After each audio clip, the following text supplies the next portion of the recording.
Pixy's Holiday Journey. Translated from the German of George Lang. By Mary E., Ireland. 1906. To the two dear boys, Hugh D. Shepherd and George H. Ireland, both of whom took keen pleasure in listening to the reading of the manuscript of the Holiday Journey of Three Boys and Pixy, the story, now in book form, is lovingly dedicated by the translator. Washington, D.C. Chapter 1. The Grecians and the Trojans 2. They meet a kind friend 3. At the Swan Inn 4. A kind welcome v. Fritz in trouble 6. A whole day of sightseeing 7. The Zoological Gardens 8. Pixy in trouble 9. They visit the clothing mouse X. Pixy's earnings 11. In the deserted cabin 12. A wellspring of pleasure. Pixy's Holiday Journey. Chapter 1. The Grecians and the Trojans. There were 3 boys in the same class in the Polytechnic School in the mountainous Odenwald country, in Hesse-Darmstadt, who were such great friends and inseparable companions that the other pupils named them the Three-Leaved Clover. They were near of an age, about 11, and near of a size, and their names were Fritz, Paul, and Franz. Fritz was an active, energetic boy, had cold black hair and bright, black eyes which looked out upon the world with the alert glance of a squirrel in a cage. Paul had brown hair, brown eyes and brown complexion, was of reflective manner, and willing to follow where Fritz led. Franz was a robust boy with blond hair, blue eyes, fair complexion, and cheeks like cherries which had ripened in the sun. They had been firm friends ever since the day that Fritz had had a combat with a larger boy, and Franz and Paul ran to his assistance. But the big boy was victor, leaving Fritz on the field of battle with a bleeding nose, Franz with a bruise upon his forehead, and Paul with a fiery red cheek, caused by slaps from the hand of the foe. From that hour the 3 united for life or death in an alliance for defense against an enemy, and resolved to provide themselves with weapons, also a place to keep them when not in active service, said place to be called the armory. It was a subject of much thought and discussion to secure a suitable place, but at length Franz brought the welcome news that his father had sold the calf that day, and the nice shed it had occupied was vacant. This was delightful news, and when school was out they hurried there, drove nails in the board walls, and hung up their spears which were made of pine wood, and, like the shields hanging beside them, were glistening with gold and silver paper. On the opposite wall were the somber bows and arrows, brightened, however, by the nearness of 3 brilliant helmets with waving plumes, made of black yarn.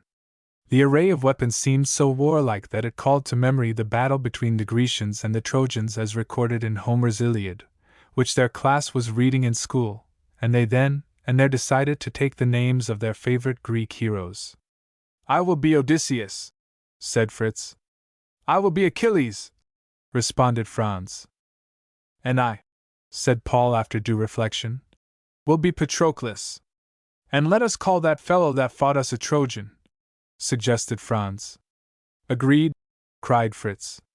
"Let us call all of our enemies Trojans." This proposition was received with warmth, and they solemnly shook hands to clinch the compact. It was a shadow to their enjoyment that while there was an outside bolt to their armory, there was no lock and key, and there were plenty of Trojans in school who would wish no better amusement than to break in and carry off the weapons. To prevent such a catastrophe, it was decided that the moment school was out, one of them must run to the armory and remain on guard until all the boys had gone to their homes. They were to take turns in this duty, and Franz was appointed as sentinel for that evening. When he reached the shed he heard the sound of movement inside the armory, yet the bolt was not withdrawn. He stood a moment in mute wonder, for he could not understand how a Trojan could get in when there was no window, and but one door, and it bolted on the outside. He called several times, but there was no answer, and he was more than glad when he saw Fritz running through the gateway of the barnyard. Emboldened by the sight of the Grecian warrior, he pushed back the bolt, the door flew open, and out rushed a hog, squealing with delight at regaining his liberty. Without delay it made for the open gateway, ran between the feet of the advancing Fritz, upset him, causing him to measure his length with that of the hog's back, then after a few turns about the yard, upset the pursuing Achilles' Franz and ran to the top of a heap of sodden straw, where it shook off Odysseus Fritz, then ran nimbly down and out the gateway to the road. To fill to overflowing the measure of their ill luck, some of the Trojans who had safely passed the gate some time before heard the squealing, and ran back in time to see Odysseus shaken off upon the straw heap, and Achilles in the act of grasping the pig by its tail. They broke into jeering laughter, shrill whistles, and witty speeches which stung the Grecian heroes into helpless fury. But they could not take time to retaliate. The escaped fugitive was going down the road at a commendable pace had he been going to school, and Achilles was again Franz, his father's son, and the pig must be brought back and with no help but that of Fritz, for he scorned to ask the grinning Trojans to join in the chase, nor would it have been of any use to ask, for they preferred to remain at the gate and watch the race, which they enjoyed to the limit. The pig had a good start and was a brisk runner, but after many twistings and turnings, sprints and boltings, it allowed itself to be driven into a fence corner just at the moment that Paul appeared upon the scene. A short discussion followed this happy meeting, which resulted in Franz grasping one ear of the recreant pig and Fritz the other, while Paul took charge of the tail, to pull or push as the necessities of the case demanded. The pig was finally made to back out and face about, and their homeward journey was commenced. It was well for them that the waiting Trojans had caught a glimpse of a teacher coming through the gate of the schoolyard, or they would have had trouble getting their captive through the gateway into the barnyard. As it was, the coast was clear, and the pig, in spite of his squealings and gruntings, was back in his cell, the door shut and the bolt pushed into its socket. Then the three heroes, with beads of perspiration rolling from their foreheads, sat down under the shade of an apple tree to discuss the situation. Since their armory was demeaned into a pig pen, it was necessary to remove their weapons and put them in a secure place. But where? That was the question. There was a summer house in the garden of Franz's home which was never used, was rainproof, and had a good door with a strong catch, but no lock and key or even a bolt. Being near the dwelling, it was secure, as no opposing schoolboy would dare go through the garden to break into their armory and carry off the weapons. This suggestion was hailed with hearty appreciation, and in good spirits they drove nails into the walls and carried their helmets and beloved weapons one by one and put them in that place of refuge, then went to their suppers, and to prepare their lessons for the following day. Their arrival in the schoolyard the next morning was announced by the laughter and jeers of their opponents. "Say, did you imagine that your hog was Hector on the walls of Troy when it ran up the straw heap?" shouted one.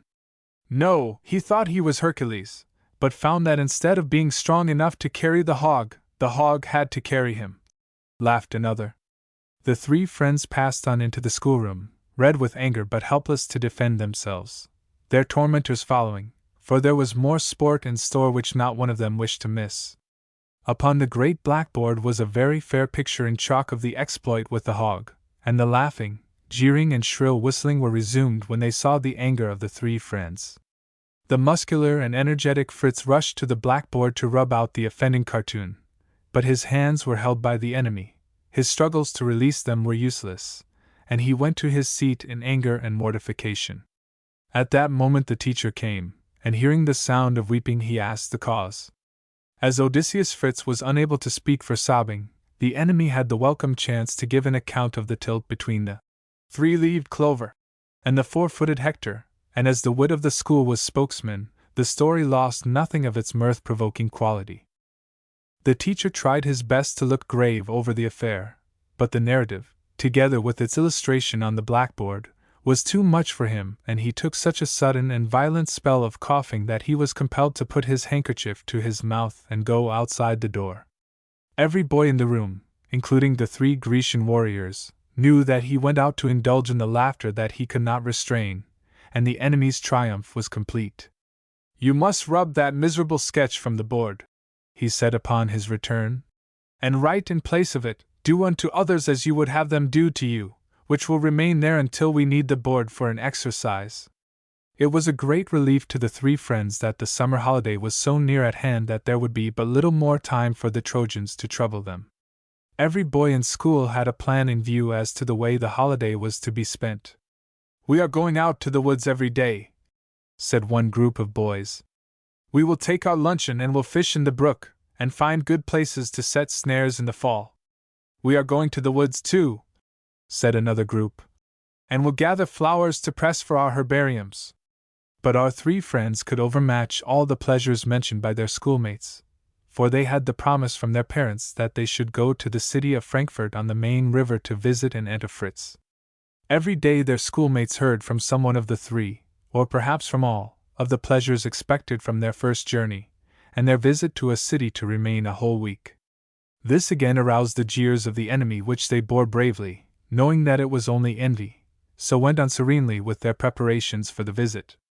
Their homes were but a short distance apart, therefore out of school as well as, and they were much together, and all their talk was upon the visit to Frankfurt, and of the things they would take, their plans subject to change from day to day.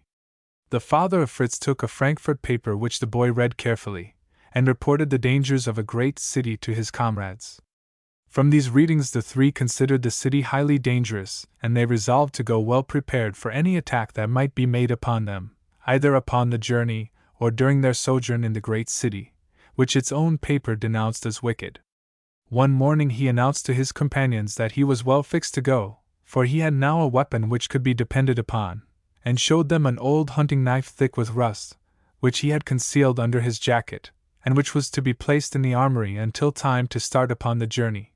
And the ever-watchful enemy saw that something very important was going on among the Grecian heroes. In truth there was something very important, for they were arranging to go upon their journey wearing their helmets with waving plumes, and with their shields and spears, and Franz and Paul were to have weapons to place with that of Fritz in the armory. But who can describe their surprise and dismay when that evening they went to put the hunting knife in its proper place? They found the armory plundered, and everything gone. The enemy had come in an unguarded moment, and carried everything away. But where? That was the question, for they had not the least doubt as to who did it, for the tracks of boys' boots were in the moist ground, and Fritz was quite sure that he knew whose they were, whereupon Franz laughed, although as much grieved as were the others over the loss of their belongings. "Yes, laugh as much as you please," cried Fritz excitedly. "But when Mr. Colbert's house was robbed he tracked the thief by a piece of buttered bread which he had dropped in his flight. A piece bitten out of it showed that the thief had lost a front tooth, and he had the man whom he suspected arrested. When he came to trial they made him bite into a piece of buttered bread, and it was exactly like the piece that Mr. Gilbert had found." "Your story is very good, but what help will it be in this case?" inquired the logical Franz. "Do you think the Trojans will be so obliging as to walk here and put their feet in the tracks? Then name a better way." "I don't know any." "Then the only way left," remarked the reflective Paul, "is to watch the faces of the suspects when we go to school in the morning, and maybe we can spot the ones who did it." As there seemed nothing more to do about it, they left the rifled armory and went to their homes.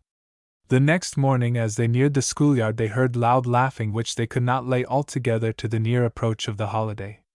They hurried in, and were quickly surrounded by their schoolmates who with laughter and jeers pointed to the top of the climbing pole, and oh, misery! There hung the helmet of Achilles, its plume waving in the morning air. Speechless and helpless the three friends stood, and would have given the last penny in their savings banks if a hawk or some other large bird would swoop down upon it and send it to the ground. "Now here is an exercise in physical culture," cried one of the Trojans, in the tone and manner of the professor in that line of instruction. "One of our Grecian heroes will kindly ascend and bring the helmet down." This called for peals of laughter and shrill whistles from the Trojans, for they knew that no one of the Grecians could climb to the top, and it was a delight to see them redden with shame. But the restless Fritz was not willing to give up without trying to scale the giddy height. "Here, Franz," he cried, "hold my books. Paul, here is my jacket and hat. Stand back, boys, and see if I am the coward they think me." And soon his legs and arms were in motion. The laughter and jeering of the Trojans stimulated him to his greatest effort, and he had almost reached the top when his efforts ceased. "He is only resting," cried Franz and Paul anxiously. "No, his strength has given out, and you will see him coming down in a moment," said one of the Trojans. Hearing this, Fritz made one last effort, and holding on to the pole with one arm, he reached up for the helmet, but it was farther off than he thought. His strength had given out, and he slid rapidly down and dropped in a heap, pale and weak from overexertion, and for a moment unable to rise. The shouts and laughter of the Trojans impelled the three to flee to the schoolroom for refuge. But their arms were held by the enemy, and they were led to a linden tree in the schoolyard and bidden to look up. There amid the branches lay the 3 lances and the bows and arrows. The tumult of laughter and shouting was now beyond all bounds, and at that moment the principal of the school made his appearance, and was soon in the midst of the wild, surging crowd. "Who put that gilt paper cap on the point of the climbing pole?"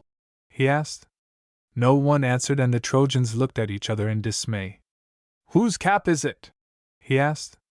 "It is mine," replied Achilles Franz. "And some of these boys got it from the place I keep it, and before I got here this morning put it on the pole." "Do you know which of the boys did it?" "No, sir." "Go to the schoolroom and ask Professor Moot to please step here." "Professor," said the principal, when the teacher of physical culture stood among them, "how many of your pupils can climb to the top of the pole?" "5 of them can do it easily. 2 of them have not yet come, but there are 3 here." "Step here, you 3, and show me the palms of your hands," said the principal, and with very red faces the 3 obeyed. "This is the boy," he continued, as the red palms proved that the boy had recently climbed the pole. "And because you were a coward and would not answer when I asked, you get no recess today. Now pass your books to your neighbor and bring down that cap." Like a poor criminal going to the gallows, the Trojan went to the pole and began the ascent with his already tender hands. He would have asked for a postponement had not the serene face of the principal warned him that it would not be granted. With much effort he reached the top, took off the helmet, and slipped rapidly down with it in his hand. "Lay it on the window sill there, and go up the linden tree and bring down the lances." "Where did you get these things?" was the next question. We took them from the summer house which Franz and Fritz and Paul call their armory." "Who was with you?" "William Cross, Otto Ebman, and Henry Frolic." "Professor, there were 2 more helmets," explained Fritz, stepping forward. "Where have you put the others?" asked the principal, sharply. "Under the table in the lecture room." "Very well. You 4 boys will have an hour's arrest in the lecture room after school, and when released you will take the things back and put them exactly where you found them. Now you can go into the classroom." With very sheepish faces the Trojans filed in, followed by the triumphant Grecian heroes. When school was out for the day they hurried to the armory to await the coming of the Trojans with the weapons, while the boys in the class who had not allied themselves to either Trojans or Grecians gathered in the yard under the window of the lecture room to see the vanquished ones come out with the weapons when the hour of arrest was over. Before the hour was spent they were joined by others who in passing the open gate saw them and were glad to wait to see the 4 delinquents pass out. At length the clock in the old church tower struck the 4 solemn strokes. The hour of arrest was over, but the Trojans did not come. They waited 5-10 minutes, still no sign or sound of their coming. "I believe I hear a stir." "Yes, they are coming," whispered one, rubbing his hands in glee. "And I can tell exactly how they will act," commented another. "Otto will be crying from shame and anger at having to carry the things back. Cross will hide his eyes with his arm, and Henry will hold a high head as much as to say, 'Who cares?' But why don't they come?" "The hour was out when we came," said a newcomer. At that moment the lecture room door opened quickly and the stern face of the principal appeared, and the boys joined in a stampede. "Halt!" cried the professor. "Come here! Why are you boys loitering here so long after school hours?" The boys reddened, but no one spoke. "Henry Strong, speak! What are you doing here?" We thought we. Out with it! The boys are to take back the weapons." "Well, what of that?" "We are staying to see them." "Indeed? Well, that is just what I expected, so I gave them permission to go out the back way some time ago and take the weapons to their places. By this time they are quietly eating their suppers in their homes." There were many red faces at hearing the joke turned upon them, and they went quietly out of the yard, glad to be away from the piercing gaze of the principal, feeling that he could see into their hearts and minds as well as he could see through the lecture room window. In the meantime Odysseus Fritz, Achilles Franz, and Patroclus Paul were in triumphant possession of their weapons, and to add to their happiness they had a safe place to keep them, for the father of Franz, who was keeper of the forest, gave them a room in the forest cabin. It had a lock and keys, and the Grecian warriors realized that many a dark cloud has a silver lining. Chapter 2. They meet a kind friend. The interest in their weapons gave place in a few days to preparations for the journey to Frankfurt, and they decided to walk, just as such healthy, energetic boys would prefer, taking 2 days for the journey, and stopping for the one night at some wayside inn. The mothers prepared the outfit, the main part of the clothing for the 3 boys to be packed in one satchel and sent by express to the home of Mrs.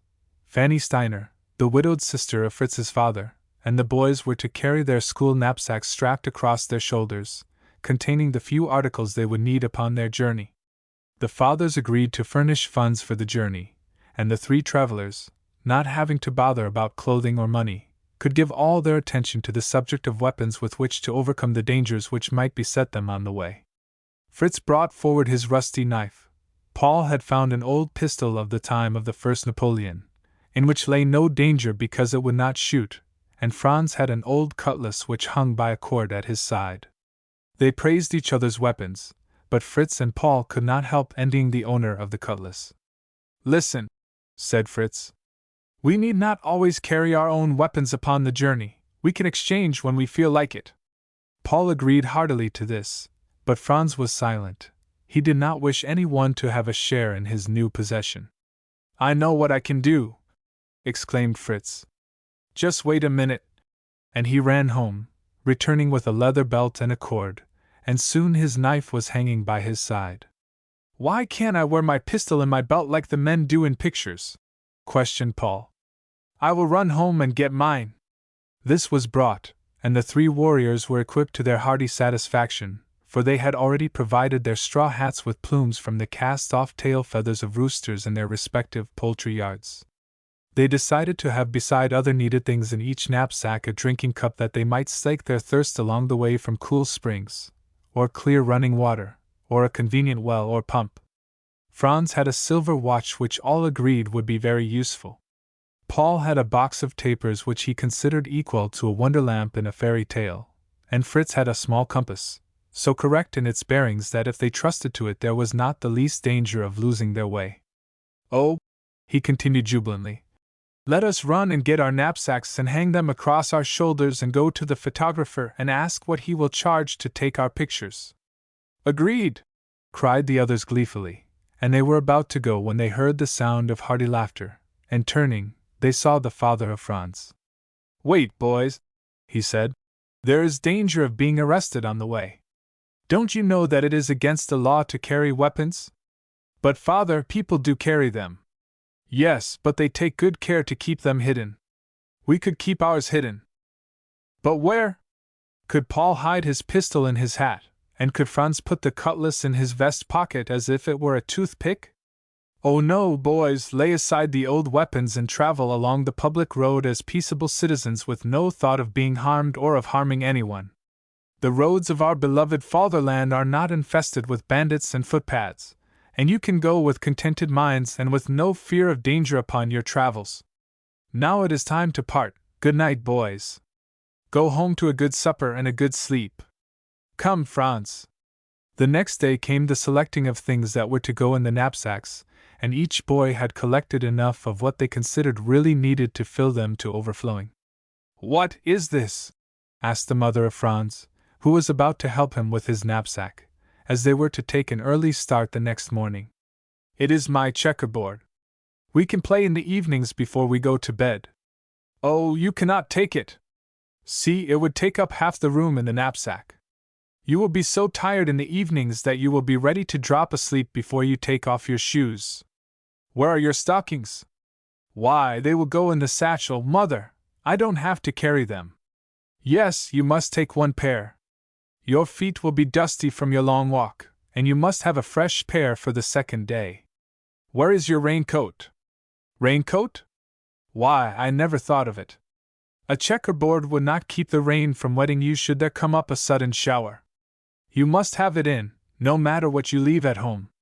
Paul and Fritz did not say they would take their raincoats in their knapsacks.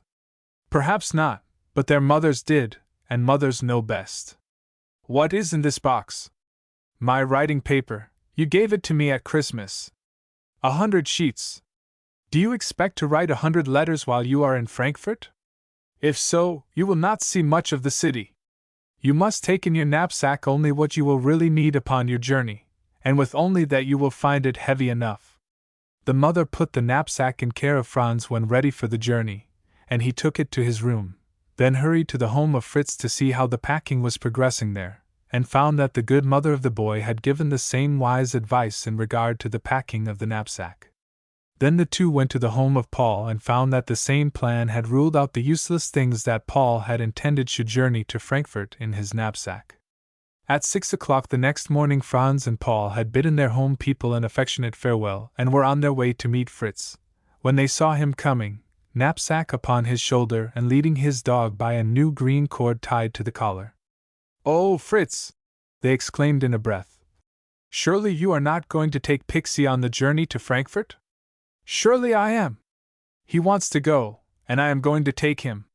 Does your father and mother know it?" "No, certainly not, or Pixy would be at home this minute. But you had no right to take him without telling them," said the thoughtful Paul. "Pixy is mine and I have a right to take him, but I wish them to know that I have him, so I have written a postal telling them, and will drop it in the village letter box. That will make it all right. But your Aunt Fanny, will she like to have him?" asked Franz doubtfully. "Oh, she loves Pixy, and will be glad to see him. When she comes to visit us in the summers, she always takes Pixy with her when she walks to the village or calls to see the neighbors. Yes, indeed, she will be very, very glad to have him there. He will have to eat on his way to Frankfurt," remarked Paul. "Yes, but Mother put up a great deal more than I can eat in this one day, and I will share with Pixy." And I too," said the others, for in their hearts they were glad to have his company. "But are you going to lead him all the way with that rope?" "No, indeed, he doesn't need it, and I will take it off, and put it in my knapsack as soon as we are past the village. I only brought it to put on him when we are in the streets of Frankfurt to keep him from getting frightened and running away." The rope was taken off and put in the knapsack, and then Fritz made another proposition. "Let us take off our shoes and stick our stockings in them, swing them from our knapsacks, and go barefoot."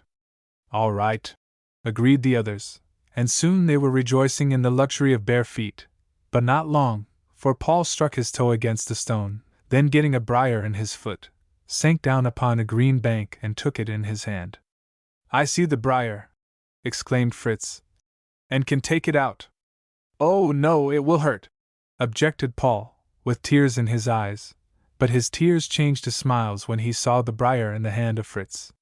This was a warning, and they put on their stockings and shoes, and then concluded to eat some more breakfast. "What have you to eat?" asked Fritz, as Franz took his package from his knapsack. "I have brown bread. Mother made it for me because I love it, and she put plenty of good sausage with it." "Nothing better," said Fritz heartily. "What have you, Paul, for your second breakfast?" "I have bread and butter and 2 eggs.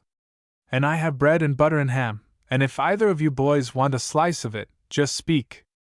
"It is fine, I tell you," said Fritz. "Oh, say, boys," exclaimed Franz, "let us divide our breakfast, share and share alike. If either of you would like some of my brown bread and sausage, say so, and you shall have it." "I love brown bread and sausage too," remarked Paul. "And either of you can have part of the eggs, only that I do not know how to divide 2 into 3 parts." "Easy enough," explained Franz. "You can give me 1 egg, and I will give you the biggest piece of my sausage, then you can cut the other egg in 2 for you and Fritz." "All right, here is the egg. And here is the sausage, the largest piece for you. Fritz, here is yours." "That is fine. Here, Franz, take part of my ham. Here is a slice of my white bread for a slice of your brown," continued Paul. "All right, reach for it. You will find that it goes as well with sausage as does an egg with white bread. Now let's eat." Fritz had not waited for any invitation. He was hungry, and as he ate the sausage which he was holding in one hand, he passed the ham to Franz, in exchange for it. As Paul reached for the slice of brown bread, his piece of sausage fell to the ground and was snapped up by the waiting Pixy. Now I have no sausage, and it was your dog, Fritz, that robbed me of it," complained Paul in a disappointed tone. "Yes, and I would give you my share, but I have eaten it. Eat the ham, Paul, and take back this half-egg." This was agreed to as fair. Then the subject of drink to go with the food was discussed, and their little tin cups were taken from their knapsacks. "What have you in your bottle, Fritz?" asked Paul. "Chocolate. What have you?" "Milk, and Franz has coffee." "Will we share as we did our food?" "Yes, let's share." So time about the little cups were filled with the different fluids, and they ate and drank and chatted. Nor was Pixy forgotten. He made an abundant meal from the scraps, and lay down in the shade and slept.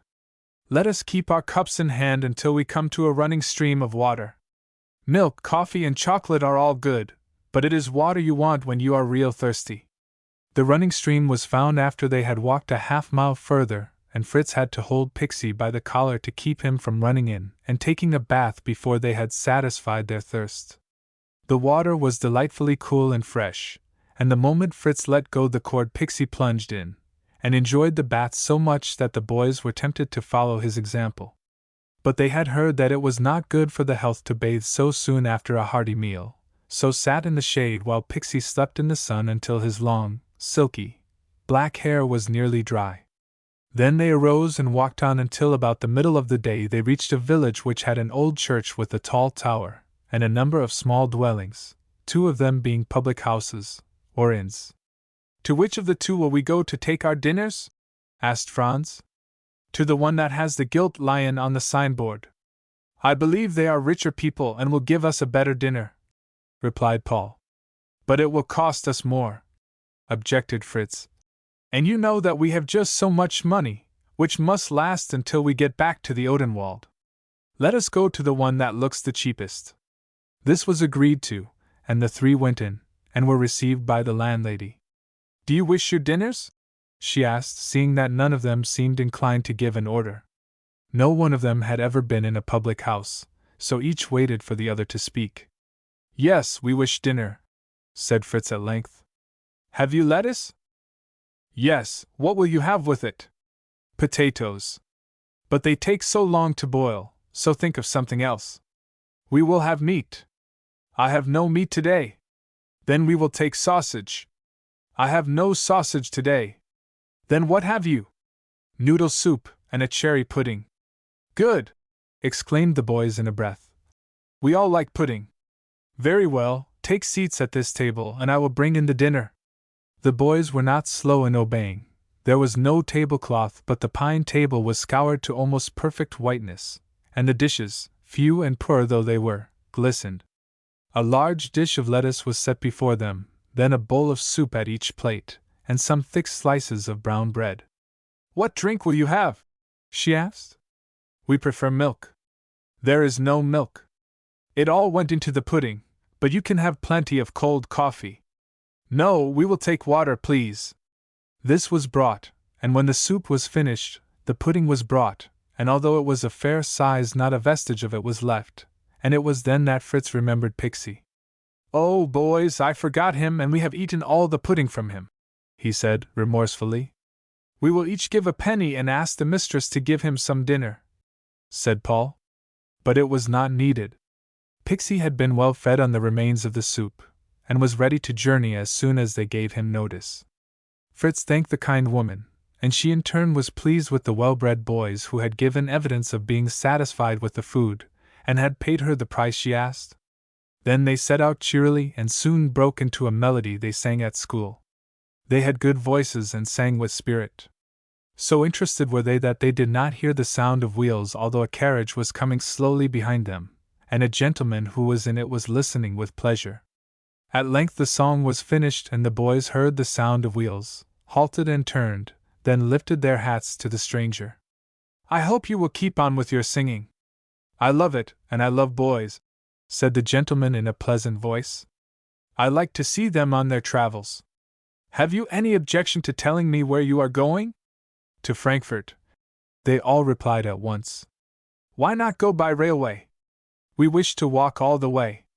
"Of course you expect to stay overnight somewhere?" Yes, we expect to stay tonight at an inn if it is not too expensive. If it is, we will sleep on straw somewhere. We would not mind that this warm weather.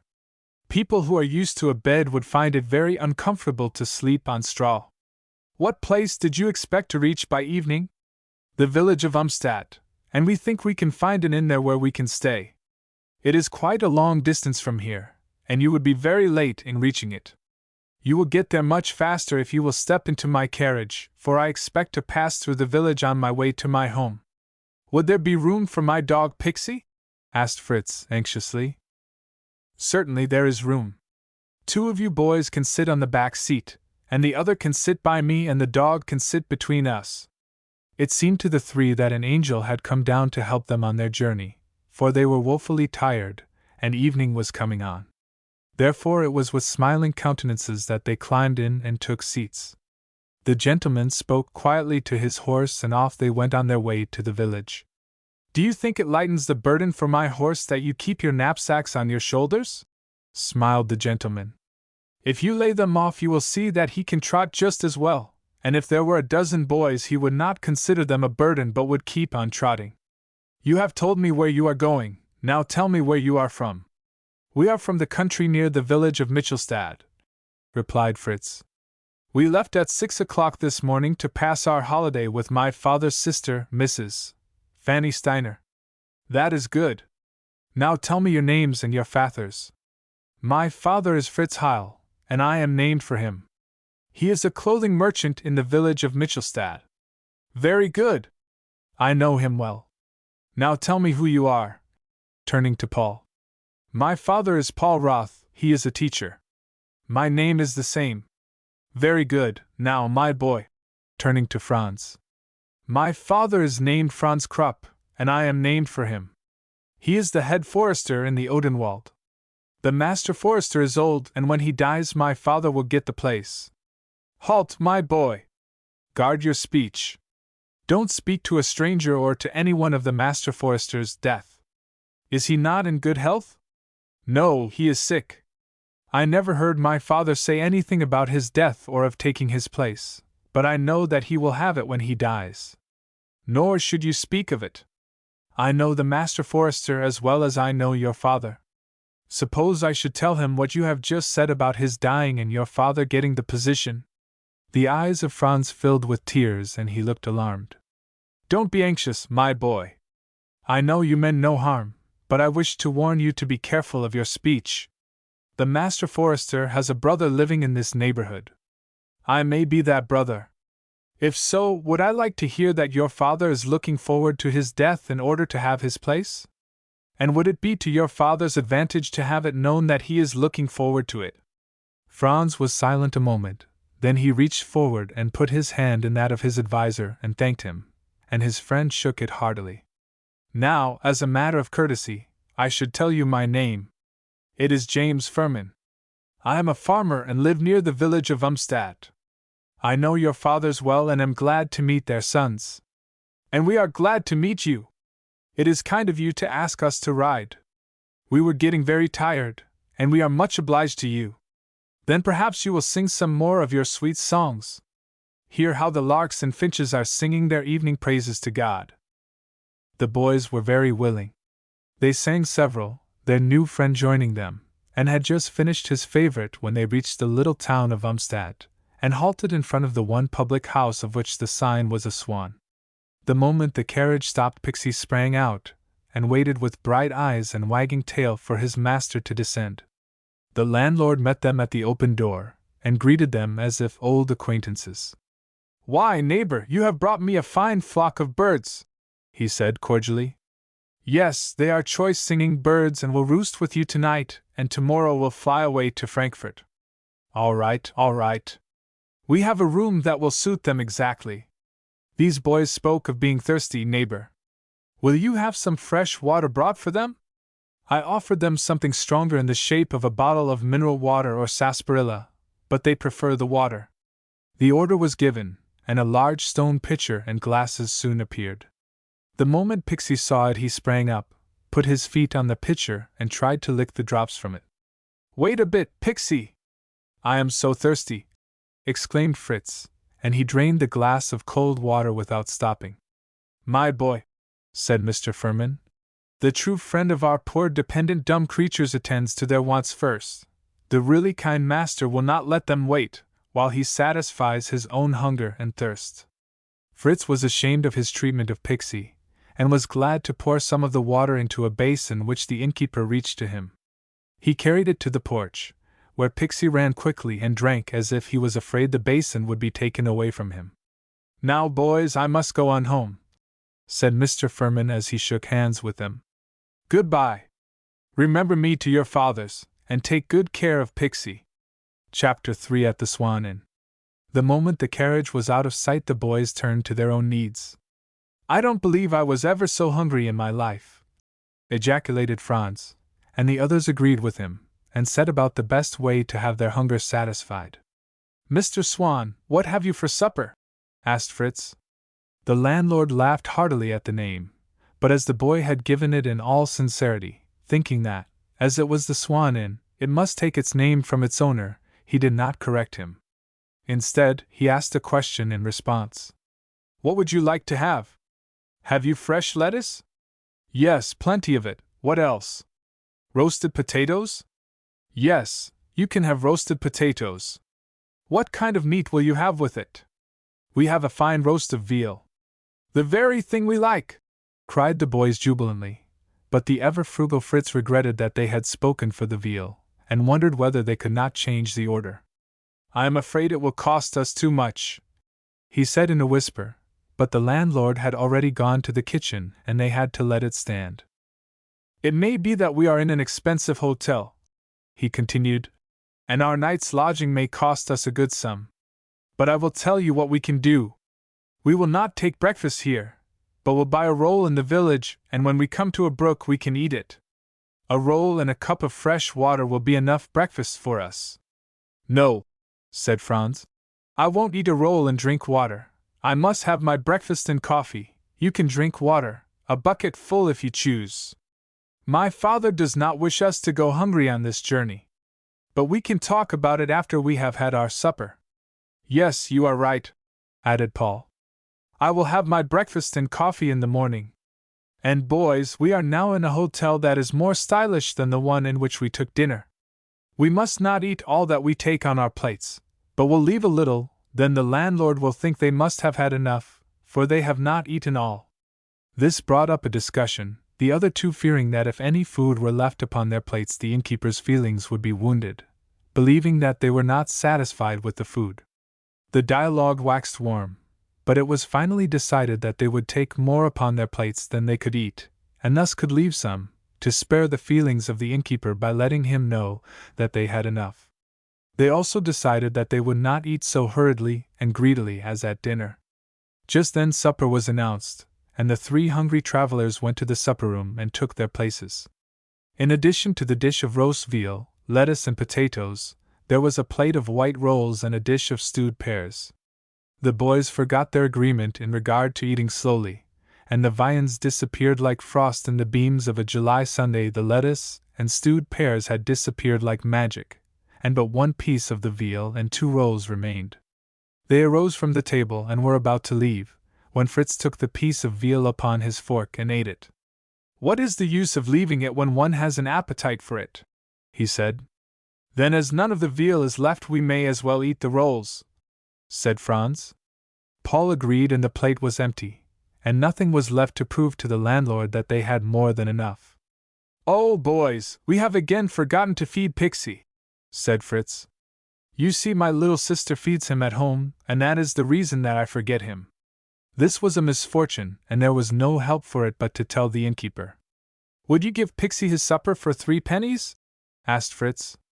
"Oh, don't bother about the dog. He has had his supper in the yard. Don't you see how well he is sleeping on the porch?" The three now concluded to take a walk through the village, followed or rather guided by Pixy, who could be trusted without his rope in that quiet place, but they soon returned and asked to be shown to their room. The landlord led the way to a large, pleasant room with 3 single beds in it, and pointed to a piece of carpet for Pixy, for Fritz had asked permission for him to share their room. Then he wished them a good sleep, bade them good night, and went below. The room was different from any that they had ever seen, not at all like theirs in their own homes. It was not square, but had many nooks and corners which the light of one candle could not reach. Paul said it was like a room he once read of, which had a secret door which led down to an underground passage where travelers were robbed and left there to find their way out if they could. This blood-curdling narrative filled the hearers' minds with fears of what might happen, and they resolved to barricade the door. They locked it, and then pushed the washstand and chairs against it. "A robber could not push these things away without waking us," remarked Paul. "No, and before he could get in, Pixy would be ready to fly at him," said Fritz proudly. This was a great comfort to the three, and they prepared to disrobe for sleep. "We have not much money to waste for lodging," remarked Fritz, "and if we sleep in 3 beds we will have to pay for 3. Let us all sleep in one, and we will have to pay for but 1. This was a great stroke of policy, and the others agreed heartily. Although each bed was only intended for 1 grown person, the boys thought they could manage it. "Let Paul sleep in the middle because he is the slimmest," Fritz said. "I will sleep back and Franz can sleep front." This met with approval, and then Franz made a suggestion. "Wise travelers always put their money under their pillows," he said. "Then a burglar cannot get it without waking them. We will tie the 3 pocketbooks together, and put them under Paul's head, then a robber would have to reach over Fritz or me to get it." This was considered an excellent scheme, and the 3 dropped into bed and in 5 minutes were asleep. Pixy considered the situation for a minute, then sprang upon the foot of the bed, curled around, and was soon in the land of dreams. All went well until Fritz had a troubled dream. He had fallen out of bed, had rolled under it, and thought he was in a trunk with the lid partly shut down, and he could not get out, so set up a wailing cry. "What is the matter in there?" called the landlord from outside the door. "Oh, I don't know where I am," cried Fritz. "Well, open the door, and I will soon see." "Oh, it is locked." "Well, never mind. I will come through the portiere way." He soon appeared with a light, and Fritz crept from under the bed and sat blinking beside it. The 3 boys were astonished to see the landlord in their room without having to ask them to remove the barricade. They did not know that the portiere hung before an open door leading into the hall, as did the one they had taken so much trouble to make secure. "Now, boys," he said, laughing heartily, "have you lost your senses, or had you none to lose? Now tell me, Fritz, why were you under the bed?" "I don't know how I got there, but I dreamed that I was in a trunk and the lid was almost down, and I could not raise it." "Oh, you silly boy! Of course you fell out of that narrow bed. What possessed you to all crowd in there when there are 3 beds in the room? We did not wish to pay for all 3. Then why did you not tell me that you wished only 1 bed, and I would have put you in a room where there is a larger one? Now, why did you barricade the door?" "We were afraid of robbers," explained Paul after a long pause. This amused the innkeeper mightily, and he laughed till he shook. "Locked and barred 1 door and left the other standing wide open," he said with tears of mirth in his eyes. "Well, well," he said, "no harm is done. Now each one get into a bed, with no heed to the pay. Mr. Furman has paid the whole bill for your stay here in return for the sweet songs you sang for him." The boys made great eyes over this piece of news, and lost no time in getting themselves into the other beds. "Wait, boys! You must first put the pieces of furniture back in their places, then go to bed and sleep well. You yet have several hours. What time do you wish to leave in the morning?" "At 6 o'clock we must be on our way." "All right," said the jolly landlord, and as he glanced at their rosy, bright faces, each in his own bed, he laughed, shook his head, and went out, and soon the 3 boys and Pixy were sound asleep. It is not known how long they would have slept had not the landlord paid them another visit. "You have slept past the breakfast hour. Do you intend sleeping until dinner time?" he asked laughingly. "No, indeed." "What time is it?" asked Fritz, opening his eyes sleepily. 9 o'clock, and I thought you wished to start at 6.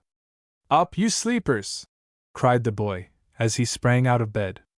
The others obeyed promptly and commenced dressing, and in a short time appeared with clean hands, faces, and teeth, at the good breakfast provided for them, their hair neatly brushed, and their spirits refreshed from a sound sleep in comfortable beds. On the back porch was a dish of good food for Pixy, that he might be ready to go as soon as the boys finished the meal. When they were about to continue their journey, the landlord gave each of them a large roll and one for Pixy, saying that it would stay hunger until they reached an inn where they could take dinner. Pixy was delighted to see them again on the move, and while the boys were bidding the host and hostess goodbye ran out in the street, and before his master caught up with him, he was in the midst of a fight with street curs. Fritz ran to protect his pet, who was taking his own part bravely, and Peter, the waiter at the inn, ran with a bucket of cold water which he dashed upon the circling mass of yelpers, and the fight was brought to a sudden finish. Pixy came out of the combat sound, and ready for another fight, and Fritz was unharmed, the only injury being to the seat of his trousers, from which a piece had been torn by one of the street curs as a souvenir of the first visit to Amstad. "Come here, child," called the landlady to Fritz. "You cannot go among the stylish people of Frankfurt with the hem of your shirt showing. I will mend it as well as I can, and when you get there, your aunt can mend it better. Now see what trouble your dog has brought upon you." "Pixy didn't tear my pants. It was one of the strange dogs. I am glad I brought him." "No, your dog did not tear them, but if he had not been here there would not have been a fight. But he did not commence it. They fought him, and he had to defend himself." "That too is true, but they do not wish a strange dog among them, nor will other dogs he meets on his travels. So he should have been left at home. Now go up to your room and take one of the boys with you to bring down your trousers, and I will do the best I can to mend them." This was done, and Fritz sat disconsolately upon a chair waiting for the return of Paul. He began to question within himself whether he had done a wise thing to bring Pixy. The first dogs they had met had fought him, and it might be that he would get worsted in many a battle before he was again safely at home. At length Paul brought up the trousers, but to Fritz's dismay the patch was of different color. His father being a cloth merchant, the cloth was of good quality, and Fritz had always been rather proud of it, but now to have a dark blue patch on dark brown trousers was mortifying indeed. But there was no help for it. The good woman had done the best she could, and he must wear them until he reached Frankfurt. A happy thought came to Paul. "Wear your raincoat," he said. "It is long enough to hide the patch." Franz, who had come up to learn the cause of delay, thought it an excellent idea, so ran down and brought up the knapsack containing the coat. Fritz put it on, much relieved that the objectionable ornament was hidden from public view, and the three went below to resume their journey. More than an hour had been lost by this mishap, and the landlord advised that they take the train to Frankfurt in continuance of their journey. "But we set out to walk, and told everybody that we were going to walk, and we will walk," responded Fritz resolutely. "That would be all right if you had started early enough. You might then by steady walking have made the journey before dark. As it is, you cannot reach there until night, which would be rather hard for you in a strange city, and you would have to wake your aunt out of sleep to let you in. But we have an hour yet until dinner time. We can walk a long distance in an hour." "All right then. Goodbye, and a pleasant journey." "Goodbye, and a pleasant journey," echoed Peter, who, having cleaned the dust from the shoes of the three, carried their wash-water up to their room, and thrown water on the fighting dogs, was in evidence on the porch waiting for tips. "Will we give him anything?" whispered Paul. "No," replied Fritz. "I would think if Mr. Furman paid for all, he would not forget to give Peter something for waiting upon us. Come on." Had they opened their hearts to give the waiting Peter a few pennies, it would have saved them much anxiety, but they walked away without casting one backward glance. They felt somewhat weary from their walk of the day before, yet enjoyed the fresh air, the song of the birds, the fragrant smell of woods and meadows, and Pixy frolicked along sometimes before and sometimes behind them, but never losing sight of his master. They had walked more than a mile when Fritz halted suddenly and grasped the arm of Paul. "Did you take our money from under your pillow?" he asked. No, I never thought about it." "You put it under the pillow, and I have never thought of it since seeing you put it there. Now, Paul, it was Franz and I who went to the other beds, you were left in the one where the money was hidden. You must have it, and are only trying to scare us. Of course, you would not leave it under the pillow. Of course I did. I tell you that I never thought of it once. Then, Franz, you would not forget it. Certainly you have it in your pocket. Certainly I have not. I have never thought of it since you put it under the pillow. Oh, that is too bad, cried Fritz, flushing with dismay. We will have to go back to the inn and get it. Not I, asserted Franz. I would be ashamed to go back. Remember how Mr. Swan laughed because we stacked things against the door. Nor will I, echoed Paul stoutly. Then we can go no further on our journey to Frankfurt. We will have to go back home, for we have no money. Now just see, ejaculated Paul. You remembered the dog which is of no use to us, and forgot the money that we cannot do without. We must go back for it. And like the sons of Jacob returning to Egypt, they turned their faces toward Amstad. A slight coolness reigned among the triplets. A cloud rested upon the brows of Franz and Paul that for the forgetfulness of Fritz they must face the landlord, and more than that the tipless Peter. So with red cheeks and eyes cast down they returned to the Swan Inn, and the landlord met them at the door with a smiling welcome. I expected you, he said. You remind me of the story of the traveler who upon his journey came to a cross-road, and, not knowing which to take, returned home. But I judge you had a better reason that it will be a great pleasure to you to relate. On their way back Fritz had said, If the money is under the pillow we can get it, and there will be no need of telling the hotel people why we came back. Then they will not have a chance to laugh at us. The others agreed to this, so he was ready with his reply. Yes, sir, we left a trifle under our pillow, and came back to get it. Only a trifle? A small package, but as we do not wish to leave it, we came back for it. That was quite right. You can go up and seek for it. The three flew up the steps, but soon returned with long faces and tearful eyes. We have not found it, Mr. Swan, they said. But if it is only a trifle, why need you care? Asked the landlord, laughing heartily. But, he added, there are sometimes important things left by travelers, for this morning our chambermaid found in one of the rooms this handkerchief in which is tied 3 small pocketbooks. And he held it up out of reach of the boys. It is ours, cried the boys gleefully. Give it to us, please, and they reached for it. Hands off, laughed the landlord. How am I to know that the purses are yours, when you said you had left a trifle? So it cannot be your money, for money is no trifle to a traveler. In truth, nothing is more useful to him.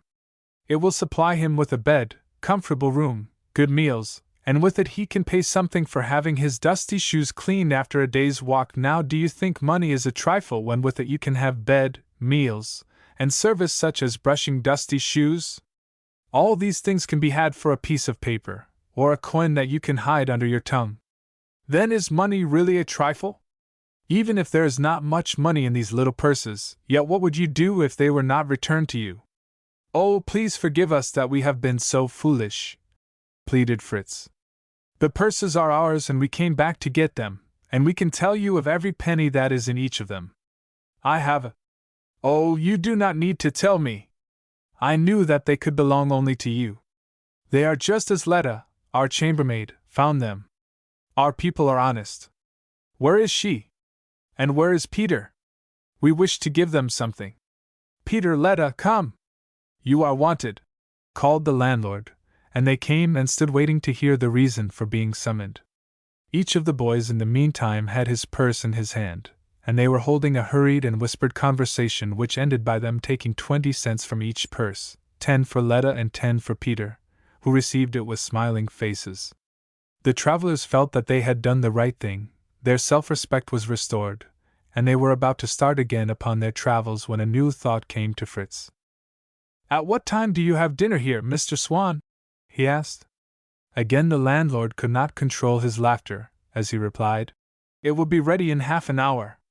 Suppose we stay, said Fritz, turning to his companions. I am terribly hungry. So am I, echoed Paul. So am I, agreed Franz. I was about to suggest that you take dinner with us, said their host. It is quite a distance to the next public house. What will you have for dinner, Mr. Swan? Liverwurst, roast potatoes, stewed pears, and warm brown bread with butter. I love every one of those things, remarked Franz. What will the dinner cost each of us? Asked Fritz. What would it cost? Echoed the innkeeper as if reflecting. Oh, we will not talk of that. All I can say is that we wish every one who eats here to have plenty, and after the meal is over we can tell better what it is worth. We will stay, said the boys jubilantly, and removed their knapsacks. When dinner was served, their host led the way to the dining room and gave them places, and took his own. His wife was already at the table, then followed Letta and Peter. The landlord removed his skullcap, bowed his head reverently as did the others, and asked a blessing upon the meal. Then he and his wife told the boys to help themselves, which they did forthwith from the large plates well filled which they had placed before them. Peter, who sat opposite, was filled with admiration of their powers of endurance, and said to himself, as the viands disappeared with astonishing celerity, "How much will it take to fill them when they are men? They make me think of our William when he was a growing boy, and had eaten all he could hold. Father would say, 'William, are you satisfied?' And he would say, 'No, father. I am full, but I am not satisfied.'" But notwithstanding the comparison with the insatiable William, the boys expressed themselves as fully satisfied when every vessel of food had disappeared from the plates, and when they returned to the reception room told the landlord that they had heartily enjoyed the excellent dinner, and asked again the cost of it for each. The cost? Well, now, let me state the case as it really stands, said the smiling landlord.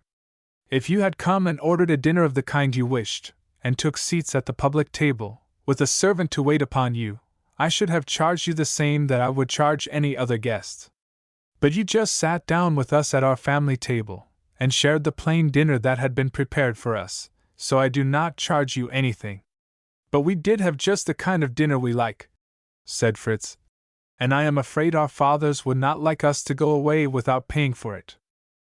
Oh, boys, don't worry. Your fathers have taken many a dinner here, and God willing, will take many more. All I ask of you is to take my advice by going to the station and taking the train for Frankfurt. If you go now, you will be in good time to catch the afternoon train for Frankfurt. Now goodbye and a pleasant journey. The three boys shouldered their knapsacks, Fritz still wearing his raincoat, although the sun shone brightly, and went through the market-place on their way to the station, Pixy in the lead carrying a bone that Letta had given him after he finished his dinner, while the family gathered on the porch and watched their slow movements with tears of mirth in their eyes. They had intended walking to Frankfurt for two reasons. It would be something of an exploit to relate to their schoolfellows, and it would save money. But slow as they traveled to the station, the train seemed to have waited for them, for they were in ample time. "Do you wish single fares or return tickets?" asked the clerk. This was a question which could not be settled too quickly. The boys held a consultation, and Fritz gave the deciding opinion. "If we buy a return ticket," he explained, "we will save money, but we may want to walk back, and then would have to lose what we pay for a return ticket. Besides, if we did not want to ride home, some one of us, or it may be all of us, might lose our return ticket, and Aunt Fanny would insist giving us money for tickets which we would not wish her to do. No, we will take single fares." They bought them, and were about to step into a car when they were stopped by the conductor. "Where is your ticket for the dog?" he asked. "Must I have a ticket for him?" asked the boy in surprise. "I should say so. You must be a kindergarten youngster to ask such a question. Moreover, if anybody in the car objects to having him in there, you will have to take him in a freight car even if you have a ticket for him." "I object," said a woman, sitting in the car next the window. "Who wants to get dog hairs on them when traveling for pleasure?" "What shall we do?" asked Fritz, ready to cry. "Get a ticket and get it quickly, for the train will soon start, and put the dog in the freight car." "But I must go with him. He would be frightened to be there without me." "Certainly. You can go as freight if you wish. I have nothing to say against it." Fritz hurried away, secured the ticket, and returned, sad with the thought of being separated from his companions. But smiles came again to his face when they told him that they would go to the freight car with him. They hurried in, and the train moved off while they were looking about them, hoping to see among the freight some boxes that would serve for seats. They were nearly thrown off their feet, while Pixy, not at all unsettled by the motion of the cars, saw something so interesting in a slatted box filled with chickens that he sniffed and capered about in doggish delight. But the chickens were not at all pleased with his appearance, and fluttered, cackled, and shrieked, awakening the old woman who was taking them to market. "Whose black fiend of a dog is that, running loose about a freight car?" she exclaimed angrily. "It is mine, good lady," said Fritz soothingly. "I did not wish him to frighten your chickens. How do I know that you did not set him on them while I was asleep? If he has hurt them, you will pay well for them. See, here is the cord that I hold him with," said the boy, taking it from his knapsack. "I will tie it to his collar, and he will not go near your chickens again." But all that he could say was but oil to the fire, and Fritz found that the wiser plan for him was to keep silent, while Pixy, understanding that the storm of words had something to do with him, crept behind the box on which his master sat and looked up at him with a very penitent air. The seats the boys had taken did not prove permanent, for at every station some of the freight must be taken out, and some brought in, but they enjoyed the trip, for the old woman and her chickens left the car at one of the stations, and they had the place to themselves. "Is this Frankfurt?" they asked at every station. "No," the guard replied. "And I expect you to ask at every stopping place until we really reach Frankfurt, and then you will not ask." "Why?" asked Fritz. "Because you will know without asking." Presently Franz called out, "Hurrah, we are here!" "Where?" asked Fritz, hurrying to the window. "At Frankfurt. See, we are crossing a river. It is the Main. Yes, there is the dome. I know it from the picture of the cathedral and my picture of Frankfurt. Didn't I say that you wouldn't ask if this is Frankfurt? Now, boys, out with you, and take your dog. Goodbye." Chapter for a Kind Welcome. The train drew slowly into the depot at Frankfurt, and for the first time in their lives the country boys saw something of the bustle and excitement of travel. A crowd of people was hurrying out of the cars, and an equally hurrying one was passing in, while on the platform of the depot was a waiting crowd greeting returned ones, and bidding farewell to departing ones, in all of which the boys were so interested that for a time they forgot their own interests. At length the departure of the train brought to their remembrance that they, too, must depart, and Fritz stepped up to an old gentleman whose pleasant countenance inspired confidence.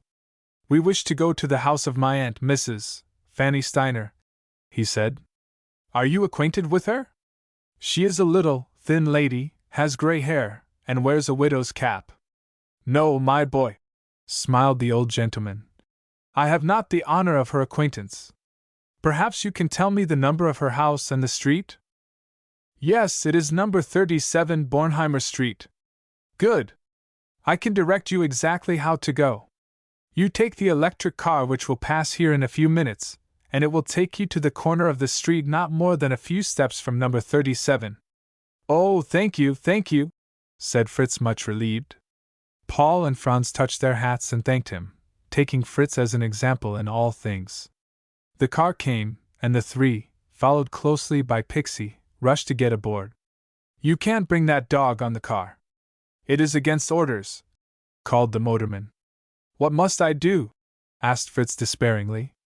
"You must settle that matter between yourself and the dog. Perhaps he will follow the car if he sees you in it." "Can I stand on the platform where he can see me?" "No, it is against orders, but you can sit at the window at the end of the car, where he can see you." "Oh, thank you, and the three quickly boarded the car.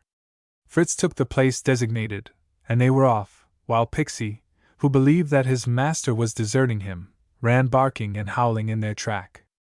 At every stoppage of the car, Pixy sprang up to the window, but Fritz knew better than to speak one comforting word, although his heart ached for his forlorn traveling companion who must walk, or rather run, and run fast to keep up with the rapidly moving car.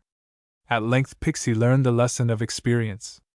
As there was no chance for him at the back end of the car, he would try the front, so at the next stopping place, he flew along the length of the car, sprang on the front platform and curled about the feet of the motorman. "See here, boy, you must get out, and take your dog. It is against orders for a dog to be on the platform." We will go out too, said Franz and Paul, jumping up to follow their leader. Give us back our money, said Fritz, holding out his hand when they reached the street. No, it is against orders. And the car sped away. Pixy was delighted that the three boys were now on the same footing as himself, and proved it by springing up, putting his feet on his master's shoulders and licking his face, and the boy petted him to his heart's content. But Paul and Franz were not flattered in an equal measure with Fritz at Pixy's pleasure in their company as fellow travelers, and expressed their opinion with clouded faces. Now this is the second time that we have paid out money and got but little good out of it because of the dog, grumbled Franz. He got into a fight and your pants got torn, and we would, I think, have remembered the money if we had not been bothered about having to wait to get them mended. Then we had to come back and pay 30 cents to Peter and 30 to Letta, and afterward had to ride in a freight car because of your dog. If you don't want Pixy with us, I will go back home tomorrow and take him, said Fritz with tears in his eyes. It has been enough trouble to me that I brought him without first asking Papa and Mama. It was a mean thing to do, but I thought it would be so nice to have him take the journey with us. Franz and Paul were ashamed of their treatment of the one to whom they were indebted for the visit to Mrs. Steiner in Frankfurt, and hastened to assure him that no matter what trouble happened through Pixy's fault they would make no word of complaint. Pixy knew by the change of tone that peace had again spread its blessed wings over the three-leaved clover, and to show his approbation he fawned upon all three with impartial effusiveness. I am sorry that I said that he had no sense like city dogs that were running quietly alongside of wagons, but must try to jump on the car whenever it stopped, said Paul penitently. Yes, replied Fritz, throwing his arm around Pixy's neck. You were both glad when you saw that I was bringing him upon the journey, and now when he brings us into trouble we must not blame him for what he cannot help. No, it would not be right to blame him for loving us, and wanting to be with us, agreed Franz. Aunt Fanny will rejoice to see him, I know, continued Fritz. No, I am not at all sorry I brought him, only I wish I had asked leave of Papa and Mama. The mention of his aunt reminded the three that they had yet to find her house, and they were in consultation as to what way to go when a workman in a blue blouse came in sight, and they asked the way to 37 Bornheimer Street. Whom are you going to see there? He asked. My Aunt Fanny Steiner. She lives in the apartments on the 3rd floor. If you will give me 50 cents, I will take you there. The boys glanced at each other but were silent, and the man saw that he had struck too high. Well then, suppose we say 30 pennies. That will be 10 each. And to this they agreed, and the caravan set out, Fritz leading Pixy by his cord. The way led through several streets, but at length they reached a retired street, and the leader halted before a neat dwelling with a flight of long winding steps leading up to a narrow porch, and it was agreed among them that he should go up while the boys waited below. In response to his knock, the door was opened by a small, elderly lady, who was informed that 3 boys and a dog waited below. I am not expecting anyone, she said, stepping out upon the porch and looking down. Here we are, Aunt Fanny, called Fritz. It is our holiday, and we have come to visit you. Come right up, dear, exclaimed his aunt joyously. But leave the dog below. Dogs are not allowed in these apartments. But, Aunt, it is Pixy, that you take out walking every morning in summer, and always give him a lump of sugar when you visit us in the country. Oh, cried the perplexed aunt. I did not recognize him, but come up, boys. I am heartily glad to see you. First give me my money, said their guide, holding out his hand. The money was given, and the 3 and Pixy ran up the long steps, Fritz saying as he ran, Come on, boys, we have found Aunt Steiner, and she is glad to see us. Did you write that you were coming today, dear? Asked his aunt when all hands were seated, and the boys had laid aside their knapsacks. No, Aunt. You know I wrote 2 weeks ago and told you that Franz and I were coming as soon as school was done, and we thought you would not mind if we brought Paul. No, I am really glad he is with you. I met Paul and his parents when I was at your home in the country, and am glad to welcome him as well as Franz, whose parents are dear friends of mine. The only reason that I would be glad if you had written is that I might have provided another bed. There is only one in my spare room. The boys looked at each other with anxious glances. It seemed to them a hopeless case, for they had tried the experiment of 3 in a bed at the Swan Inn, and it had not been a success. "Don't feel concerned, dear boys," said Mrs. Steiner kindly. "There is a wide lounge in the room with a headpiece which serves as a pillow. One of you can sleep upon it. Let Franz and Paul have the bed, Aunt. I am perfectly willing to sleep on the lounge. Then that matter is settled. Now about the dog." "He does not need a bed, dear Aunt Fanny," replied the boy, reddening with anxiety. "He can sleep on the floor anywhere, and he does not eat much, just the scraps from the table will suit him." "I am not thinking of his bed or of his food, my dear, but you have come to Frankfurt on a sightseeing tour, and dogs will not be allowed at any place that you will want to go. Then we can leave him here. But to that there is also an objection. When I rented this suite of rooms, I assured the owner, who lives on the first floor, that I had no dog. In the apartments below me lives an old lady who is afraid of dogs and is frightened at noise. Now, if Pixy should howl or bark while you are out, what would I do?" Fritz loved his dog, and it distressed him that there seemed to be no place in the world where he was tolerated except his father's house. Therefore there seemed no other course than to return home and take Pixy with him. "Oh, dear aunt," he said tearfully, "let us stay this one night, and tomorrow I will go back home." "My dear boy," said his aunt with tears of sympathy in her eyes, "do you think for a moment that I would allow you to go home, when this is the very first time you have paid me a visit? No, come with me and bring Pixy with you. We will go down to the first floor to see Mr. Stirrer, the owner of this house, and ask him if he will let you keep your dog during your visit." This was one ray of sunlight on a cloudy day, and Fritz and Pixy followed down the long steps. Mrs.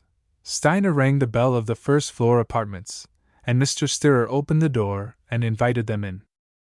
"Now tell the gentleman why we have come," said Mrs. Steiner.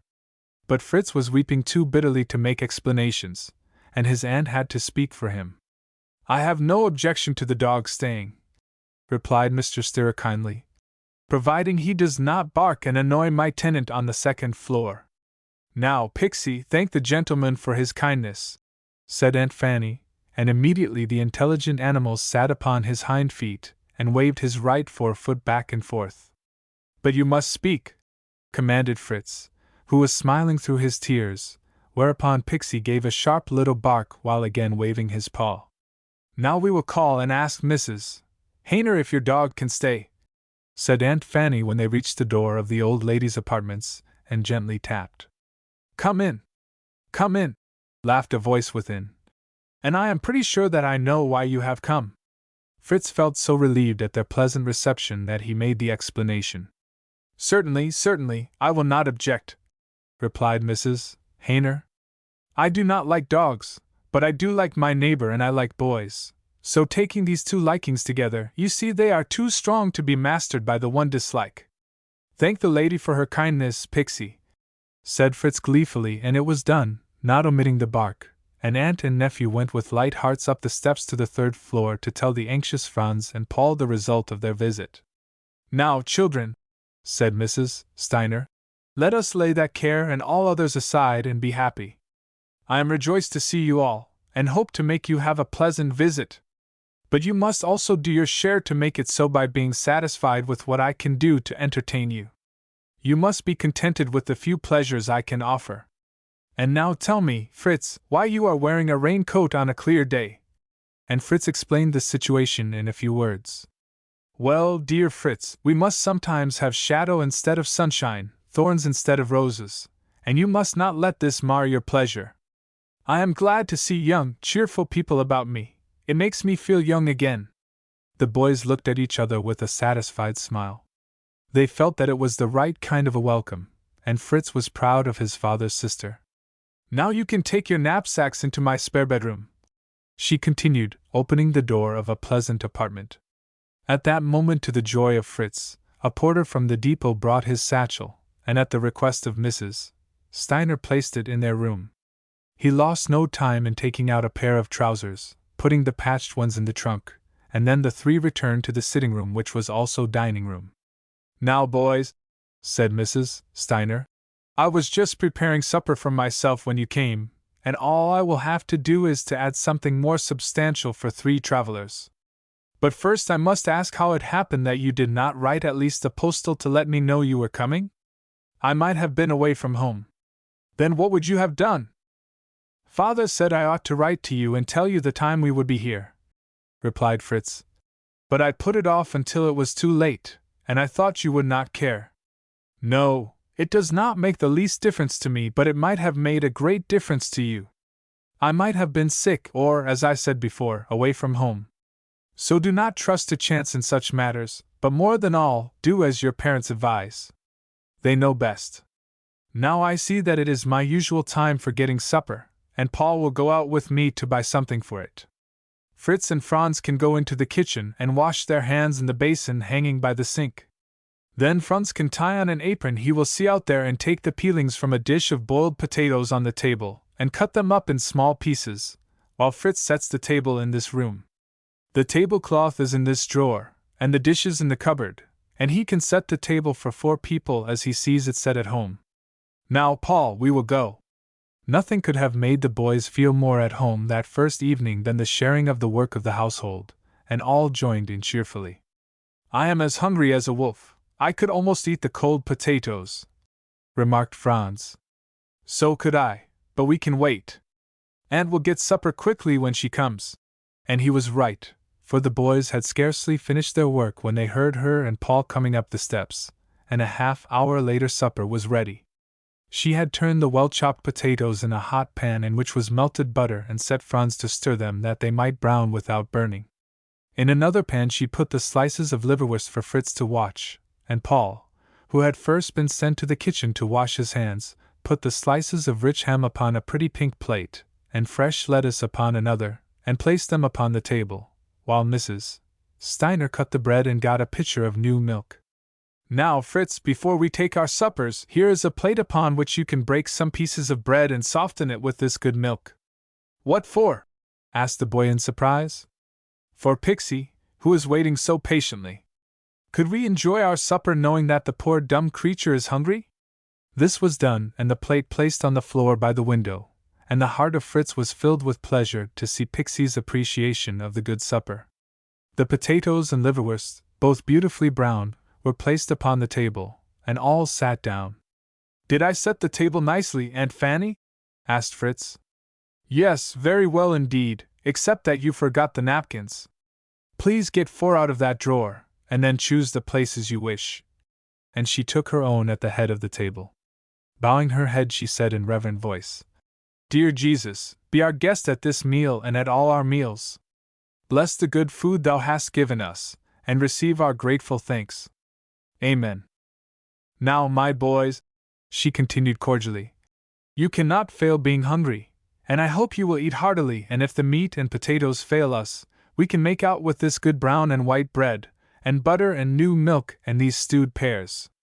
The boys were glad to obey, and the viands disappeared like magic. Mrs. Steiner had many questions to ask about her brother and his family, but would not disturb Fritz until he had finished supper. An old adage came into her mind as she saw them eat. When a sheep bleats, you may be sure he has no food in his mouth. She was glad to see that they heartily enjoyed their supper, and when finished she made a proposition.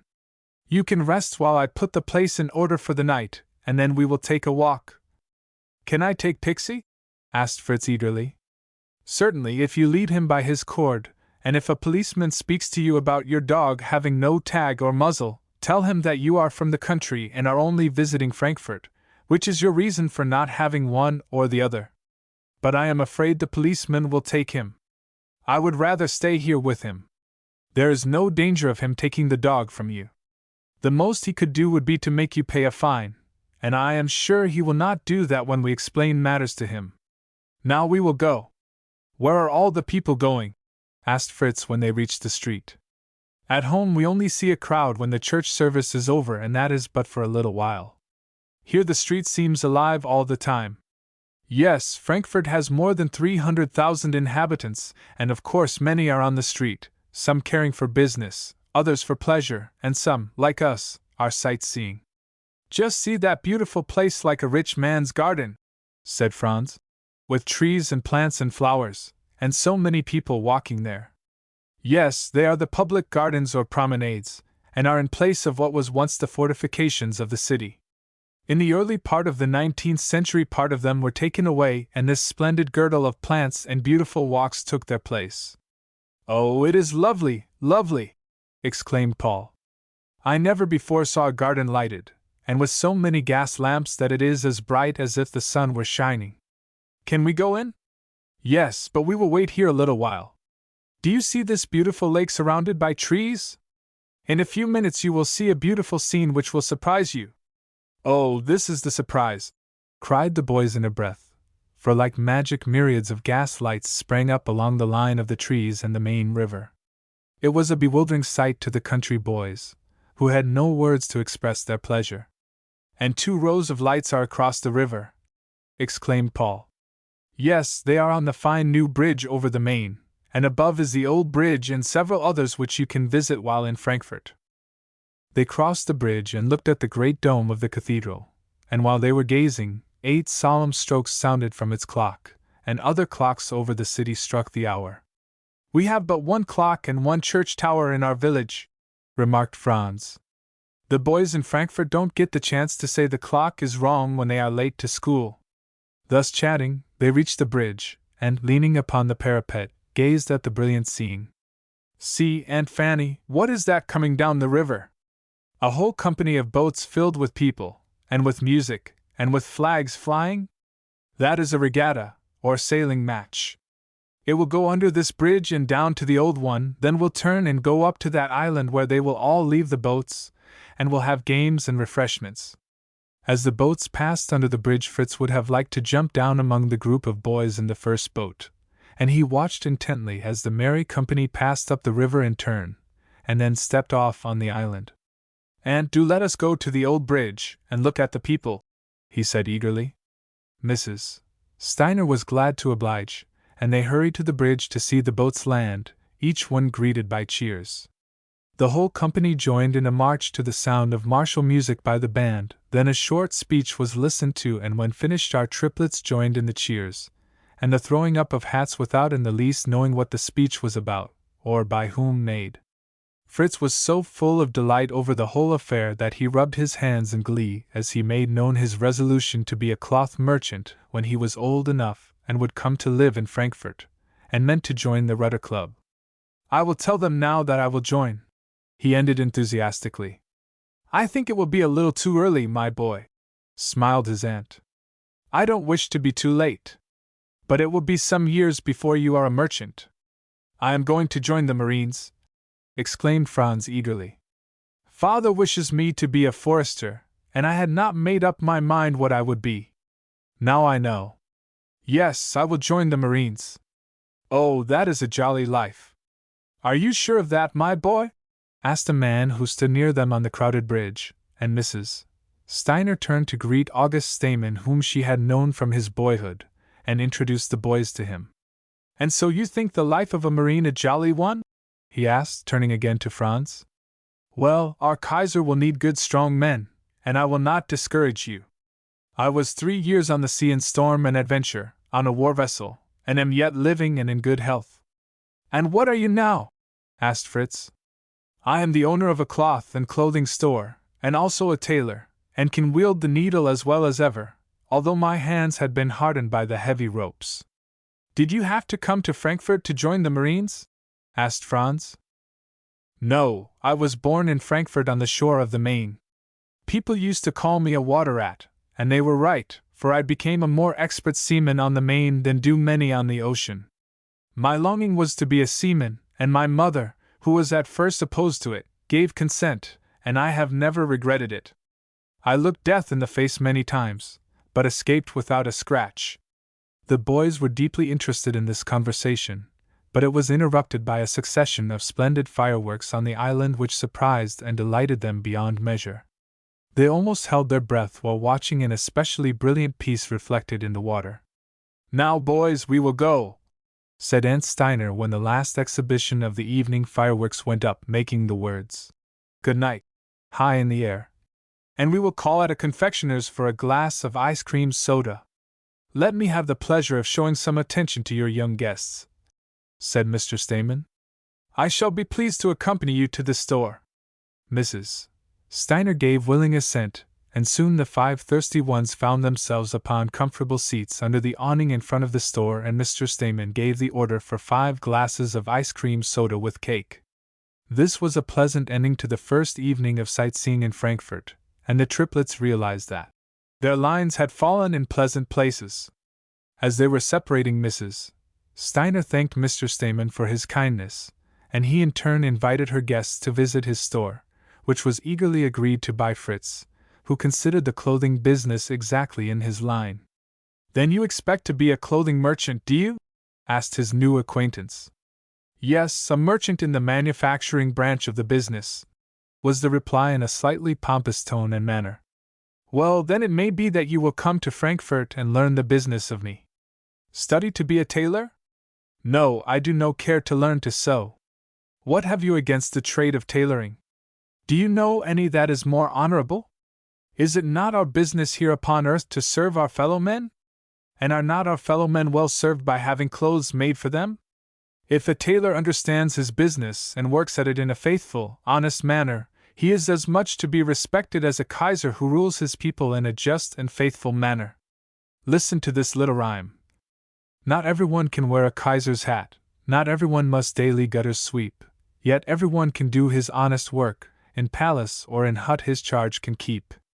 Do not think I am censuring you, my dear boy, but never, never speak disparagingly of any honest work. That little verse pleases me, remarked the quiet but observing Paul. My father often says the same thing, but not in verse. He says that work is no disgrace to anyone. And he tells his pupils that the smut that is upon the hands of a toiling man can be washed off by soap, but no soap can wash away the smutty word that comes from the lips. That is true indeed, commented Mrs. Steiner. And now we must journey toward home and the blessed land of sleep, as my dear mother always called the bedroom. And she was right, for a comfortable bedroom is indeed a blessed place to the weary one at the close of a hard day's labor or the child wearied with play. They bade Mr. Stamen a cordial farewell, and taking another glance at the gay scene about them, returned to the quiet flat. The boys began to realize how tired they were when they reached number 37, and went directly to their room and to bed. When all was quiet, the careful aunt went in and, just as she had expected, found no one had thought to put out the light. Moreover, Fritz was lying with his feet upon the raised part of the lounge and his head on the low part. "Fritz, dear boy, Fritz," she said, shaking him by the shoulder. "Wake up. You must not sleep with your head so low." "Oh, aunt," he said plaintively, "let me sleep. I am all right." "No, you are not all right, and you shall sleep the whole blessed night when you get in a more comfortable position. Don't you see that your feet are on the pillow where your head ought to be?" "Yes, but I was sleeping so well." "And see, you turned the lounge the other way, the head was down this way when we first came." "Yes, Fritz, you are right. I did turn it that you might not be waked by the sun shining upon your eyelids. Now step off, quick, and put your heels in their proper place."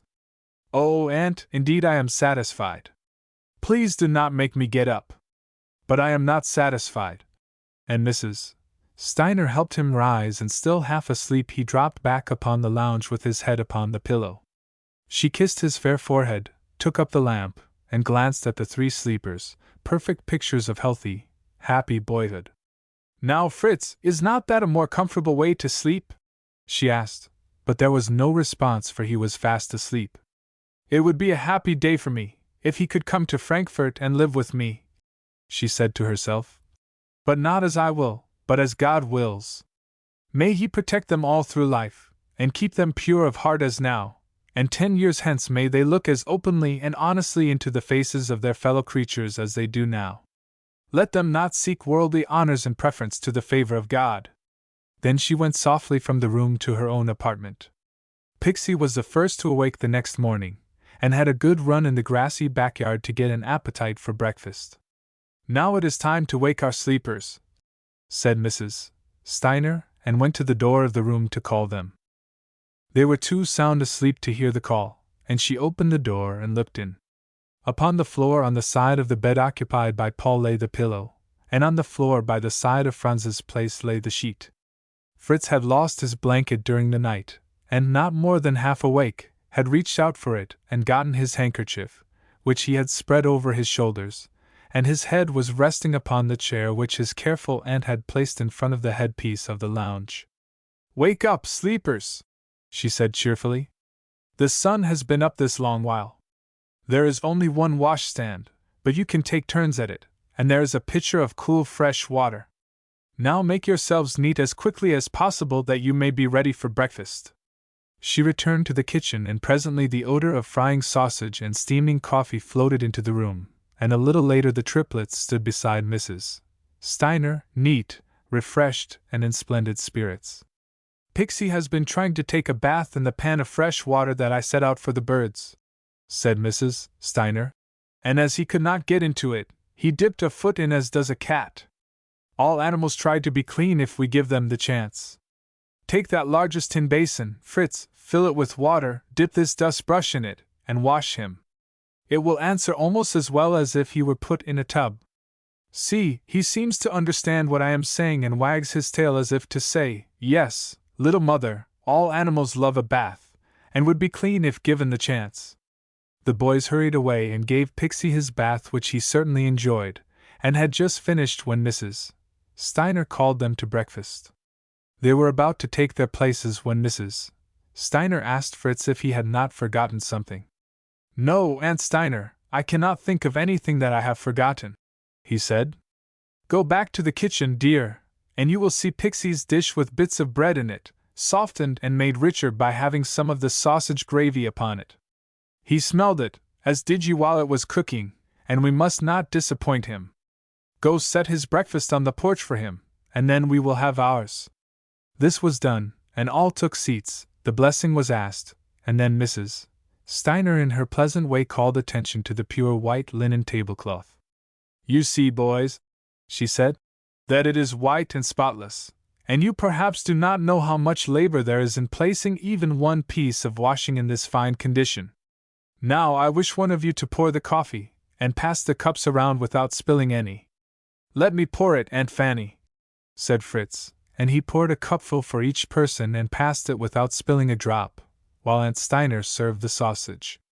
Then Fritz poured his own coffee, and in passing it to his place he noticed a tiny stain at Paul's plate. Immediately a discussion arose between them as to who was to blame in the matter. "Never mind," said Mrs. Steiner soothingly. "I am satisfied that the whole cup of coffee has not flowed over the cloth. We will cover the stain with the mantle of love and charity in the shape of a clean napkin." It was such a satisfaction to Fritz to see it hidden that he was ready to ask a question. "Aunt Fanny," he said, "where are we to go today? Every place is new to you, and you can go where you prefer, but on horses that do not eat oats." The boys understood that she meant that they must go on foot, and were well satisfied. "Our horse at home eats oats," remarked Franz, "and loves sugar. Every morning, when Papa is ready to ride to the forest, Mama goes to the gate with him, with a lump of sugar for Betty, and always says, 'Now, Betty, be a good little horse today and bring your master safely home to his wife and children this evening.' Do you understand?" And she does really seem to understand, and neighs gently as much as to say, "I will." "Can you go out alone, do you think, or do you wish me to go with you?" asked Mrs. Steiner when breakfast was finished. "I am sure we could go alone," replied Fritz. "If we get lost we will ask the way to 37 Bornheimer Street." They put on their straw hats for the march, and Pixy, who evidently thought that they were going home, sprang up in delight, and was so full of frolic that Fritz could scarcely fasten the cord to his collar. "Now, are you going out without one of you thinking of something you have left undone?" asked Mrs. Steiner gently. "Will you not write one line to your parents to tell them of your safe arrival?" "Yes, truly we forgot it." And the three looked at each other, then laid aside their hats. Fritz ran to his satchel for paper and envelopes, but his aunt told him that postcards would be sufficient, and supplied them with 3, saying that they could write letters later. "Would it not be better to wait and get scenery cards?" asked the thoughtful Paul. "Scenes of something we will see while we are out today?" "No, right now, and just a few words that your parents may get them this evening. It may perhaps save them sleepless nights." The triplets sat down immediately to the business of writing home. Franz wrote so large that he could only get upon it the few words. "My dear father and mother and sister, we got safely to Frankfurt last evening." Fritz, with his usual frugality, used but a third part of his postal, and Paul took the middle course, and neatly filled his card. Chapter 5: Fritz in Trouble. When the boys had finished writing their postals, they bade Mrs. Steiner good morning and set out to see what they could of Frankfurt without a helper, and their first aim was to find a letter box. They had nearly reached one when Franz noticed that he had not written the address upon his postal. He saw no remedy but to go back and mount a long flight of steps to correct his mistake. But a gentleman who was also about to post a letter comforted him by the assurance that his parents would receive it if the address were written with a pencil, and loaned him one, to the great satisfaction of the whole party.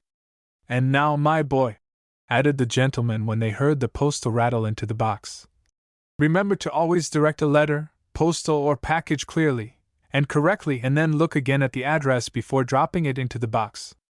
The triplets promised to remember, and the gentleman bade them good-bye, and hurried down the street.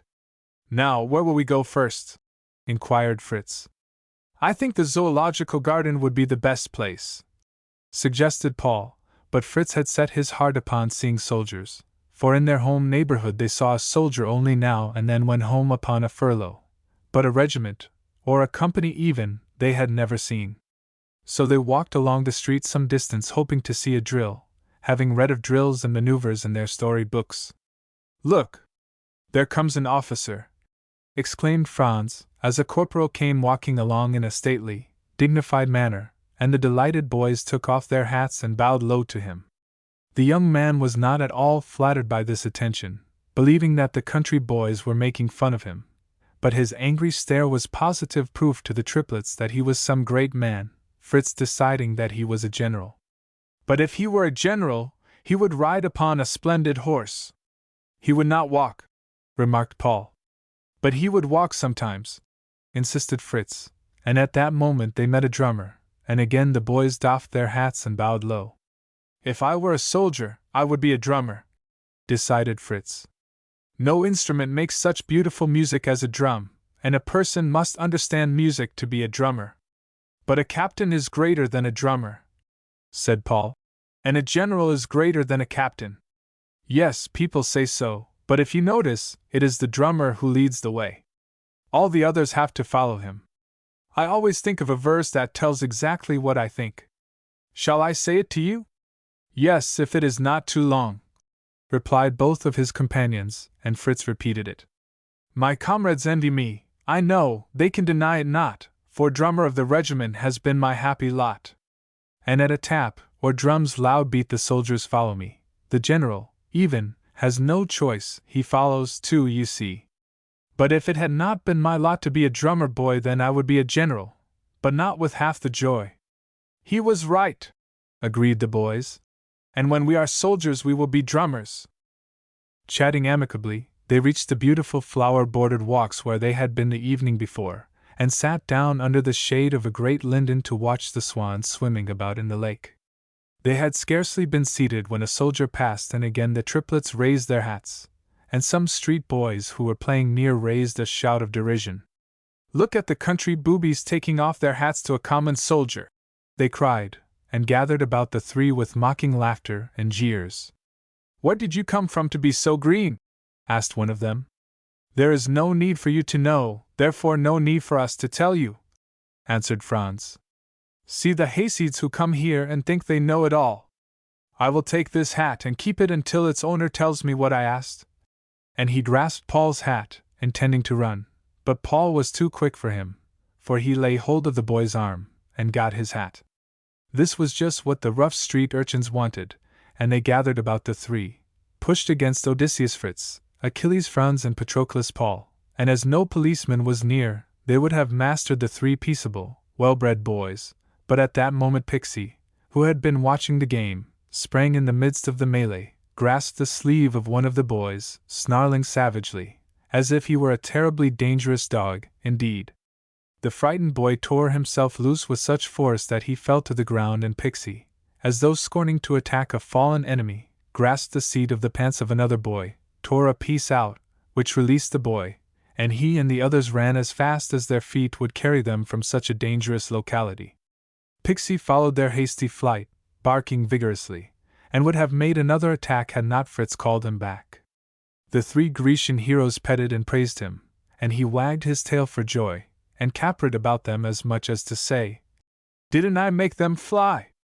Yet prouder was his young master, and he could not help reminding his comrades that he was not so foolish after all in bringing his dog to Frankfurt, to which they agreed, for they felt much relieved at the scatterment of the rough and violent street urchins. "But," continued Fritz, "it will be better for us to leave here, for these rough boys may collect a larger company and come back and fight us, and as brave as Pixy is, he might not be able to manage them all." "Say, boys," exclaimed Franz after they had walked some distance, "we will not raise our hats to every soldier that happens along. That is why the street boys made fun of us. It would be all right if we only knew a general should he come along, for then it would certainly be good form to raise our hats to him. But we don't know, so we won't raise our hats to any man in uniform," advised Franz. All agreeing to this decision, they passed on to the business part of the city, Pixy trotting near them, his young master holding fast to his rope.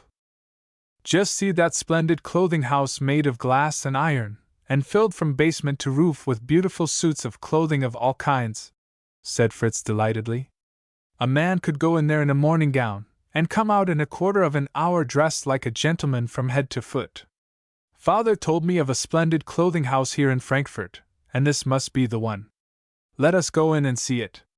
"But we cannot take Pixy in," said thoughtful Paul. "Surely they would not allow dogs in that beautiful place." "No," replied Fritz. "You boys may go in first, and I will stay here with Pixy. After you have been through the building you can stay with him while I go." Franz and Paul hurried in, and Fritz stood by the great glass front, and examined with the eyes of an experienced clothing merchant the elegant cloth garments hanging within. "They are wonderfully cheap," he said to himself as he considered the cards upon them. "We could not afford to sell them at that price. But then who knows whether they are well made? If I were going to buy them, I would examine them well before paying any money for them." So the future clothing merchant chatted to himself, and did not take notice that a tall, handsomely dressed and gentlemanly-looking stranger was gazing upon him with a smile of benevolent good comradeship, and at length spoke to him. "You appear to be a stranger here, my young friend," he said in a winning tone, and he lifted his glossy silk hat as he spoke. "Yes, sir, I was never in Frankfurt before, and came only yesterday." "Then I am sure that there is much to see and to hear that will be new to you." "Yes, for I came from the country, and this is the first city I have ever seen." "But can you enjoy it so well alone?" "I am not alone, 2 of my classmates are with me. They have gone into this clothing house, and when they come back they will hold my dog and I will go. Then I will remain with you until they come, for I love the company of young people. I will also be a protection to you, for there are many bad characters in a great city." "Yes, I have read and heard of them, and it is very kind in you to stay. I have read in our newspapers of the cunning rogues, and I am on the lookout for them. My comrades could be more easily deceived than I, for I am quite sure that I would know one the moment I saw him, and would like to see one. Your reply proves to me that you are intelligent and thoughtful beyond your years, and certainly have no need of anyone to protect you, for you can take care of yourself. I wish other boys would read more about these light-fingered people, and they would be on their guard. Now you might be seeing something while you are waiting for your friends. We might walk about the square and they will see us when they come out of the store, for we will keep in sight of it." Fritz was pleased with this proposal and walked slowly along with his new acquaintance, who pointed out with his cane objects of interest and at times laid his hand on the boy's shoulder like an affectionate father, and Fritz felt perfectly at home with him. At length they reached a tall column upon which was pasted many bills and placards. "Have you read this?" asked the new acquaintance, pointing to one of them with his cane. "No, sir." "Well, now read it aloud." "Way to the Zoological Aquarium," repeated Fritz. "Now this one. Beware of pickpockets. It is good advice. I must see if I have my money. And he touched his pocket, his example followed by Fritz. Yes, mine is all right yet. How is it with yours, my dear young friend? I hope your money is in a safe place, that is, if you have any with you? Yes, I have $2 and some small money, but better than all, I have a gold piece that I keep in the safest place in my pocketbook. I am not intending to spend it, for I have enough without it, but my father said that one ought to have more money with him than he thinks he will need. Your father is evidently a kind and sensible man. Yes, he certainly is.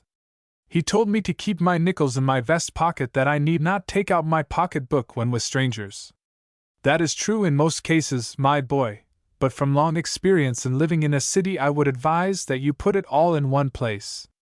If all your money is in your pocketbook, you can guard it much better than if your attention was divided by having to guard two places.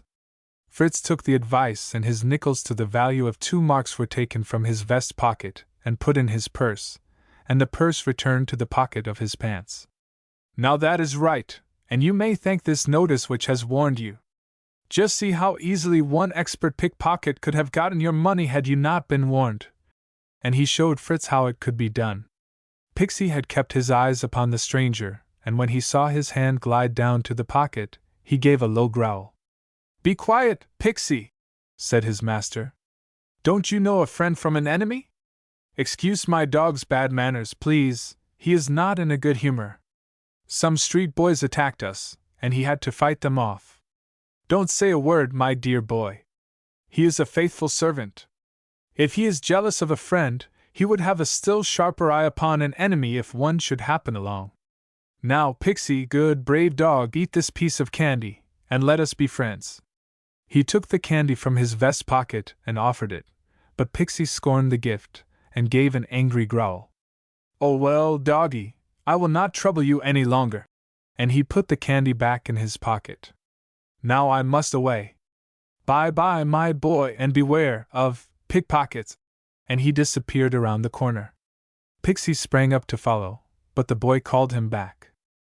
Franz was right, Pixy, when he said you have no sense, complained Fritz, as the dog continued to give dissatisfied growls.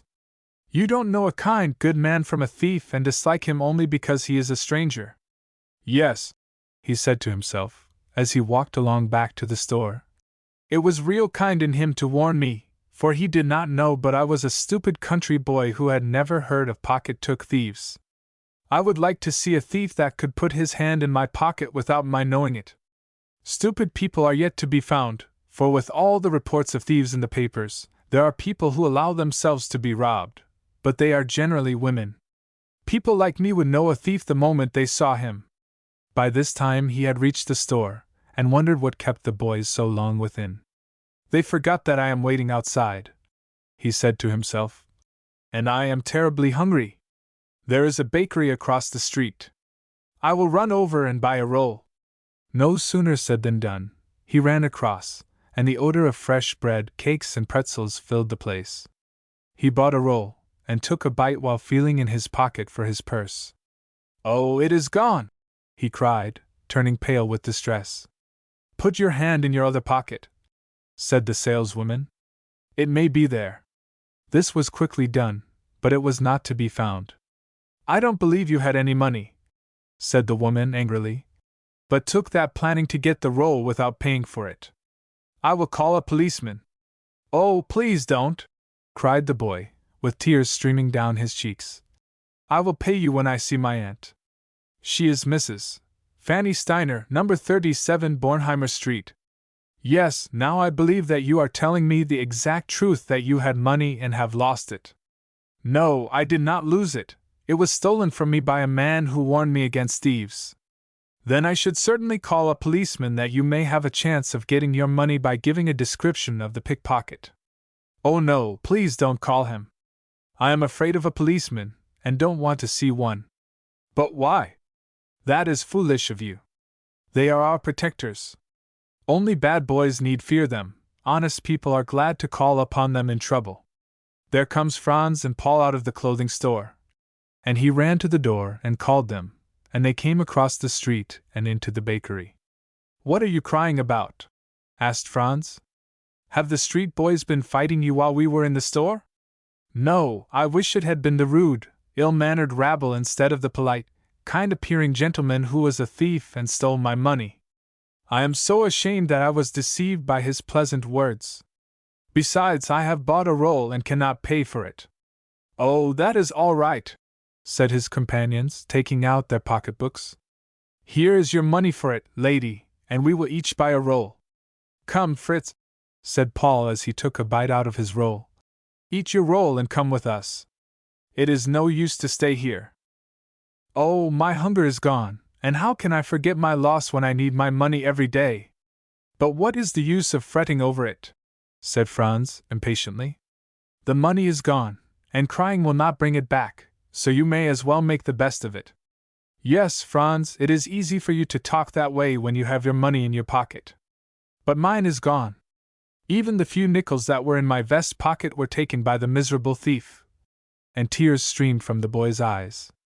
I do feel sorry for you, said the saleswoman. Had you much money in your pocketbook? Yes, I had $2 silver and a 10-mark gold piece with the face of Kaiser Frederick upon it. My father got it in trade, and he put it on the Christmas tree for me. It was new and bright and beautiful, and now it is gone. Besides, I had 2 marks, and the nickels in my vest pocket, and— What is the use of calling them all over? Complained Franz. This is the 3rd time you have called them. They will not come back like tame birds that know their names. Just think of the lines we repeat in school. Happy are we if we forget what we cannot change, Paul said by way of comfort. Yes, Paul, that is all right when people are not in trouble, but it will not bring back my beautiful, bright gold piece and my— It was not very smart of you to allow yourself to be robbed, rejoined Paul quickly. No thief would have gotten the chance to fool me that way. I would not have been so friendly with a strange man as to allow him the chance to get his fingers in my pocket. Oh, Paul! You think you are very wise, but you would have been taken in just as I was by his smooth, sleek speech. The rascal was so pleasant and kind. It is a lesson to me, but that does not bring my money back. Oh, my gold piece, and my $2, boo-hoo-hoo. Oh, do be quiet, warned Franz. Don't you see that people are gathering about the door? Yes, you are right, I will be quiet, but we must go back now to Aunt Fanny's. I have had enough of Frankfurt for one day. To this the others agreed, but when they left the bakery they went in the wrong direction, and had gone many squares before they realized their mistake. Yes, you are going exactly in the opposite direction from 37 Bornheimer Street, said a policeman whom they accosted. Face about and inquire of policemen and postmen whom you meet, and in time you will get there. This they did, and when they reached 37, Mrs. Steiner was on the porch looking for them. They ran up the steps and Franz and Paul left explanations to Fritz, who fell upon her neck weeping and sobbing. Oh, Aunt Fanny, it is gone, all gone. What is gone? Tell me, my little Fritz. You frighten me. My pocketbook, with my beautiful, bright gold piece with the picture of Kaiser Frederick on it, and my 2 hard dollars, and my 2 mark pieces, and my nickels, all are gone. But my pet, suppose you have lost your pocketbook, that is not saying that it cannot be found. There are plenty of honest people in the world who would be glad to return it if they could find the owner. We will search the papers and we may see in the found column that someone has it, and will give it up to you. But, Aunt, it is not an honest person but a thief who has it. I had no idea that anybody could steal from me. And he poured forth the whole story, concluding with, Oh, my beautiful, bright gold piece, with the face of Kaiser Frederick upon it. Stolen! Dear Fritz, that is an entirely different thing from being lost. I, too, would never have thought of you allowing yourself to be robbed, for you spoke of reading so much about pickpockets. It is evident that your dog was a better judge than his master. He had no confidence in the man, while you almost gave him your pocketbook. Oh, Aunt, don't remind me of that. I know it too well myself. No, dear, and I am sorry for your loss, and hope it will not make you lose confidence in your fellow men. For one thief in the world there are thousands of honest people, but in a strange city and in a crowd one can be on guard without hurting the feelings of any stranger.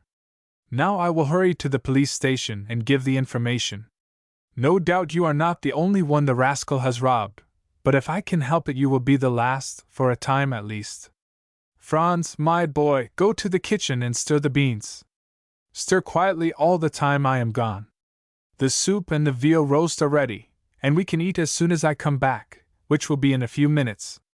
She threw a little, fleecy shawl over her head and ran down the steps as lightly as a girl of 15.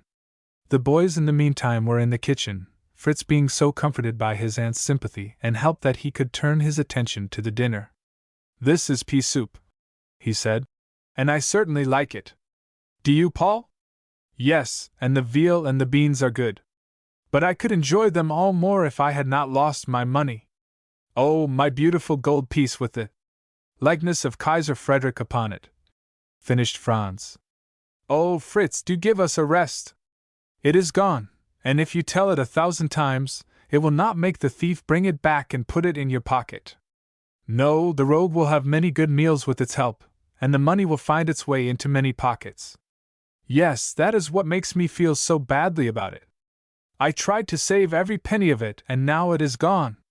No wonder that you can feel cheerful. You have your money, but I—" At that moment his Aunt Fanny returned, and brought some cheer with her. "While the police have no clue to the thief," she slid, "as no one saw the theft committed, yet they will take every means to trap him. And now, Fritz, don't grieve any more.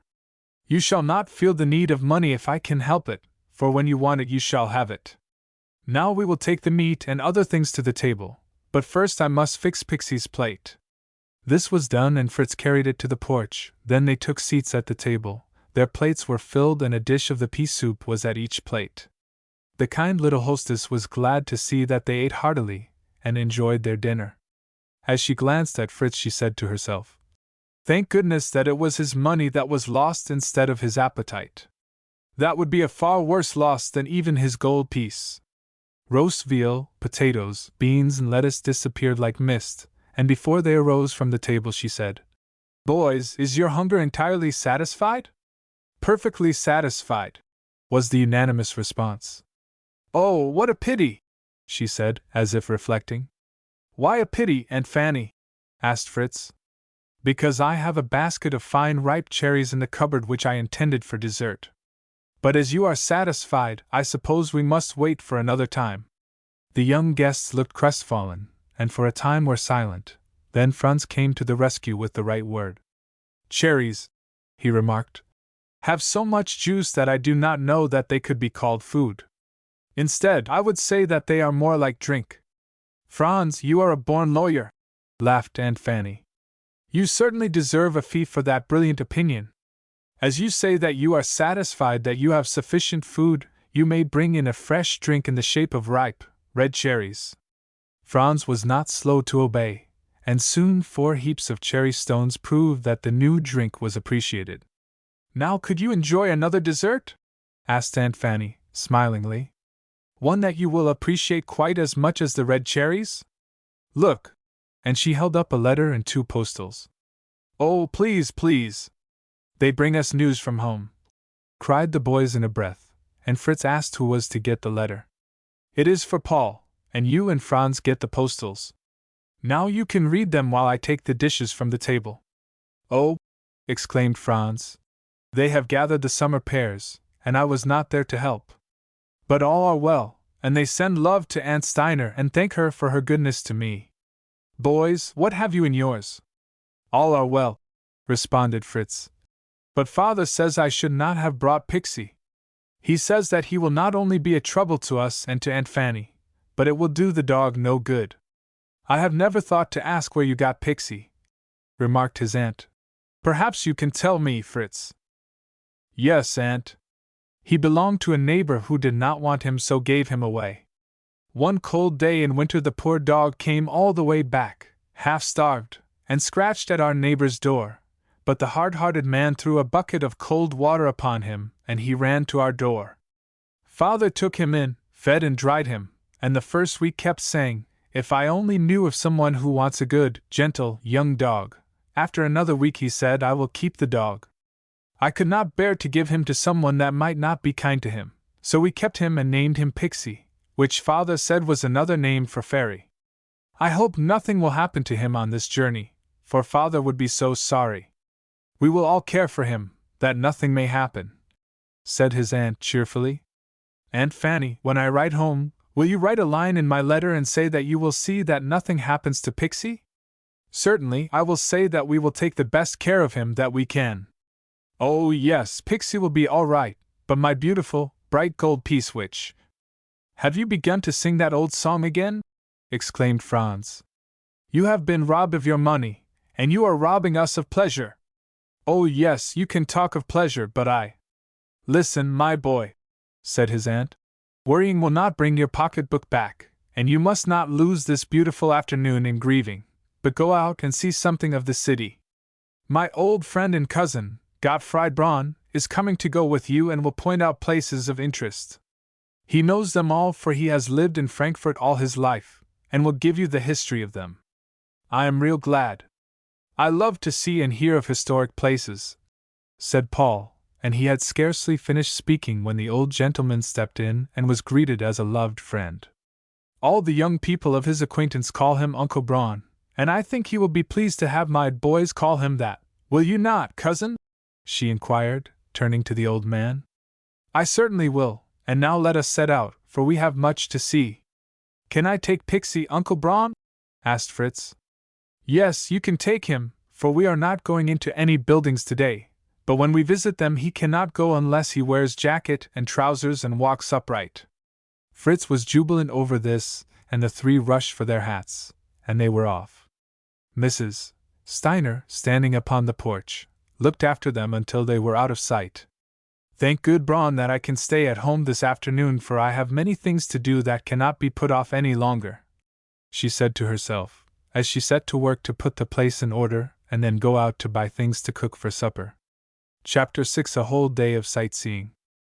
The four descended the steps, Fritz leading Pixy, and were soon in the main streets of the city, where the constant hurrying of feet and the rush of traffic was a continual subject of wonder to the country boys. In the windows of the large stores they saw so many things that were new to them, some of them from foreign countries, that they could scarcely move on, and Uncle Braun waited patiently, answering innumerable questions. Is this the first time that you have ever seen diamonds, pearls, and other precious gems? He asked when they remained long at the windows of a large jewelry store. Yes, Fritz replied. Our parents have none, nor have our neighbors. Oh, how beautiful they are! And just see the price that is upon the earrings. Yes, 10,000 marks. 10,000 marks, echoed Franz. Why, that would buy a house and garden in the Odenwald. Does any person except queens and other royal people wear such things? Asked Paul. Certainly. There are many people in Frankfurt who buy and wear them. If you are surprised at the price of the earrings, I am sure that you would be more astonished did we know the price of the diamond necklace. Uncle Braun, do you suppose that it was this jewelry store that was robbed a few weeks ago? Asked Fritz. I saw an account of it in a Frankfurt paper. I cannot say. There are many jewelry stores here, also many thieves. Oh, cried the boy, at the remembrance of his own loss. My new bright gold piece. With the likeness of Kaiser Frederick upon it, completed Franz. You see we can repeat that wail all right. Don't tease him, Franz, my boy, remarked Uncle Braun in a kind yet rebuking tone. You have not as yet had the opportunity to show us how you would act if all your money was stolen. Fritz has nothing to be ashamed of that he was deceived by the smooth-tongued stranger. I will tell you what happened to a baker, a middle-aged man, who has lived in Frankfurt all his life. He was sitting in his bakery one day when he heard the footsteps of a man going up the steps of his house, which had two front doors, one leading into the bakery and the other up the stairway to the bedrooms. He went to the door and looked up, and there was a man who appeared to be going up, but was in reality coming down backwards. He halted when he heard the sound at the door. He had a large bundle tied up in a compact roll, consisting of bed, pillows, and bed clothing, and did not appear to be in the least haste. What are you doing there? Called the baker. Isn't this the pawnbroker's shop? Asked the stranger. No, that is on the next square. You go to the corner and turn to the right, and there you are. Thank you. The baker returned to his bakery, and the man went out and down the street. When night came and the family went to retire, there was no bed or bedclothing in the baker's room. The clever thief had made off with them. Fritz seemed somewhat comforted to hear that he was not the only one who had been outwitted. Farther on, the boys took keen interest in a bicycle race. "Oh, look at them!" Fritz exclaimed. "A whole regiment of them! How can the dealer sell so many? He must sell a great many more than you see there in order to pay the rent of his store." "Yes," agreed Fritz, knowingly. "The rents are high with us, too. There is one man in our village who pays 180 marks for the rent of his store." "That is quite a sum of money, my boy," smiled Uncle Braun. "But look at this small store we are passing. I happen to know that the rent of it is 10 times your 180 marks. Is that possible? Then if he got but a mark for each pair of shoes, he would have to sell 1,800 pairs in a year to make the rent. I don't know how many he sells, but I do know that he has been there for a long time and does a flourishing business." "Oh, listen to the music in this store!" exclaimed Paul. "Singing, and no singer to be seen. I thought it would surprise you. That is a phonograph. Now listen, do you know the air?" "Yes, it is from Der Freischütz, and oh, how beautifully it is done! How can it be possible for it to sing so correctly?" And the triplets listened with delight. They would have lingered much longer, but Uncle Braun reminded them that time was passing, and there was much more to see. "Do you know anything of the poet Goethe?" he asked as they passed along. "Oh, yes!" they all exclaimed eagerly. "Would you like to see the house in which he was born? I am sure you would, so we will go directly to it. The old house has been restored and is just as it was when he lived there. He was born in 1749. How old would he be if living?" It did not take the triplets an instant to state exactly the number of years. Then their old friend asked which of Goethe's poems they liked most. "I like the Singer," said Paul. "And I like the Erlking, but when my father read it aloud to us last winter, my little sister crept under the sofa. She was afraid."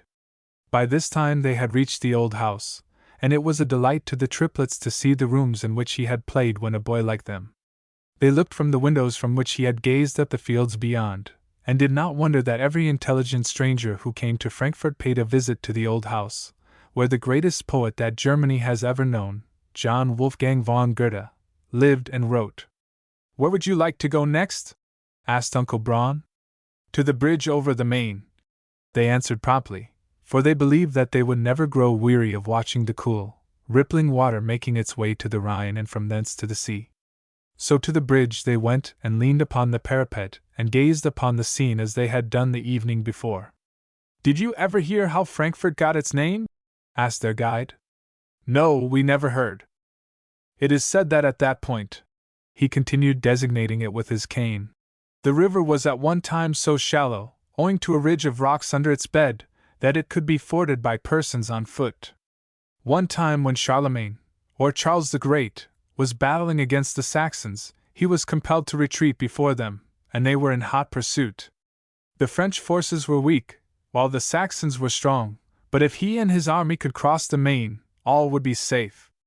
A heavy fog rested upon the river and they could not find the safe fording. The French ran up and down the shore, hoping to see someone who could tell them the location of the ford, but found no one. The enemy was advancing rapidly upon them and they had about given up in despair, when they saw a deer with her young step into the water and cross safely. In full confidence that the instinct of the animal had guided her correctly, they followed and reached the south side of the Main safely. The Saxons followed, but could not find the shallow place to cross, for there was no deer to guide them, and the city, dating from that time, was called Frankenfurt or Frankfurt. This narrative was of deep interest to the boys, who gazed at the spot where Charlemagne had crossed more than 1100 years before. "Did he live in Frankfurt?" asked Paul. "Yes, for even at that time the city was of some importance. He built a fine palace which he named Frankfurt, and did much to improve the city and neighborhood.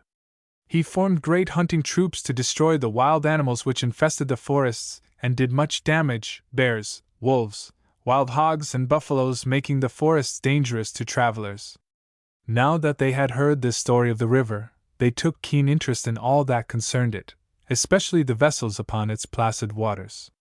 "They can carry great burdens," remarked Fritz, "more than many horses could pull." "Suppose we have a question in arithmetic," said Uncle Braun. "I am sure that any one of you can solve it. If one such vessel could carry 30,000 hundredweight, how many horses would it take to draw that burden if 2 horses could draw 50 hundredweight, and how many wagons and drivers if each driver had 2 horses? Fritz was the ready reckoner of the 3, and quickly answered, 1,200 horses, 600 wagons, and 600 drivers. "Then you can see how much cheaper it is to have freight carried by sea." "What are those boards for reaching from the shore out over the water?" asked Paul. "They are for those who wish to take a bath in the main, and on these warm evenings it is very agreeable to have this refreshment to weary bodies. Would you boys like to take a bath?" "What would it cost?" asked Fritz. 8 cents. "Then I can't take it. I have no money." "Oh, my beautiful, bright gold! But would you take the bath if I pay for it?" "Do you mean for Franz and Paul, too?" "Yes, for all 3.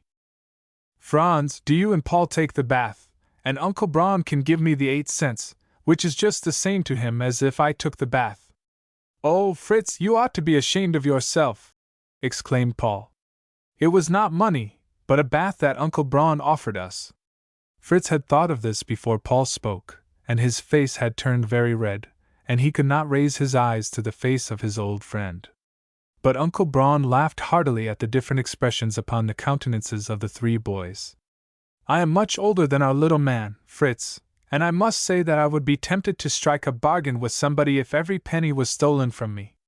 Now in such a predicament, I think we should help each other, so I will give Fritz 5 nickels to put in his empty pocket, which will at least make a jingle." "No, no, I will not take them!" cried Fritz, flushing warmly. "I am ashamed of myself." "Fritz," said Paul, "it is a very different thing for you to take the money that Uncle Braun offers you as a gift, than to ask for money in place of a bath when he offers you the bath." Franz saw the affair in the same light and advised the acceptance of the nickels, but added that it would take too much time to take a bath when there was so much they wished to see. They passed on to the residence streets of the city, where were some elegant dwellings, one of which especially attracted the attention of Fritz.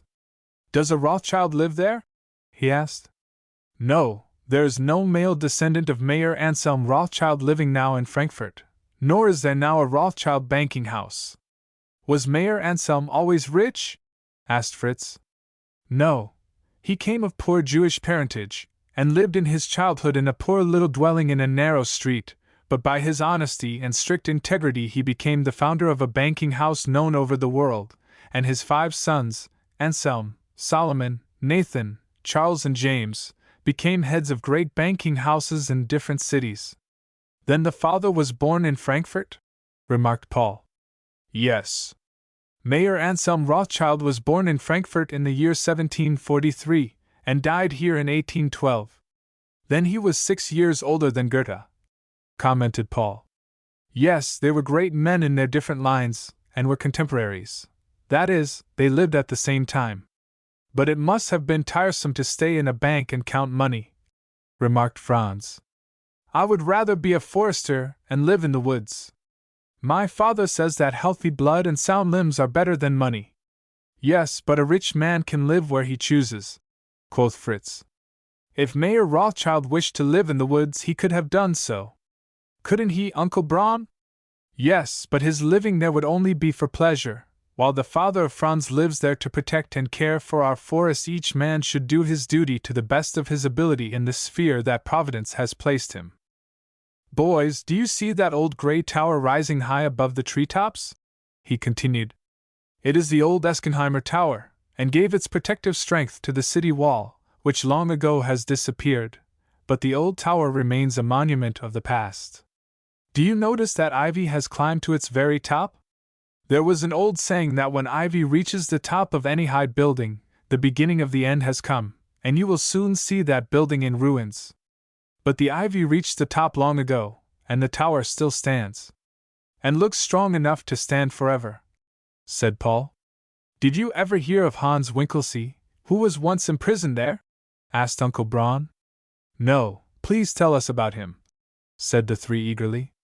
Hans Winklesee was, in his time, one of the boldest, most daring robbers that ever infested the Frankfurt forests, and the foresters did their best to entrap him and make him their prisoner, but for a long time he eluded them.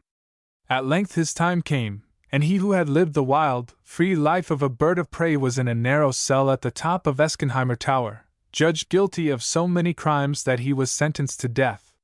He who had roamed the forest, after deer and other wild animals, and had lain in wait to plunder travelers, now saw nothing, heard nothing but the creaking of the weather vane on the top of the tower, which tormented him by day and robbed him of sleep by night until he preferred going to the gallows to longer imprisonment. Oh, that I were free to see the bright sunshine, the moon and the stars, hear the thrush sing and the owl hoot, he would say to himself in the darkness of his cell. But I see nothing, hear nothing but the horrible grating sound overhead. Well, Winklesee, said the jailer one evening as he stood at the cell door, you must feel it a great relief to be safely in here, as would a bear that had escaped the hunters and the dogs, and was safe in the depths of his cave. I could endure it if it were not for that fiendish weather vane. If I only had my good rifle in my hand and was upon the ground, I would shoot a bullet hole through it for every night it has robbed me of sleep. Now, Winklesee, do you really imagine that you could shoot to the top of the tower from the ground? I don't imagine it. I know it, and it would be a joy to me to have revenge upon it for robbing me of sleep. Hans Winklesee, the burgomaster and the judge who condemned you would believe you a boaster, or out of your mind did they hear you say this, for it is simply impossible. You can go and tell them, and say that if I lose my life upon the gallows, they lose the best marksman in the kingdom. The jailer shook his head, then turned the key in the lock and went slowly down the steps. He believed that the judge and the burgomaster would laugh at him should he give them Winklesee's message. Yet he feared that if the imprisoned man died upon the scaffold, he would feel self-reproach and remorse for not giving him the one chance for his life. He went to the judge and told him, and a council was called to discuss the question. As in most cases, part were in favor of giving him the chance for his life, and the other part believed that he was planning a flight, and his associates would gather about to help him escape. But there were huntsmen among them who were eager to see what Winklesee could do and argued that if he failed, it would then be time enough to have him executed, so they decided that as soon as the clock struck 12 the next morning they would allow him the trial of his skill. A deputation was sent to tell him of the decision. I am not afraid of the gallows, he said, but am willing to have a chance for my life on condition that I have my own rifle and one of my comrades accompany me to the spot where I take my stand. Can you agree to this? They assured him that both requests should be granted, and hoped that the trial would be a success. I have no fear in regard to it. I know what I can do. Now you can leave me to myself, and tomorrow I will leave this martyr cage and be as free as the birds of the air. Winklesee, I advise you not to take the affair so lightly. If you fail, your last chance for life fails with it. The news of the trial of his skill spread through the city, and the next day at 12 a great crowd assembled to witness the test of skill. When Hans was escorted to the spot by one of his associates, his rifle was put in his hand. He pressed it to his breast as if it were a long-lost friend, examined it carefully to see that it had not been tampered with, then said, I am ready. Shall I shoot? The burgomaster nodded and Hans took aim at the weather vane and fired. Stillness reigned in the great multitude, then hunters and marksmen shouted and cheered, for there was a bullet hole in the weather vane, plainly visible to the spectators. Hans loaded the rifle, took aim, a second bullet whizzed through the air, and a second hole appeared in the weather vane close to the first. He is in league with Satan, cried a voice in the crowd. No mortal being could do that without the evil one's help. He is Satan himself, cried another, and could shoot a hole through the moon if his rifle would reach that far. Shot after shot followed, each one leaving a bullet hole in the vase, until the whole 9 were there, and anyone having good eyes can see them today. Fritz, Franz, I see them, cried Paul. Oh, he was a wonderful marksman. I wonder if anyone is living now who could do it. But, suggested Franz, how easily the maker of the weather vane could make the 9 holes before it was placed on the top of the tower. You boys can settle that question among yourselves, replied Uncle Braun. But listen to the rest of the story. The burgomaster and councilman were glad to have the chance to spare the life of the stalwart and expert marksman, and told him that he was free to go, providing he would no longer molest travelers in the forest. He made no reply, and the councilman held a consultation, and one of them went to him with another offer. The headmaster of hunting died lately, and his place must be filled, he said. You have given such an exhibition of your skill as a marksman that we offer the place to you. You can then live in the city of Frankfurt and have all the rights and privileges of a citizen, together with the compensation that goes with the office, and our good wishes. All expected Winklesey to accept this offer with gratitude, but he waved his hand in refusal. I do not wish the place, he said. All my life I have been free, and free I will be. My imprisonment let me see what it is to be buried alive. I would feel if enclosed by the walls of a city as a chaffinch would feel in the craw of a hawk. No matter if your city walls enclose a larger place, it is yet a cage. No, I will not stay. Hans Winklesey seeks the woods. There he was born, there he will die and be buried under a shady oak tree. The boys were so interested in the story that they did not realize that it was past their supper hour, but Uncle Braun knew that they must be hungry. We will go into a restaurant, he said, and each of you can order whatever you wish, just so that the price does not exceed 10 pennies for each. That will buy enough to stay your hunger until you can reach home to enjoy the good supper your aunt will have ready. 10 cents will get enough for us and leave a little over for Pixy, remarked Fritz. No, I will provide for Pixy. He, too, is my guest. It was a new and pleasant experience to the boys to give an order in a fine restaurant, and each chose 10 cents worth of cake, which they pronounced delicious, and which with glasses of cool water refreshed them greatly. Would it not be well to take your kind aunt some of the cake which you like so well? Asked Uncle Braun. We should have thought of it ourselves, said Franz. Paul and I will buy 20 cents worth, and Fritz need not help because he has lost his money. There was no need to remind him of his loss, rebuked Paul. There is no need to remind me, true enough, sighed Fritz, for it is never out of my mind. When I saw the fine houses I thought to myself that it took gold pieces like mine to build them. When I saw the tower and heard the story of Winklesey, I thought that I would not give my gold piece for his rifle, and when I walk along the streets I think that perhaps I may find a gold piece like the one I lost. But, my dear boy, said Uncle Braun, what would be your gain would be someone's loss. Perhaps it would be the only piece that a poor widow had to pay rent or to buy bread for her children. I am ashamed that I wished to find one, but my gold piece was so new and bright. There is no need to be all the time grieving about what cannot be helped, grumbled Franz. My boy, said Uncle Braun kindly, do not censure him. It is a comfort to speak to friends of what troubles us, and a pleasure to speak of what interests us. I knew 3 young men in college who were very fond of the pleasures of the table. What they had to eat, what they wished to eat, and where they hoped to eat, seemed to be their only object in life, and they spoke of it continually. It certainly was not entertaining or instructive conversation.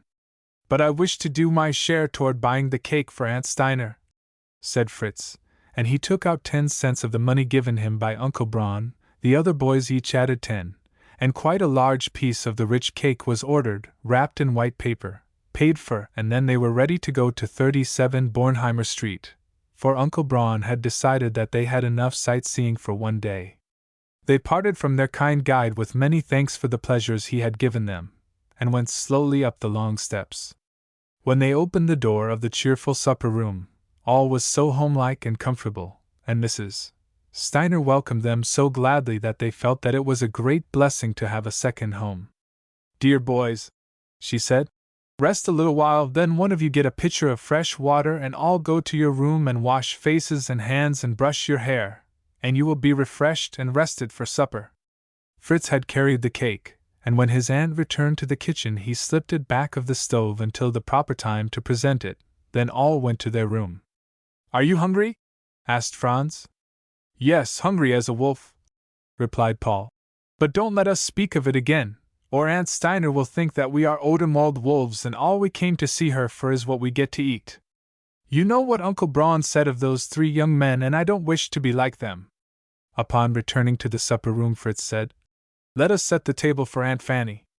All right, responded Franz, springing up. Do you put on the tablecloth, and I will put on the dishes.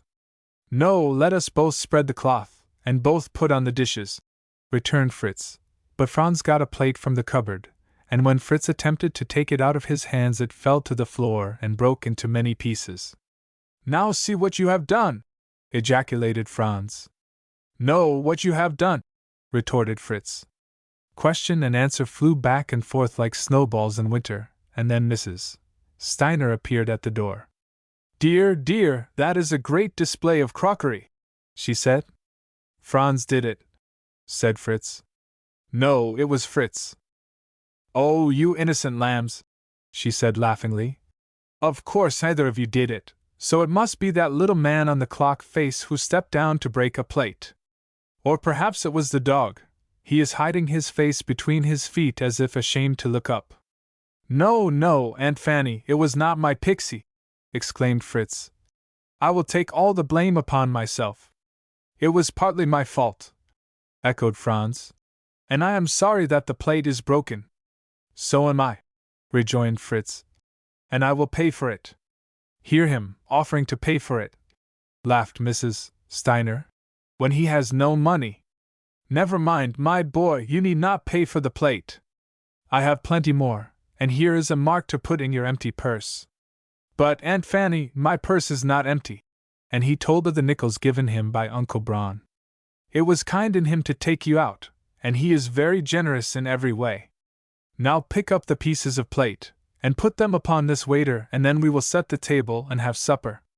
This was done, and while his aunt was out of the room, Fritz took out one of the pink plates, put the cake upon it, and set it in the middle of the table.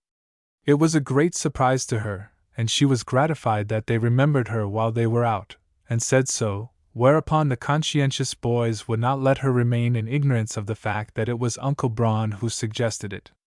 Well, it is no matter who first thought of it, she said cheerfully. You boys use your money to prepare a surprise for me. We will cut it in 4 parts, and it will make a fine dessert. The boys insisted that she should keep it all for herself, but she said she would enjoy her part more when all had a share, so they did not refuse it. Now, boys, tell me something of your afternoon, said Mrs.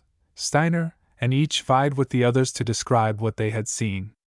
Fritz contributed his share of it by telling of his wish that he could find a gold piece on the street, and what Uncle Braun said in regard to it, ending with, Oh, my new bright gold piece with it. Oh dear, are we again to hear that cry?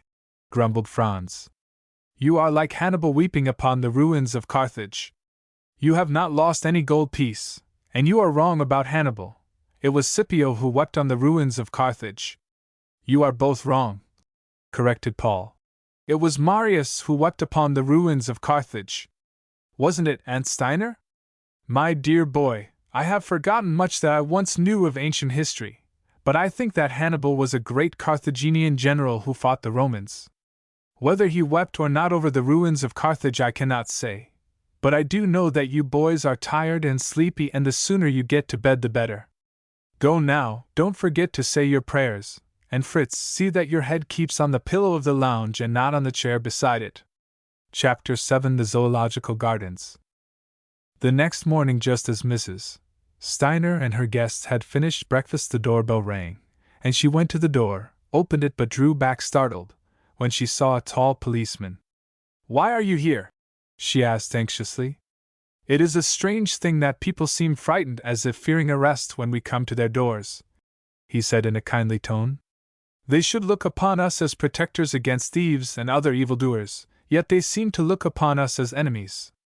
Yes, said Mrs. Steiner pleasantly. One cannot deny that when a policeman comes it seems to signify trouble. Well, I am not bringing trouble. I only came to inquire if there is a boy here named Fritz. Yes, Fritz is here. He is my brother's son, and is visiting me. The boys had heard all and made a rush for the door, where they stood behind Mrs. Steiner, gazing with intense interest at the tall, dark man who had such piercing black eyes and a mustache so large that Fritz told his aunt afterward that it looked as if a blackbird had lighted upon his upper lip and spread its wings under his nose. "Now, which one of these boys is Fritz?" he asked. "This one," said the aunt, turning to the boy, who was doing his best to hide Pixy from the eyes of the law. But Pixy was not willing to be obscured.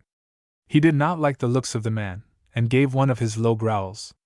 "Call your dog away, boy, I have no business with him, although he has no tag. However, that is no harm, so long as he stays in the house. Now, Fritz, what is your other name?" "Fritz Heil. My father is a clothing merchant, and his store. I do not have need to know of him. Did you lose a pocketbook yesterday?" "No, it was stolen from me." "Well, I came to take you to the police commissioner." "And has the policeman arrested me?" asked the boy, clinging to his aunt's arm. "You are not under arrest, boy," laughed the man. "You are only wanted as witness. We hope to catch the thief. Now forward, march." "Yes, Fritz, go and do what you can to help. Do you think you can find your way back?" "I will see that he gets back all right, madam." And down the steps they went, Franz and Paul looking after them until they disappeared from view. Fritz was received so kindly by the police commissioner that he felt entirely at ease. "So you were robbed, my little man. How did the churl look who picked your pocket?" "Oh, he was no churl, but a pleasant gentleman with a soft voice." "Yes, we know this pleasant gentleman. How was he dressed the day you saw him?" "He wore a tall silk hat, a black broadcloth coat and vest, and although it was a warm day, he had on a fine thin overcoat." "Entirely right. You describe him well as to clothing. Now about his face and form?" "He was tall and slender, had a smooth face, black hair and black eyes that looked quickly about him like a squirrel, and he had a scar over his left eye." "Exactly.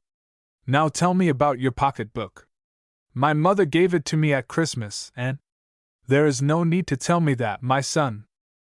"Yes, there is need, because in it is a tiny card on which is written to my loved Fritz from his mother, Christmas." "Oh, it is well to know this. Describe the pocketbook." "It is of red leather, and has a bright clasp, and upon it I scratched Fritz with my pocket knife." "That is enough, my boy. Is this it?" And he held upon a red leather pocketbook. "No, mine is the same shape, but smaller." "Is this it?" holding up another. "Yes," cried the boy joyously and reached for it. "First tell me what is in it." It was no trouble for Fritz to enumerate the coin. He had done it too often to forget. "The pocketbook is yours, my little man. Tell me, do you recognize this photograph?" "Yes, it is he, the very one, only his overcoat was not buttoned when he robbed me." "Exactly. We know our man and he is now behind iron bars. When your aunt came here and gave the information, I sent one of my detectives to a public house where these rascals congregate, and sure enough, there was your fine gentleman partaking of a good dinner washed down by a bottle of good wine at your expense. Your gold piece is safe and one of the dollars. He used the other and the small change for his refreshments. Here, take your pocketbook, and I wish to say that there are not many grown people who could observe and describe so well the thief who robbed them. I will not trust anybody again as I did that smooth-talking stranger. I will be on the lookout all the time for thieves. Oh, my boy, do not let this affair make you suspicious of your fellow creatures, or you will never have a peaceful hour upon earth. Of course, we should not trust entire strangers too much, and should carry our money in a secure place. The safest is a pocket on the inside of your vest. A thief could not well get his hand in there. And now let us shake hands in farewell, and may you have a pleasant visit to Frankfurt." The boy left the office in splendid spirits, for he felt richer than when he first owned the pocketbook and the gold piece, for he had it again, when he thought it was gone forever. The policeman took him in sight of number 37, and he ran the rest of the way alone. He saw his aunt on the porch waiting for him. "Aunt Fanny, dear Aunt Fanny, I have my gold piece and my pocketbook." And he held it up in glee. "Oh, my boy, had we Pixy back, that would be a greater joy," said Mrs. Steiner. "My Pixy!" cried the boy. "Isn't he in the house?" "No, my poor boy, and I have no idea where he is. After you left, the affectionate creature was so lost without you that I could not quiet his restlessness. Franz and Paul had gone out to walk around the square, and left the door open a little way, and while I was in the kitchen to see if the bread was ready to put in the oven, Pixy slipped out. I saw him disappear, and ran after him as fast as my feet would carry me, but he escaped."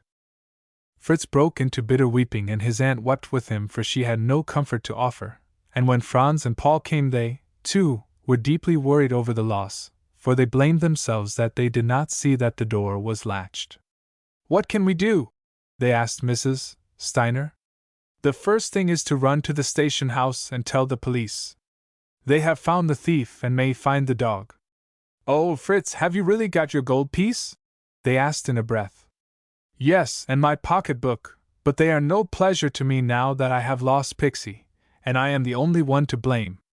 If I had left him at home, instead of bringing him to Frankfurt without Papa's knowing it, this would not have happened." And again he wept, and the others could offer no comfort. "If I don't find Pixy, I will not go home," he sobbed. "Papa and Mama and little sister love him so, and even our servant girl will grieve if Pixy never comes back." "Let us not lose time in grieving," said his aunt, putting her hand upon his shoulder, "but let us do what we can to find him." "Yes, we will go," said Fritz. "For the longer we wait, the further away he will be." And he ran out, followed by his comrades. The first person they met was a carpenter with his tools upon his shoulder. "Have you seen my dog, my Pixy?" asked Fritz as the three halted and looked up in his face. "A beautiful black dog with curly hair on his neck and shoulders?" "No, I have seen no black dog." And the boys ran along again, asking everyone they met. "You are only asking me to plague me," said a cross old woman, not heeding the tearful eyes of Fritz. "The street boys are getting more tormenting all the time." At length a kind-hearted woman told them that she had seen a black dog on the next street, and they ran in breathless haste to see it, but alas! It was not Pixy, for while resembling him, it did not recognize the name of Pixy, nor the voice of Fritz calling it. "This is my dog, boys! What do you mean by trying to toll him away?" exclaimed a gentleman, coming to the door of a store. But when Fritz explained that he had lost his dog, the gentleman believed him and became a sympathizing friend. "I will give you the advice to go to the animal asylum," he said.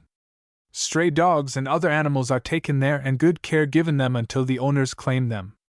"Oh, if my Pixy falls in good hands until I can find him," said Fritz. "I must tell you, boys," continued the gentleman, "that in Frankfurt, as in other cities, there are people who will steal dogs in order to get a reward. But your dog may only be lost, and the best way will be to put a notice in the morning paper. Then if he is at the asylum, they will let you know." At that moment a well-known voice said, "Good day, doctor, what important business have you with my young friends?" It was Uncle Braun who spoke, and the boys were so delighted to see him that half their troubles seemed to be gone. "Don't be so distressed, Fritz," he said. "I will put a notice in the paper saying that a black dog answering to the name of Pixy has strayed away, and will promise a reward to anyone who will bring him to 37 Bornheimer Street. Now run home, boys, and do not keep Mrs. Steiner anxious about you." He added to his kindness by going with them as far as number 37, and when the triplets hurried up the steps, they found Mrs. Steiner on the porch watching for them. She was sad to see that Pixy was not with them, but cheered Fritz by saying that Uncle Braun generally succeeded in what he undertook, and all ate dinner with hope in their hearts. But when they arose from the table and Fritz saw Pixy's plate on the back porch, he threw his arms about his aunt and wept. "Oh, Aunt Fanny," he said, "if I only knew that Pixy was in the asylum or some other safe place, and not wandering the streets, hungry and looking for me, I would not feel so badly. But I am afraid the street boys will throw stones at him, and he will run away and never come back. If your gold piece that you gave up as lost was found, so Pixy may be. Do not cry any more, my darling, or you will be sick. Perhaps your dog may be on his way back to the Odenwald. If we had walked all the way he might track us, but we came in the cars from Umstadt. In spite of that disadvantage he may find his way home, as he did the time your neighbor gave him away. Where will we go tomorrow? Asked Paul with the kind intent of taking Fritz's thoughts from his trouble. In search of Pixy. No, responded Mrs. Steiner. That will be of no use. You might walk the streets from morning until late at night every day, and it would be of no advantage to you or the dog. Let us go this afternoon to the zoological gardens and see the many animals from foreign countries. We will have some dinner and then go, that we may have a long afternoon at the gardens. This was a happy thought. Nothing could have taken the boy's mind from his loss of the dog so well as did the many varied interests which the gardens offered. Near the entrance was a large, fine building used by visitors as a resting place, and for refreshments. Mrs. Steiner did not pass it by, but the four went in and she bought a supply of cake as a supplement to their light dinner. Then they went to see the splendid crested peafowls that were spreading their brilliantly tinted fans on the green lawn. As they passed a company of gay-plumaged parrots, they were crying, "Dora! Dora!" And Mrs. Steiner told the boys of a lady who owned the large green parrot and was so weary of hearing it scream, "Dora! Dora!" from morning until night, that she gave it to the garden, and now all the parrots screamed, "Dora! Ask it what its name is," she said to Fritz. "What is your name?" he asked, going close to it. "Same as yours," was the reply, followed by croaking laughter.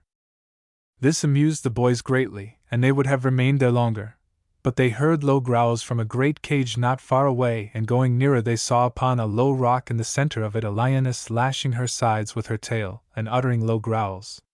The floor of the cage was of sand, and stretched upon it was the king of beasts, his great head upon his paws, and his savage eyes resting upon the bystanders. At length he arose, and coming to the great iron rungs that surrounded it, he yawned, and the boys started back in affright from the terrible mouth and teeth, but he soon returned to the sand.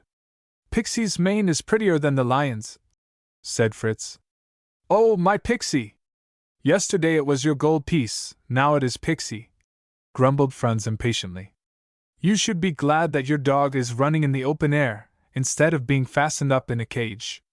"Yes, I am glad of that, but oh, I cannot keep from crying when I think of the street boys, and how they may chase him. Come to this cage, boys," called Mrs. Steiner. "I wish you to see a lion that I once held in my arms and petted as if it were a kitten. He is now a great, grown lion, but he was born in this garden, and crowds came to see him, and some people would give the keeper a fee to be allowed to take it in their arms. No one would dare to touch him now. Except myself," said the keeper, who came up that moment, put his hand in the cage and combed the long mane with his fingers. "Is he always so tame?" asked Paul. "Yes, except at meal time, then they are hungry and show their native ferocity. I would not dare to put my hand in his cage then. If you will come here at 5 o'clock, you will see him fed." They promised to come, then went to see the panther, the hyena, and the wolves, and then Mrs. Steiner called them to go to the great pavilion where the monkeys lived and played as merrily as if in their native haunts, running over the branches of the tree in the center and swinging from the ropes, chattering, grinning, teasing each other, and making themselves generally amusing to the many spectators who crowded about their pavilion. "I never imagined so many in one place," said Fritz, "and they are flying past and around each other so fast that it makes one's head giddy to watch them. I like that little fellow that is so playful and good-natured. Now a lady has given him a lump of sugar, and oh, see that bigger monkey has taken it from him and eaten it. That is a shame." Fritz was so interested in the cunning little creature that he was glad when the lady gave him another lump of sugar, which he put quickly in his mouth, swelling out his jaw in a comical manner while his little, sharp eyes were watching the other monkey. But alas! The old tyrant rushed down upon him, took the sugar out of his mouth, and put it in his own, and slapped the little one he had robbed right and left. "Oh, it is certainly a shame," said Fritz, and he took off his hat, and put it under his arm while he wiped his heated forehead, when in a flash the little monkey he had so pitied rushed down, grasped his hat, drew it through the rungs, and was up on the branches almost before Fritz knew it was gone. "Oh, Aunt Fanny, he took my hat while I was looking at the big one eating the sugar. Oh, see! He is tearing off the blue ribbon band, and biting pieces out of the rim and dropping them down for the little monkeys. And tears rolled down Fritz's cheeks. The keeper, hearing the laughter, came at once, and with a pull knocked the hat out of the monkey's hands, and although many little black fingers clutched it as it lay a second on the floor, it was brought to the rungs by the pole and Fritz secured it. But little remained of the rim, and what there was of it was ragged, and when he put it on, peals of laughter from the spectators sent him crying to his aunt. But alas! She too was laughing, and the boy felt that his last friend had gone over to the enemy. "Oh, little Fritz," she said, trying in vain to look sympathizing and serious. "There is one kind of bird they can add to their collection today, and that is the peccary, for surely you, poor child, are that unlucky bird. But never mind, your luck will change, your Pixy will come back, and I will buy you a new straw hat. Yes, but we must go away from here. It makes me sick to see the people laughing at me. Yes, we will go and see the birds. That is my favorite place in all the garden." On their way, they passed the cage where serpents of every kind were twisting and squirming about, among them the terrible boa constrictor and the python. But Mrs. Steiner could not look at them, and asked the boys to stay but a little while, but they could halt at the tanks of the South American alligator, the rhinoceros, the great turtle, and the hippopotamus. All animals which the boys had never seen except in pictures and were of wonderful interest to them. The bird enclosure was truly an attractive place. Among the branches overhead were many kinds of small birds singing, chirping and chattering, and Mrs. Steiner pointed out several which should have been acquaintances of the Odenwald boys, but to her surprise they did not appear to know their names. "I am ashamed that I, a forester's son, and living in the country all my life, do not know the names of our native song birds, but know the foreign ones from seeing them in pictures," said Franz. They gazed long at the wise-looking owls who were blinking on a wall of masonry, which represented an old tower, then turned their attention to the swan and spoonbills, and other aquatic fowls sporting in the clear water of the lake, while on the shore marched the stately flamingos, resembling red-coated soldiers. On a rocky point rested an eagle, and upon another a golden condor spread its great wings. "Oh, see!" cried Fritz. "Here comes a great elephant carrying an organ in his trunk. See, he is setting it down, now he is turning the crank and playing a beautiful waltz." Of all the new and interesting things they had seen, this was the greatest delight to the boys, and their delight was not dampened by having the animal musician hold out his trunk for pay. Fritz gave him one of his beloved nickels, which was immediately passed to the keeper, and when Mrs. Steiner gave him a sweet bun which she had brought in her pocket especially for him, he put it in his capacious mouth and swallowed it with evident relish. After the elephant organ grinder had received all the pay he could gather from the people congregated about the bird enclosure, he passed on with his organ, and Mrs. Steiner took her guests to the bear pits, and to their delight, they saw the great polar bear, the black bear, and many others of which they had seen illustrations, and after watching them as much time as they could spare they passed on to see the giraffe, and from thence to the pen of the zebra. They were earnestly engaged in counting its beautiful stripes when from a great tent near they heard the sound of some wild and warlike instrument, which seemed to serve as a summons, for people were hurrying to the tent. Mrs. Steiner told the boys to come, and all went through the opening and found that a company of Nubians were about to give a performance. They were in native costume, their coal-black hair stiffened with grease to make it stand straight up, their brilliant white teeth in contrast with their black faces. They commenced the performance by a representation of a sham battle with their spears, and our Grecian heroes were reminded of their weapons which to their regret they were advised to leave in the Odenwald. It was with intense interest they watched the many different exploits exhibited in the 1 hour's performance. When it was finished, Mrs. Steiner suggested that they go to the pavilion on the terrace and have rolls and chocolate while they rested. This proposition was readily accepted, and just as they finished, Mrs. Steiner, upon glancing at her watch, found that it wanted but 5 minutes of 5 o'clock. "And we were to see the lions fed!" exclaimed Fritz. "You can go," said his aunt. "I will stay here and rest." And she pointed out the nearest way for them to go. They were just in time to see the keeper walking to and fro before the cage of the great African lion, holding upon the point of a long pole a piece of raw beef. The lion sprang against the stout iron bars which made the cage tremble, and reached out his terrible claws as if to grasp not only the meat but the keeper, who was watching a suitable moment to toss in the meat. At length this was done, and the ferocious beast with low growls pounced upon it, took it between his paws, while his eyes rolled about as if dreading an enemy who would take it from him, then tore it to pieces and swallowed it. The panther was next fed. He took his meat slyly to a distant corner of his cage to eat it. When the boys returned to Mrs. Steiner, she said, "Now we have not seen all that is to be seen in the garden. Would you like to stay longer?" "No, Aunt Fanny," replied Fritz. "I have seen and heard so much that I don't think I could remember any more." And to this Franz and Paul willingly agreed, and they set out cheerily for home. They had enjoyed a charming afternoon, and the refreshments that Aunt Steiner had selected had been so abundant and good that new life seemed to thrill them as they moved along. "Look, Fritz!" cried Paul excitedly. "There is Pixy." "Where?" cried the boy, reddening with surprise and joy. Paul's finger was pointing to a black dog, with head and tail depressed from hunger and weariness, but Fritz knew his dog. "Pixy! Pixy!" he cried joyously, and the three boys ran toward him and the stout well-grown boy who was leading him. As if electrified, Pixy raised his head and barked from joy as he struggled to break away from the rough hand that held him. The three boys grasped the rope, but were powerless to wrench it from the hand that held it. "Let go!" cried Fritz. "Pixy is mine, and you shall not have him." "No, he is mine. I bought him today from a strange gentleman. Let go the rope, or I will give you a blow upon the head that will keep you from seeing and hearing for a while." A regular struggle now ensued.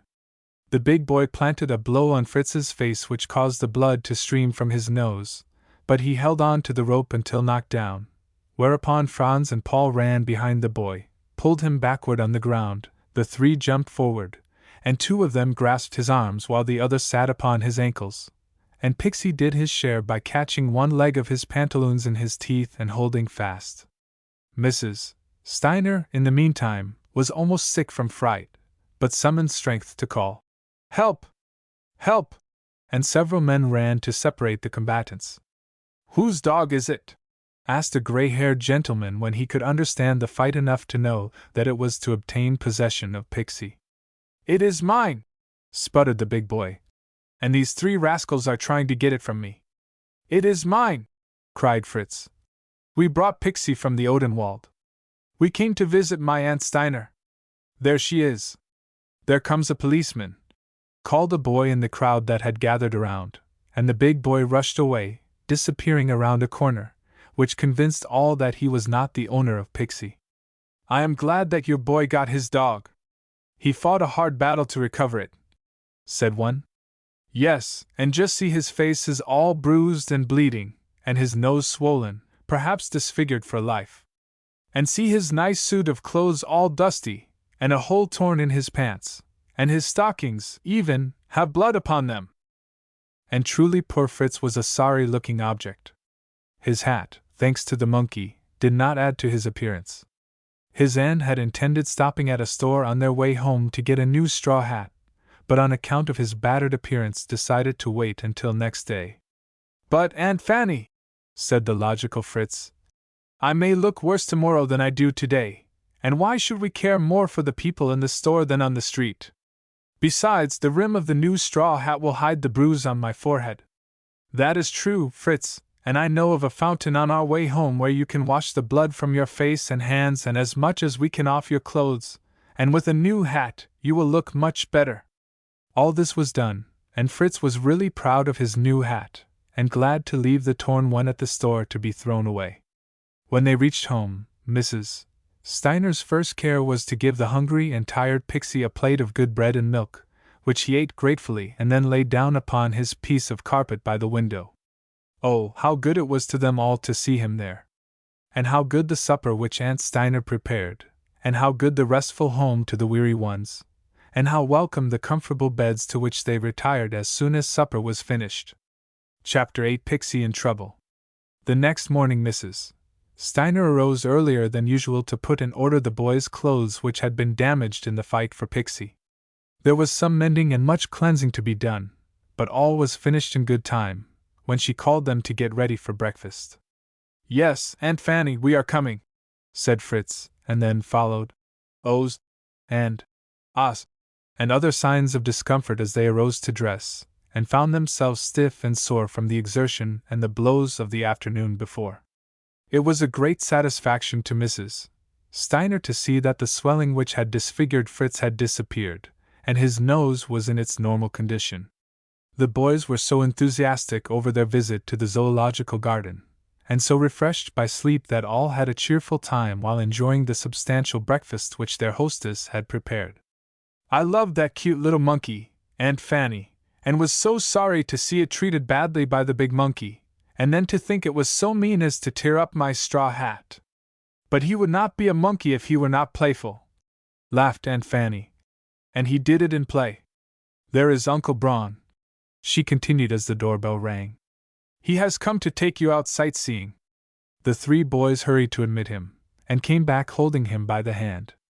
"I am glad you gave these boys breakfast in good time this morning," he said after greeting Mrs. Steiner, "for I wish them to see 2 more of the noted places of Frankfurt on the Main, and when they get older they can visit Frankfurt on the Oder and compare the 2 cities. You have selected good places, if you still think of taking them to those you spoke of the day you were here." "Yes, they have seen Goethe Square, and Schiller Square. Now I wish them to see Romerberg Square and the Cathedral of St. Bartholomew. Could you not make it convenient to go with us?" "No, for it would not do to take Pixy in any of the buildings, and he could not be left alone here. But after I attend to some matters, I will take him out for a walk." The boys were ready to go, and they set out, their first visit being to the cathedral. Their way led across a part of the beautiful promenade, and the equally beautiful Zeil Street, and later through the narrow streets of the Middle Ages, and in a short time they stood before the mighty buildings called the Kaiser Cathedral, so called because from the year 1711 the German emperors were crowned there. The magnificence of the carved work upon the portal charmed the boys, and when they entered they were filled with admiration of the splendid stained glass windows and the grand paintings. They stood for some time gazing at the monument of the Emperor Gunther of Schwarzburg, and Uncle Braun informed them that he was the only emperor who had been buried there. They heartily appreciated the privilege of seeing the great cathedral in the company of one who could give them reliable information, and when they left it, they walked through the narrow, ancient streets on their way to the Romerberg Square, and their guide said as they passed along, "In it stands the Romer, or council house where the German emperors were elected and entertained." When crowned in the cathedral they walked to the council house, followed by a great retinue of princes and the other great people of the earth, while the streets, doors, windows and roofs of the houses were filled with spectators. When the crowned emperor disappeared within the walls of the council house, all eyes were turned in expectation to the windows of Kaiser Hall. Very soon the center one was opened, and the Kaiser appeared in his imperial robes, the crown upon his head, in his left hand the imperial globe of the kingdom, and in his right the scepter. A storm of applause greeted him, and at the same moment all the bells of the city rang in rejoicing over the crowning of a new emperor. It was a delight to the boys after hearing this on their way there to step into this Kaiser Hall and see the portraits of the emperors looking down upon them. Uncle Braun told them of each emperor, and was glad to see that they were very well acquainted with history, and in turn could tell him something of each of them. "It would have been easier to study history if we could have come to this Kaiser Hall first," remarked Franz. "I know a good deal of Charles the Great, but I like better to hear of Frederick Barbarossa." "You are making a great chasm in your likings," laughed Uncle Braun. "See how many emperors come between them. Besides, I think you are mistaken in thinking it would have made history easier had you come here first. Instead, your knowledge of history has made you take interest in these portraits which you could not have taken had you not known something of them. So it is with all travelers. The more they have read of a place, the more intelligent appreciation they have of it when they see it." The boys gazed with great interest at each portrait, and also at the white marble statue of Emperor William I, which had been placed there and unveiled in March, 1892. "Now that we have enjoyed living in the past, let us step out upon the balcony and look at the present in the form of the beautiful Romerberg Square, its green lawn, and its fountain," suggested their guide. It was a stirring scene upon which they gazed. People were going to and fro, and among them Franz saw two familiar figures. "Fritz," he said, "there is Aunt Steiner and Pixie." "So it is Aunt Fanny," cried Fritz joyously. "Aunt Fanny, do you see us?" "Pixie! Pixie!" Scarcely had the sound of the loved voice reached the dog, when he sprang forward, dragging the weak little woman, who was compelled to leap and bound over the grass at a pace which was, to say the least, unaccustomed. She called, coaxed, and upbraided by turns, but Pixie never halted in his race, nor looked back to see how she was faring, but was making with all speed for the balcony. At length Mrs. Steiner could hold out no longer. She dropped the line and sank into a seat on the lawn, and Pixie, released from his burden, sprang up the steps of the council house, where he was met by a watchman. "What are you doing in here, you black Satan?" cried the surprised man as Pixie ran in. "Out with you! Out with you!"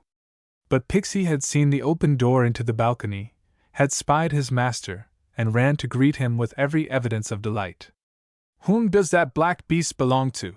asked the watchman, hurrying out. "To me," replied Fritz. "But how dare you bring him in here? Come out, both of you." Uncle Braun advised Fritz to pacify the angry man by telling how it happened that Pixie got in, but the watchman would not listen, so Fritz hurried out to his much-tried relative, followed by the others. "Oh, Aunt Fanny, dear Aunt Fanny, I am so sorry that Pixie acted so badly," he exclaimed. "No, no, don't blame Pixie for your own fault. You should not have called him. The affectionate creature was rejoiced to hear your voice. You called him, and he was glad to obey. Yes, it was my fault. I should have known what Pixie would do. Oh, no one is to blame. It was merely a mistake," said Uncle Braun, joining in the conversation. "But you are all tired, especially the aunt, and you must ride home." He called a carriage, and before they could make objection they were helped in, with Pixie at their feet. "Bornheimer Street, number 37, said Uncle Braun to the coachman as he put a coin in his hand, and they were off. "Oh, how nice it is to live in a great city," remarked Franz. "In the country, when any of the people wish to ride out, the horse must be brought up from the field and curried, the harness be put on, the carriage taken from the carriage house, the whip and carriage robe gotten from their places, the horse put to the carriage, and then when the drive is over everything has to be put back in its place. Yes, child, all one needs in a city in order to obtain these things is money, and Uncle Braun has certainly done us a favor today to add to his many kindnesses. I really don't know how I could have walked home, for my knees trembled and my back ached. Never in my life did I take such long steps, and run and bound as I had to do while trying to keep back that black rascal. But it was not Pixie's fault. You said so yourself, Auntie. Yes, I did say it. It was your fault in calling Pixie. Pixie! The moment the dog heard his name he sprang up, put his paws on her lap, and looked into her face with such an affectionate expression in his brown eyes, that she could not help patting his head and saying, "With it all, one cannot help loving you." The carriage stopped at number 37, and Pixie sprang to the pavement, followed closely by the boys, who helped Mrs. Steiner out carefully, and with one on each side she went slowly up the long steps. "Certainly such help is not to be despised," she said. "You are my gallant cavaliers." She took out her key as she spoke and unlocked the door, and was surprised to see several letters which had been pushed under it during her absence. "They are only business circulars, I suppose?" she said as the boys gathered them up and put them on the table. She put on her glasses, took one up, broke the seal and read. "In reference to your notice in the Intelligencer that you offer a reward for the recovery of your dog, I write to say that it can be found at 395 New Street. If you send 10 marks between 12 and 1 o'clock, and a rope, you can have your dog. Respectfully, M.R. Now just hear that, boys. Who ever heard the like of this? If he asks 2 marks for catching the dog, then he asks 8 marks for 1 day's feed. He must have fed it on pound cake and champagne. It would take my gold piece to pay it, if the dog were really Pixie," remarked Fritz. "Yes, but it is not Pixie. Let me see what this one says." We have your dog, and you can have it, if you will put a notice in the paper that you will put 25 marks in our hand for it. If you agree to this, then you can come to the Hessen statue with the money, and take your dog. Pp. Wonderful that Pp promises to bring a dog that we already have and who is lying comfortably on his piece of carpet by the window. Now here is a stylish-looking letter. Let us see who is the writer. High-born gentleman, or lady. I see that you speak of having lost your dog. Do not imagine that it was lost, it was stolen. It is evident that you like dogs, so I write to say that I have a fine Spitz which I will sell you. His brother sold for 12 marks, and I think you will be willing to give that sum. If so, bring the money to Roderberg Square at 4 o'clock. With due respect, Euphrosyne Sauerbier. Fritz. Fritz. Your dog has shown me that there is more rascality in Frankfurt than I ever imagined, exclaimed Aunt Steiner. Or, upon second thought, I believe they are foreigners. I am sure that no Frankfurter would do such tricky things. Here is a postal, Aunt, that you have not seen, said Fritz. Read it, my boy. Of course it is from another swindler. And Fritz read, to number 37 Bornheimer Street. I have found your dog, and will bring it to you if you will tell me through the paper how much the reward is. Hyr. Will bring us Pixy, and Pixy sitting by looking at us. Well, I would never have believed it. But just see, it wants 10 minutes of our dinner hour. Franz, do you and Paul wash your hands and set the table, and Fritz can help clear off when we have finished. But Aunt Fanny, exclaimed the astonished Fritz, when did you cook dinner? I did not cook any, yet we will have it, and a good one, and all we have to do is to set the table, and as quickly as possible. This was a mystery which the boys could not unravel, yet they hurried to wash and dry their hands. The cloth was spread neatly, napkins put to the places, and the dishes on, when a trim-looking girl came in carrying a long basket in which was a bucket of lentil soup, a roast of veal with vegetables and a plate of fine summer pears. She nodded pleasantly to all, put the dinner quickly and deftly upon the table, set the basket on a chair, and with a smile and a nod went out and down the steps. Well, I never! Ejaculated Fritz. How did you get this dinner cooked, Aunt Fanny? Very easily. All I had to do was to leave an order at a cook shop, and you see the result. Yes, little Fritz, as I said in regard to the carriage, in a large city one can get the comforts and luxuries of life if he has the money. Without that, many doors and also hearts have to remain closed. I ordered a dinner today because it is a change for me as well as for you, for it is very seldom I have a meal except as I prepare it myself. Now let us eat our dinner. They took their seats, the blessing was asked as usual, and Mrs. Steiner carved the roast, giving generous pieces to the hungry boys. The soup was all that could be desired, as was each dish of the prepared meal, and they sat at the table after they finished until the girl came for her basket and bucket and departed, and Fritz was helping take the dishes to the kitchen, when the door-bell rang. Now I wonder if that is another policeman? Ejaculated Aunt Steiner, as she went to the door and opened it. There stood a stout young man with a cigarette between his teeth, who set one of his feet within the room, so that she could not have closed the door had she tried. He was leading a black dog by a rope, which squeezed past him into the room, and he did not appear to think it necessary to remove his cap, as he said with a foreign accent. Dog lost, I got him, yes, I brought him. The dog was black, but much larger than Pixy, was shaggy and unkempt, and had a cross and savage look, very different from the well-kept and gentle Pixy. We have found our dog, replied Mrs. Steiner. I am sorry that you went to the trouble of bringing one. Found your dog? Where is he? Fritz, bring Pixy here, called his aunt, and Fritz came with his dog, followed by Franz and Paul. I have been more than half an hour coming here with this dog in answer to your advertisement, and should be paid for my trouble, said the young man gruffly. It is not our fault that you came. It is not our dog. See, he is not at all like ours and he does not answer to the name of Pixy. See if he don't. And he jerked the dog's head up by the cord as he called, Pixy! No matter if his name is Pixy, he is not our dog. Our dog is here, as you see.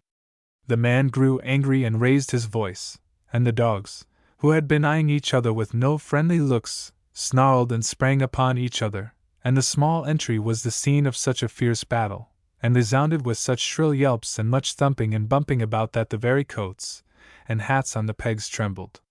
Pixy was full of fight, but the strange dog was much the larger, and scored a victory, while Pixy ran howling under the sofa in the dining room. Mrs. Steiner was so weak from fright that she had to hold to the open door for support, and tears were running down Fritz's cheeks. They all hoped that the man would leave, but no, he wanted money. He changed his reason for demanding it, claiming that he should have payment for the injury to his dog. Asking for money when your wild beast dragged our poor Pixy over the floor as if he were a bundle of old rags, cried Mrs. Steiner in astonishment. Your dog commenced it. He snarled at my dog. He did it from fright, I think, and your dog bit him and tore out some of his silky, black hair, and Pixy is now lying under the sofa, his teeth chattering from fear. What do I care where he is? If my Turk mastered him, that is not saying that my dog is not hurt. So your dog is not named Pixy but Turk, commented Mrs. Steiner. The man took no notice of this. His object was money, and he resolved to get it. I should have $1 at least for my trouble, he said. I wish a policeman would happen along. There are not enough of them in Frankfurt, remarked Mrs. Steiner. Look out of the windows, boys, and if you see one, beckon to him to come. I would give $1 this minute to see one. Why should you give $1 to a policeman? Give the $1 to me, and I will go and take my dog. Not a penny, Aunt Fanny, called Paul. He would better leave now, and quickly, or he will see what he will get. It would have been hard for Paul to have told what the man would get, but his determined manner had its effect, and the man ran down the steps, instantly followed by Turk. Mrs. Steiner sank upon the sofa, pale and nervous. Fritz sat by her shedding tears of regret that he had brought his dog to Frankfurt, and Pixy crept out from his covert and tried to comfort them. I feel nervous and exhausted over the dog fight, and the rudeness of that man, said Mrs. Steiner, and will lie down upon the sofa and rest a while. Franz, you and Paul can take the dishes and other things to the kitchen, and Fritz can put water on the gas stove to heat. Oh, Aunt Fanny, let us wash the dishes, said Paul. Certainly you may. And in great glee the two boys did the work nicely, while Fritz fed Pixy and gave him fresh water. Now I feel rested, said Mrs. Steiner, rising. And you boys have been such a help that I have time to go out on business in the city. Who will go with me? I will go, said Franz. And I, exclaimed Paul. Aunt Fanny, if you will excuse me, I will stay at home and write a letter. Besides, I can rest, said Fritz. Certainly I will excuse you, dear child, and if you get tired of staying alone and wish to take a walk, leave the key on the first floor with the stairs. And the three went cheerily down the steps, and Fritz was alone with his black friend. Pixy, he said as he commenced to write, whom do you suppose my letter is to? It is to Aunt Fanny, for we are going home. Pixy, yes, going home. We will surprise them. I will tell you how we will do, Pixy. When we are near our house I will take off your cord, and you can run in the open door of the store and see Papa. Then you can run in the open door of the house and see Mama and Sister. Mama will say, "Why, here's Pixy!" Fritz cannot be far away. This plan seemed to suit Pixy admirably, and Fritz continued with his letter. When it was finished he folded and addressed it to Dear Aunt Fanny, and laid it upon the table. He hurried into the bedroom, put such things in his knapsack as he would need before Paul and Franz came home, strapped it over his shoulder, put his raincoat over his left arm, took the end of Pixy's cord in his right, and descended the steps. After carefully locking the door, and putting the key into the hands of the stair servant, he set out for home. Chapter 9. They visit the clothing house. When Mrs. Steiner and the boys returned they found the door locked. Run down, Franz, and get the key. I told Fritz to leave it there if he went out for a walk, and the boy took my advice. Franz soon returned, the door was opened and they entered, Mrs. Steiner sinking down upon the sofa with a sigh. Oh, those steps, those steps! Aunt Fanny, here is a letter upon the table. It is for you, and written by Fritz, said Paul. By Fritz, laughed Aunt Fanny. Gone out for a walk and left a letter for me. Read it, Paul. The boy opened the missive and read, each sentence meeting with comments from his interested listeners. Dear Aunt Fanny, Pixy was not to blame for the dog fight, and the time he ran into the council house he was not to blame, because I called Pixy. Pixy, I should have kept my mouth shut. The dear Fritz. He is right, but I am sorry he takes it so much to heart. You know, Aunt Fanny, that Pixy is but a dog, and has not a man's understanding. Yes, Fritz, I remember that much of my studies in natural history, laughed his aunt. I have not as much understanding as a man, either, or I would not have brought Pixy to Frankfurt. The boy is certainly right there. I am sorry that you stood and held him while we were in the buildings and you had to run and jump when I called Pixy. If he had not come he would have been disobedient or stupid, and my father will tell you that he is neither disobedient nor stupid. You will not have to hold his court again. Now what does he mean by saying I will not have to stand and hold his court again? We are now on our way home, continued Paul, and Papa will be glad to see me and Pixy. For heaven's sake! Has the boy run off? Yes, he must mean that, replied Paul. Oh, he is only joking. Run to your room, Franz, and see if he has taken his knapsack. Yes, and his raincoat is gone. Shall we finish reading the letter? Yes, said Mrs. Steiner with tears in her eyes. Dear Aunt Fanny, I thank you for your goodness, and for the mark you gave me, and want to say that I will never again bring a dog to visit Frankfurt. Oh, that boy has made my heart heavy. I feel as if I will never see him again, and it is all Pixy's fault. Is that all? Yes, and oh, Aunt Fanny, I wish we had not been so harsh with Fritz in regard to Pixy, said Paul. Now you are trying to make me more unhappy than I am when I am enough distressed that the boy has run away without bidding us good-bye. No, but we are to blame. We were as glad as was Fritz that Pixy was with us on the way to Frankfurt. Then when he became a trouble we blamed Fritz. I wish we could do something now. Perhaps the train has not left for the Odenwald, and if we go to the depot he may be there, and we can bring him and Pixy back. Oh, you dear boy, to think of this. Yes, go quickly. But hark! I hear a step on the porch. He is at the hall door. Yes, thank heaven, the boy has come back of his own free will. And she ran and opened the door. Fritz! Fritz! She called as she saw the tall form of her brother, and clasping his hand, she led him to the sitting room. Did you see Fritz at the station? No, is he not here? He left for home without bidding us goodbye, and it is all on account of the dog. The boys were just going to the depot to see if he is there. It is no use to go. If he had been there, I would have seen him, and Pixy would have found me. What are we to do about it? Do nothing. It will be an experience for him to be allowed to follow his own inclination in the matter. He will be surprised when he reaches home to know that I am here. I am on my way to Kassel on business and stopped off to see you and my boy. But I feel so anxious about him, said his sister. I would ask the police to see to it but am ashamed, for I had to apply to them when his purse was lost, then when his dog was lost, and now it would be to tell them that both dog and boy are gone. Uncle Braun put a notice in the paper about the dog, and oh dear! There seems to be no end to what that notice brought. And she told of the letters and the dog fight. I am sorry you bothered about it, for there is no need. He can take care of himself. He is 11 years old, has money in his purse, and is afraid of nothing, so what is the need of worrying? Yet it may be that he has not left Frankfurt, and if it will be a comfort to you we will try to find the young rascal. There are 2 railways which he could take to go home, so you and the 2 boys can go to the eastern station, and I will go to the other, which will leave us plenty of time to see both departures for the Odenwald, and one of us will catch him if he is there to be caught. Have you a schedule? No, I have no need of one from one year's end to another. But suppose he refuses to come back with us? No danger of that when he hears that I am here. He will not think that he can get back quickly enough. Mrs. Steiner locked the hall door and they hurried away, taking the shortest way to the two depots.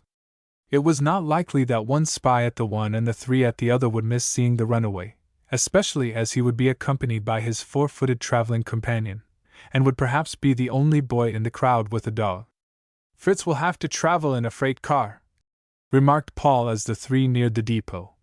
"The guard will not allow Pixy in a passenger car, and Fritz will not let his dog go in there alone." "Oh, Paul, you should have mentioned this before. Brother Fritz will never think of it, and the boy will be stowed in a freight car without his father finding him, and we here, not knowing whether or not he is in Frankfurt." "Mr. Howell will think of it, I am sure," said Franz. "For Fritz wrote a letter home on Thursday, and in it he told them about Pixy and the chickens." "We can only hope so," sighed Mrs. Steiner. "And when we reach the depot, you, Paul, can watch the freight cars, Franz can watch the passenger cars, and I will go first into the waiting rooms to see if he is there. Then we can all watch the crowd upon the platform and see if Fritz is among them." This program was followed, but Fritz and his dog were not to be seen, and they could only hope that Mr. Howell would be more successful.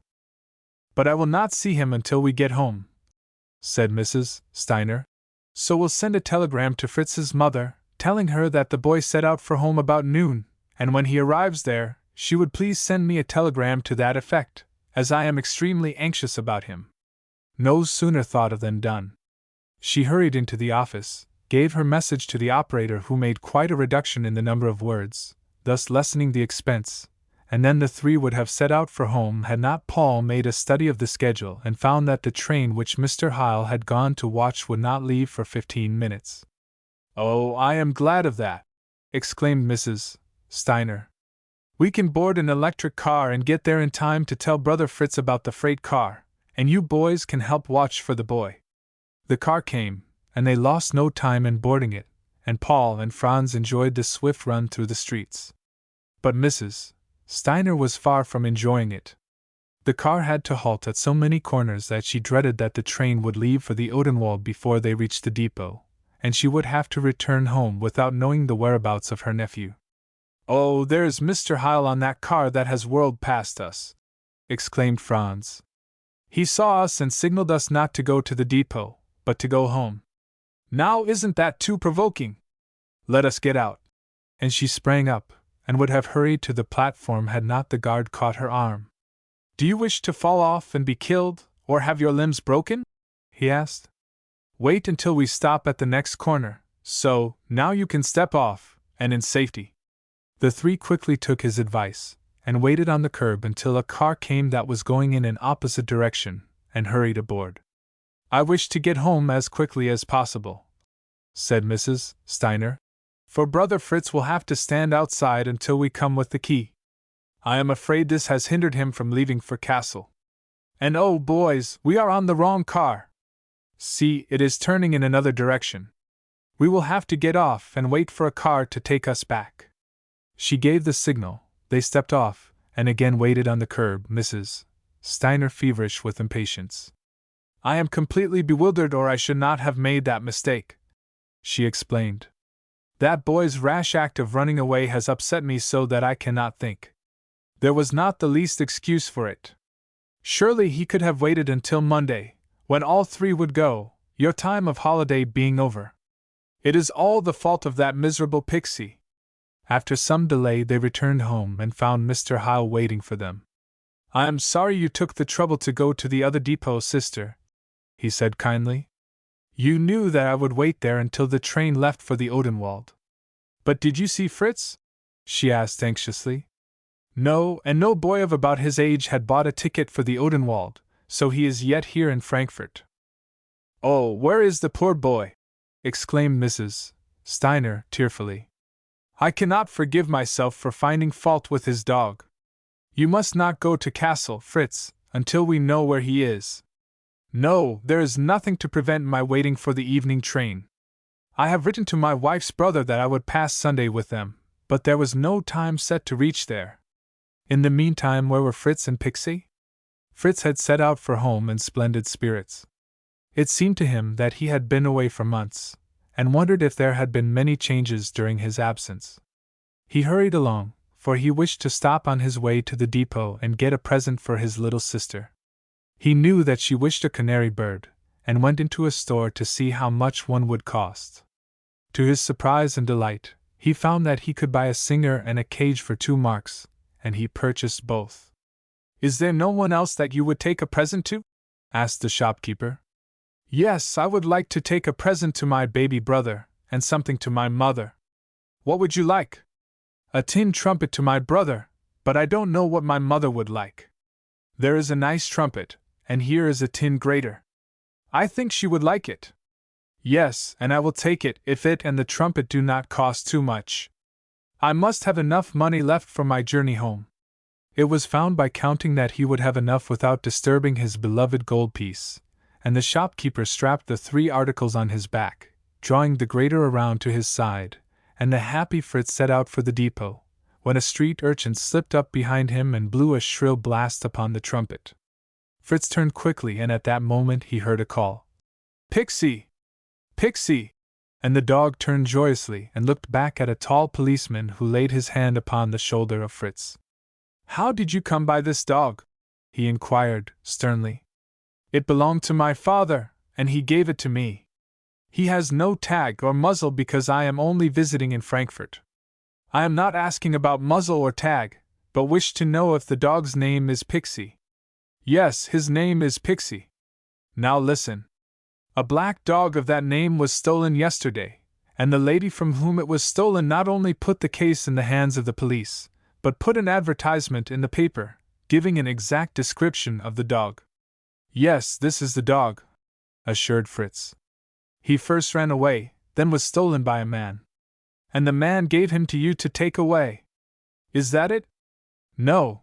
Franz and Paul and I had a hard fight to get him, and I am taking him to the depot to go to Odenwald." "What is your name?" "Fritz Heil." "And that of your father?" "His name is also Fritz." "So you say that the dog belongs to Fritz Heil, yet it was the widow Steiner who put the case in the hands of the police. How does that story agree with yours?" Fritz was so bewildered and frightened that he stammered over his explanation. "Yes, no, it did run away, yes, it was stolen, I was there, but I am going away." "You were where?" "At my Aunt Steiner's." "Does she know that you are going away?" "No, I did not tell her." "Yes, I did in my letter." "That is a beautiful story. Now I know that you are taking her dog away without her knowledge." "No, she knows it," howled Fritz. "Yes, but all the world knows how cunning dog thieves are in Frankfurt. You come with me that we may learn the straight story of how you got this dog." "Oh, Mr. Policeman, do not take me to prison! I would die there." "No, not to prison, but to the widow Steiner's. There we will hear a full account of Pixy.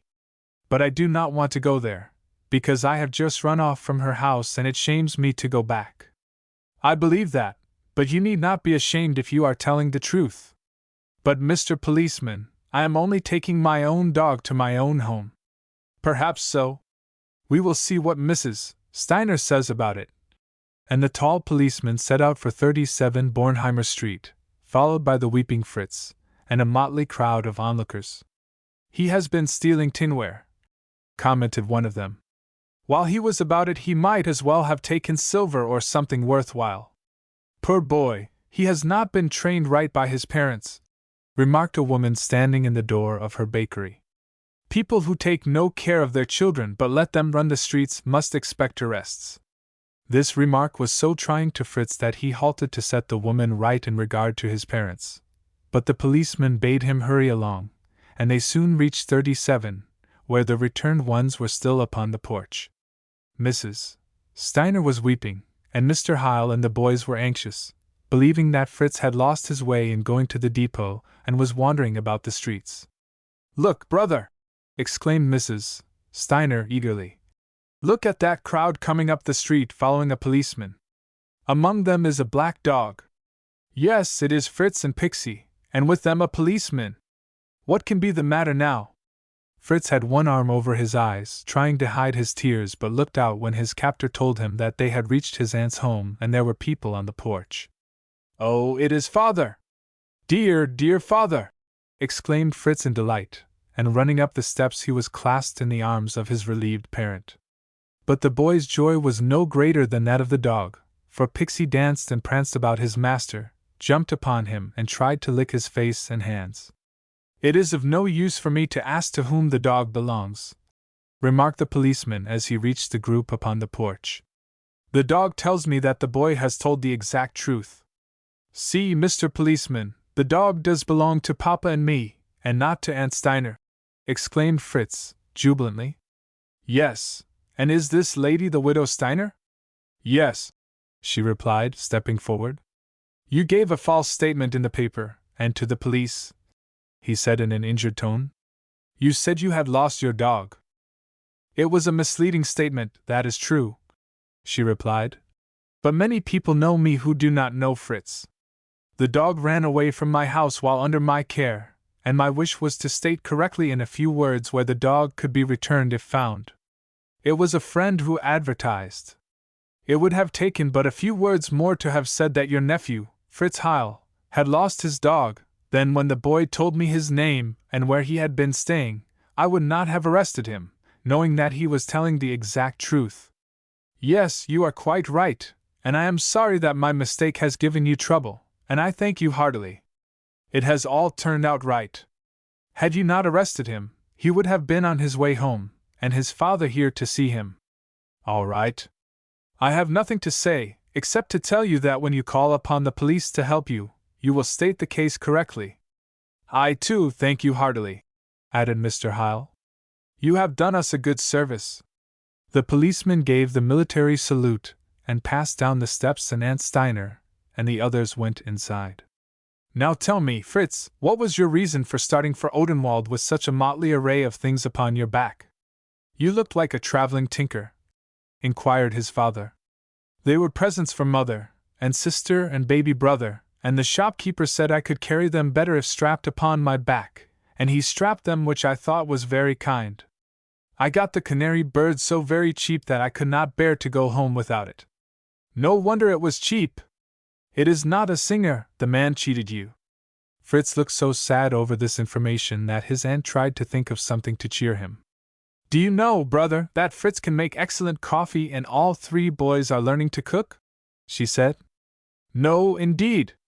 I never imagined such a thing," he replied, looking as surprised and pleased as the boys could possibly desire. "Yes, they can cook, and as it is nearly time for our afternoon meal, we will give you a sample of how they can help me. Set them at it as early as convenient, sister, and when finished I can pass an hour or more with you at the Forest Park before starting to Castle, if you care to go." "That will be charming. Fritz, you may go now and grind the coffee, and put in a tablespoonful more, now that we are having a guest to share it with us.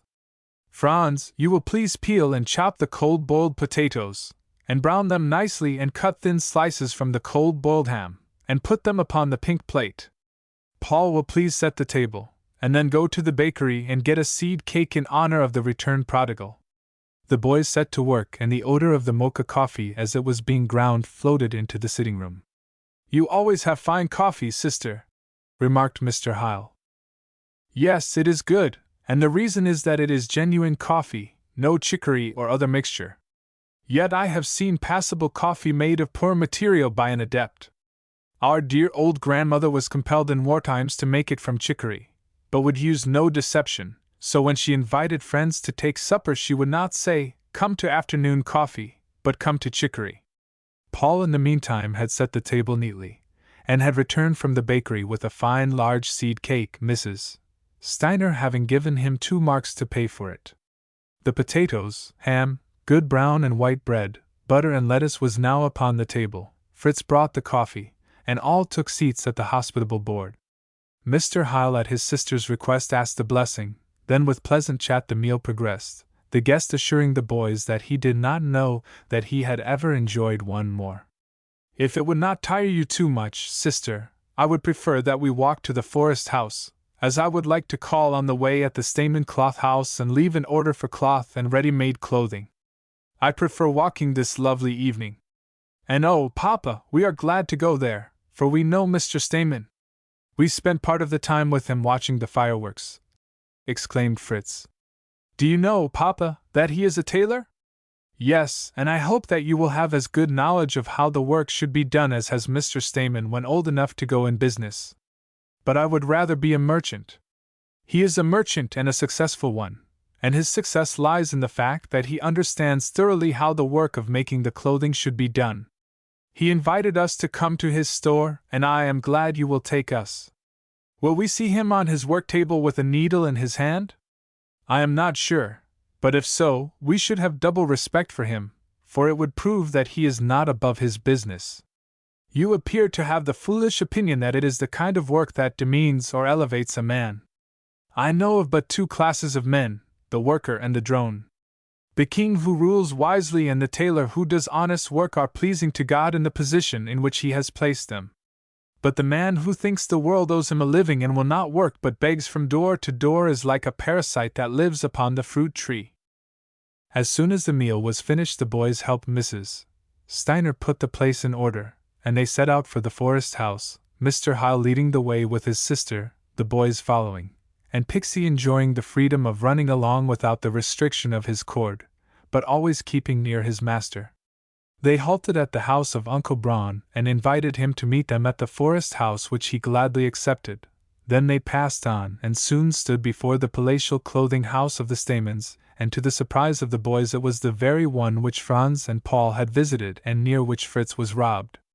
They were met by a young man, dressed in the latest style business suit, who welcomed them courteously and asked how he could serve them.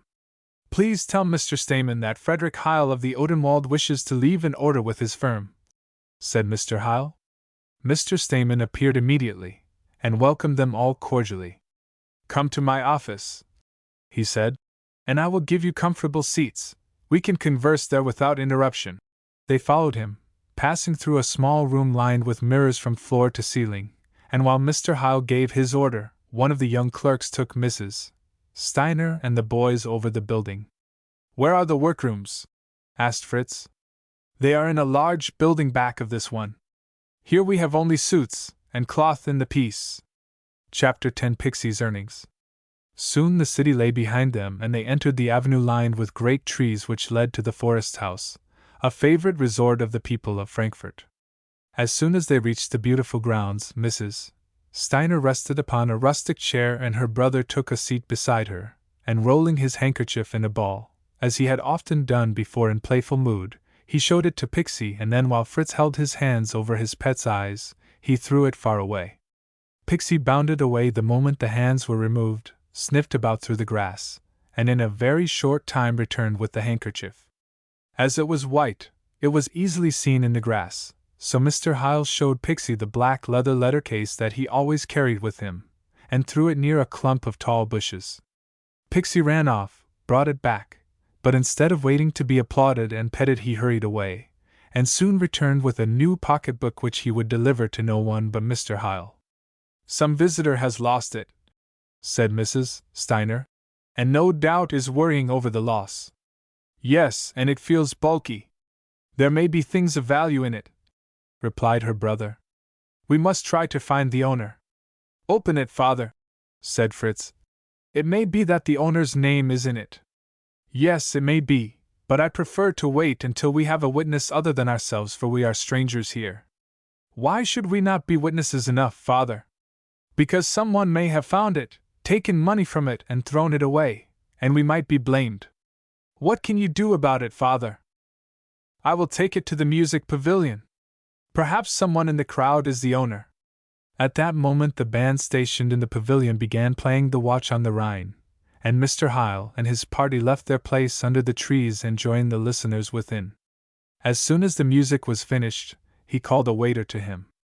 Will you please ask the proprietor to favor me by coming here? I have something I wish to say to him.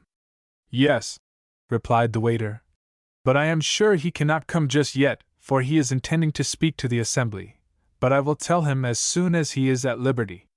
A little later the proprietor requested the attention of the guests, and announced that an English visitor had lost his pocketbook, and would be very grateful if the finder would return it to him, as it contained some valuable papers and some English money. It had also German money which he would give freely to the finder for restoring the pocketbook. As soon as the announcement was made, the waiter told the proprietor of Mr. Hyle's request, and he came immediately to hear what he wished to say. I will announce the finding of it as soon as the band has finished this number, and I am sure the owner will be rejoiced to hear it, for he is much concerned at the loss of the papers," said the proprietor, "and I am glad for his sake." "And please say that the pocketbook was found by Pixy," requested Fritz. The proprietor promised and hurried away, and soon the little party heard the announcement that a pocketbook answering the description given had been found by young Mr. Pixy from the Odenwald. The boys could scarcely restrain their laughter to hear that Pixy had been honored with the title of Mr., and they clustered about him, toyed with his ears and his curly mane, until the dog wondered what he had done that they should laugh at him. The Englishman quickly made his way to the group and said with warmth, as he clasped the hand of Mr. Hyle, "I have heard of the Odenwald, and will from this time hold it in grateful remembrance, knowing that in that retired place are just and honorable people, and that Mr. Pixy is one of them." Mr. Hyle and his sister could scarcely restrain their smiles at hearing this, and were about to enlighten him as to who found the pocket-book and how it happened when he looked around at the three boys. "Now tell me," he said, "which of the three is Mr. Pixy?" "No one of them. It was our dog that found your pocket-book, and his name is Pixy." "Your dog? Now how shall I reward him? Will you please tell me your name?" "Yes, my name is Frederick Hyle, and in reply to your first question, I will say that my dog does not need anything, although I thank you for your kind wish to reward him. Pray, Mr. Hyle, accept this 500 marks to use to the advantage of your dog in any way you think best." "Please excuse me," replied Mr. Hyle. "There is no way that I can think of that it could be used for Pixy. He really needs nothing. But, my friend, please respect my wish to express my gratitude in the only way I can. You cannot know what the finding of these papers has been to me. You will do me the greatest of favors if you will tell me if there is any way that you can use this money. I believe you fully and will tell you where your 500 marks would do more good than can be told. In my neighborhood has been founded a home and school for poor children. It is but a short distance from my home, and every day at noon our Pixy goes to the schoolyard to play with the children. The matron calls him her black servant, for he is so helpful in caring for the children. If you will give the 500 marks to the school, Pixy shall take it to it, and there will be great joy over the gift, for we have a hard struggle to keep up supplies for the home. It will be a great pleasure to me to give it to such a worthy cause, and you can do me no greater service than to accept it. I do accept it gratefully, for just at this time there are changes to be made in the building, and there was no money to buy the materials and pay for the work. Only assure me that it will not inconvenience you, and I will accept the generous gift gladly. I can give you this assurance truthfully. I do not need it and am glad to help in a worthy cause. It is indeed a worthy cause.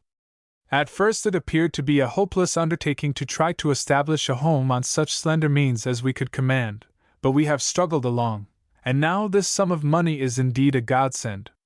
Fritz saw an opportunity for him to speak, and going to Mr. Hyle took his hand. "Father," he said, "I have often thought since leaving home that I should not have brought Pixy to Frankfurt, and I knew that you all thought it very foolish in me. You see now that it was after all a good thing, for through him you have gotten money needed for the home and school. Had it not been for him, someone might have found it who would not have given it to the owner. Yes, in this instance your foolishness has brought a good result, but, as a rule, trouble follows when a boy does what he knows that his parents would disapprove. Give the gentleman your hand and thank him for the good gift to our children's home." This was done, and the stranger thanked him in turn for the good turn Pixy had done him, and Fritz returned to his place beside Aunt Steiner prouder than ever of his dog. "I have great interest in the Odenwald for the reason that my ancestors belonged to that green mountain region," remarked the Englishman, "but it has not been in my time that any of them have lived there. My great-grandfather was a German and a native of the Odenwald country. He married an English lady, and would have lived in England had she not been willing to come to Odenwald, which was, in those early days, a wilderness. She knew that he longed to return to his native land, and said, 'Whither thou goest I will go.' When my great-grandfather died, she returned to England with her 2 sons and her daughter. One of these sons was my grandfather. I have held in remembrance my German ancestry, and have wondered if any of the descendants of my great-grandfather's relatives are in the Odenwald. I think that I can give you some information, Mr. Urick, replied Mr. Hyle. How did you know my name? Asked the Englishman in surprise. I did not mention it, and you did not ask. There was no need, for I know the history of your family. Forest Master Urick was the first of the name in the Odenwald, and his son, your great-grandfather, was also my great-grandfather on his sister's side of the house. Your great-grandfather was named Otto, and was an educated and cultured gentleman. Your great-grandmother was named Mary Bayer and was one of 4 sisters. Your grandfather, also named Otto, was the second son of the forest master. So you see that your family history is also mine, and the same blood runs in our veins, although we do not bear the same name. The old people of Odenwald have told me what their ancestors have told them of the forest master, Otto Urick. Mr. Hyle, was he the forest master who lived in the same forest house where we live? Asked Franz. Yes, the same log building. Has your father ever told you of these forest masters who once inhabited it? Yes, he told us that once a member of the consistory came from Hanover to learn of the customs of the people of the Odenwald that he might write an article for publication. Someone had told him that one curious custom was that the fathers whipped their children every morning, and this punishment was to last all day. No matter how badly the children acted the rest of the day, they had received their punishment, and there would be no more that day. The sons of Forest Master Urick were so amused at hearing this that every morning while the stranger stayed in the neighborhood they yelled as if being cruelly beaten, and the visitor published the article in which was mentioned the barbarous custom of the people of the Odenwald. Forest Master Urick would often say in jest to his boys, "Come now, and get your cudgeling, which is to serve you for the day." Yes, Franz, that has ever since been one of the sayings in our neighborhood. Laughed Mr. Hyle, and Mr. Urick heartily enjoyed hearing the tradition. Friends, relatives, he commented. I thought I had not one on my father's side of the house, and now I have found not only a helping friend, but one bound to me by the ties of blood. You are rejoicing over a few paltry marks for your children's home, while I rejoice that through the unlooked-for incident we have met. I had passed by that tall shrubbery hours before the pocket-book was found, and I had entirely forgotten that I had been there when my pocket-book was missing. Had it not been for the sharp scent of little Pixy, I am quite sure I would have been compelled to return to England without it. Yes, Pixy did help us all, said Mrs. Steiner, and I have done the poor little dog much injustice. He is a prince in disguise, and has done 2 beautiful deeds at one and the same time by earning 500 marks for the poor children's home, and introducing us to a relative of whom we are proud. Who is this relative? Was asked in the well-known voice of Uncle Braun, and the welcome visitor stepped into the circle of friends. Dear Uncle Braun, cried Fritz, we are so glad to tell you that Pixy found a new uncle from England, and 500 marks for the poor children's home. Now, wasn't it good that I brought him to Frankfurt? It certainly was. And is this the new relation? Perhaps he is mine also. And he held out his hand to Mr. Urick, which was grasped cordially.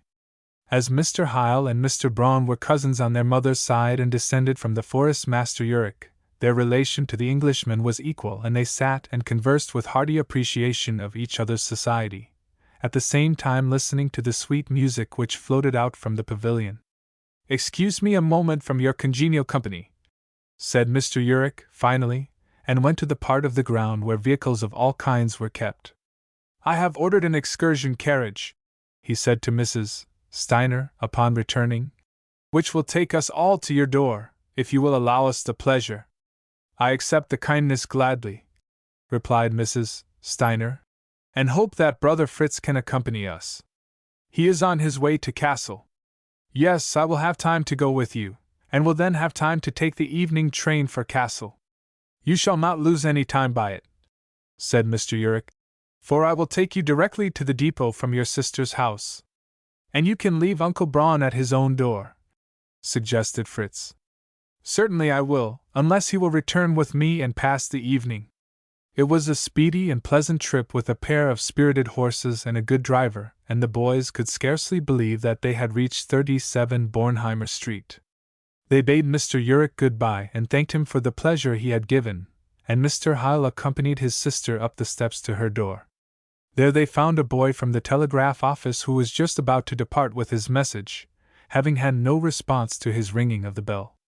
"Whom is it for?" asked Fritz. "For Mrs. Steiner." "Oh, brother Fritz," she said, "it is from your wife.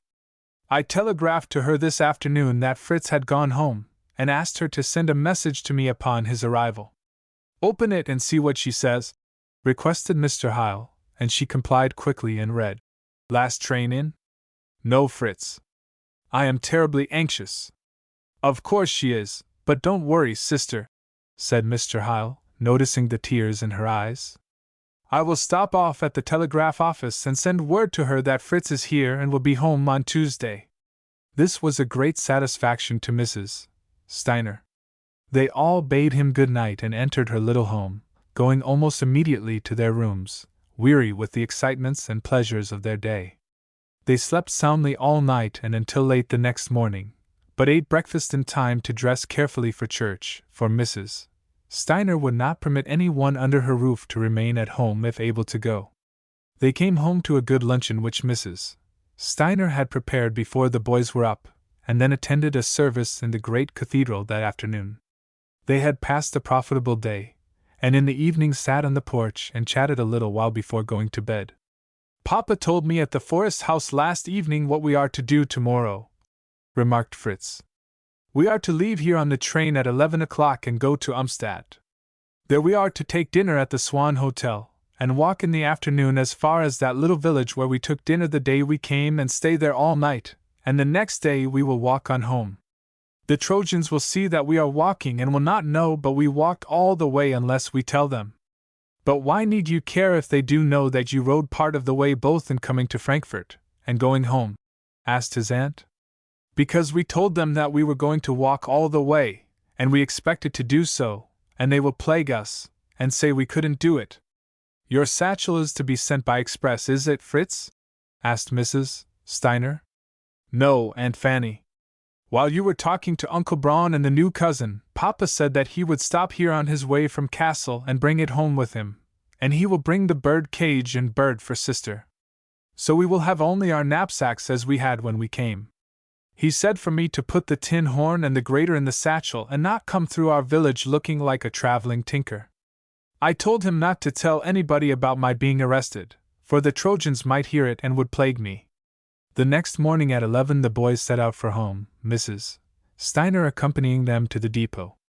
The fates seemed to favor Fritz, for when they reached the platform an old lady called from the car window, "You can bring your dog in here if no one else objects. I am a friend to dogs." And another lady and an old gentleman in the compartment agreed that they had no objection to having Pixy for a fellow traveler. The triplets bade Mrs. Steiner goodbye and thanked her for her kindness to them, and she in turn invited them to come to visit her whenever their parents were willing. "Your dog is young, I think," remarked the old gentleman. "Yes," replied Fritz. "He is young, but he is very smart." "Indeed," commented the old gentleman. "In what way has he given evidence of his intelligence?" "He earned 500 marks on Saturday." The old gentleman frowned, but Fritz, not noticing it, continued. "And he found a cousin of my father, who lives in England." "Indeed?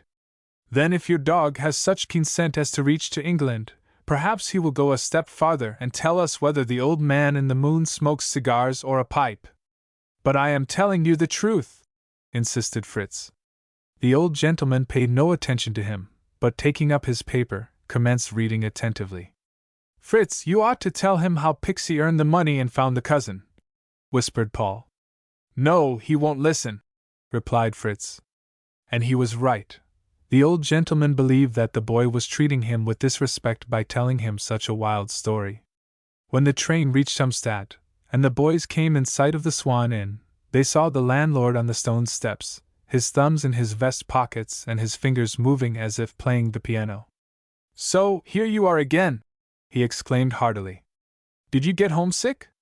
"No, but school begins on Wednesday, and we wish to be on time." "That was sensible. How did your dog act in that anthill, Frankfurt?" "He did well."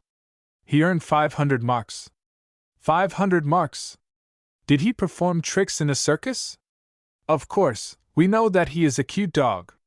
Of course you have plenty of nickels now, and if you had sent on your order for dinner, you could have had spring chicken, peas, early apples, and other good things.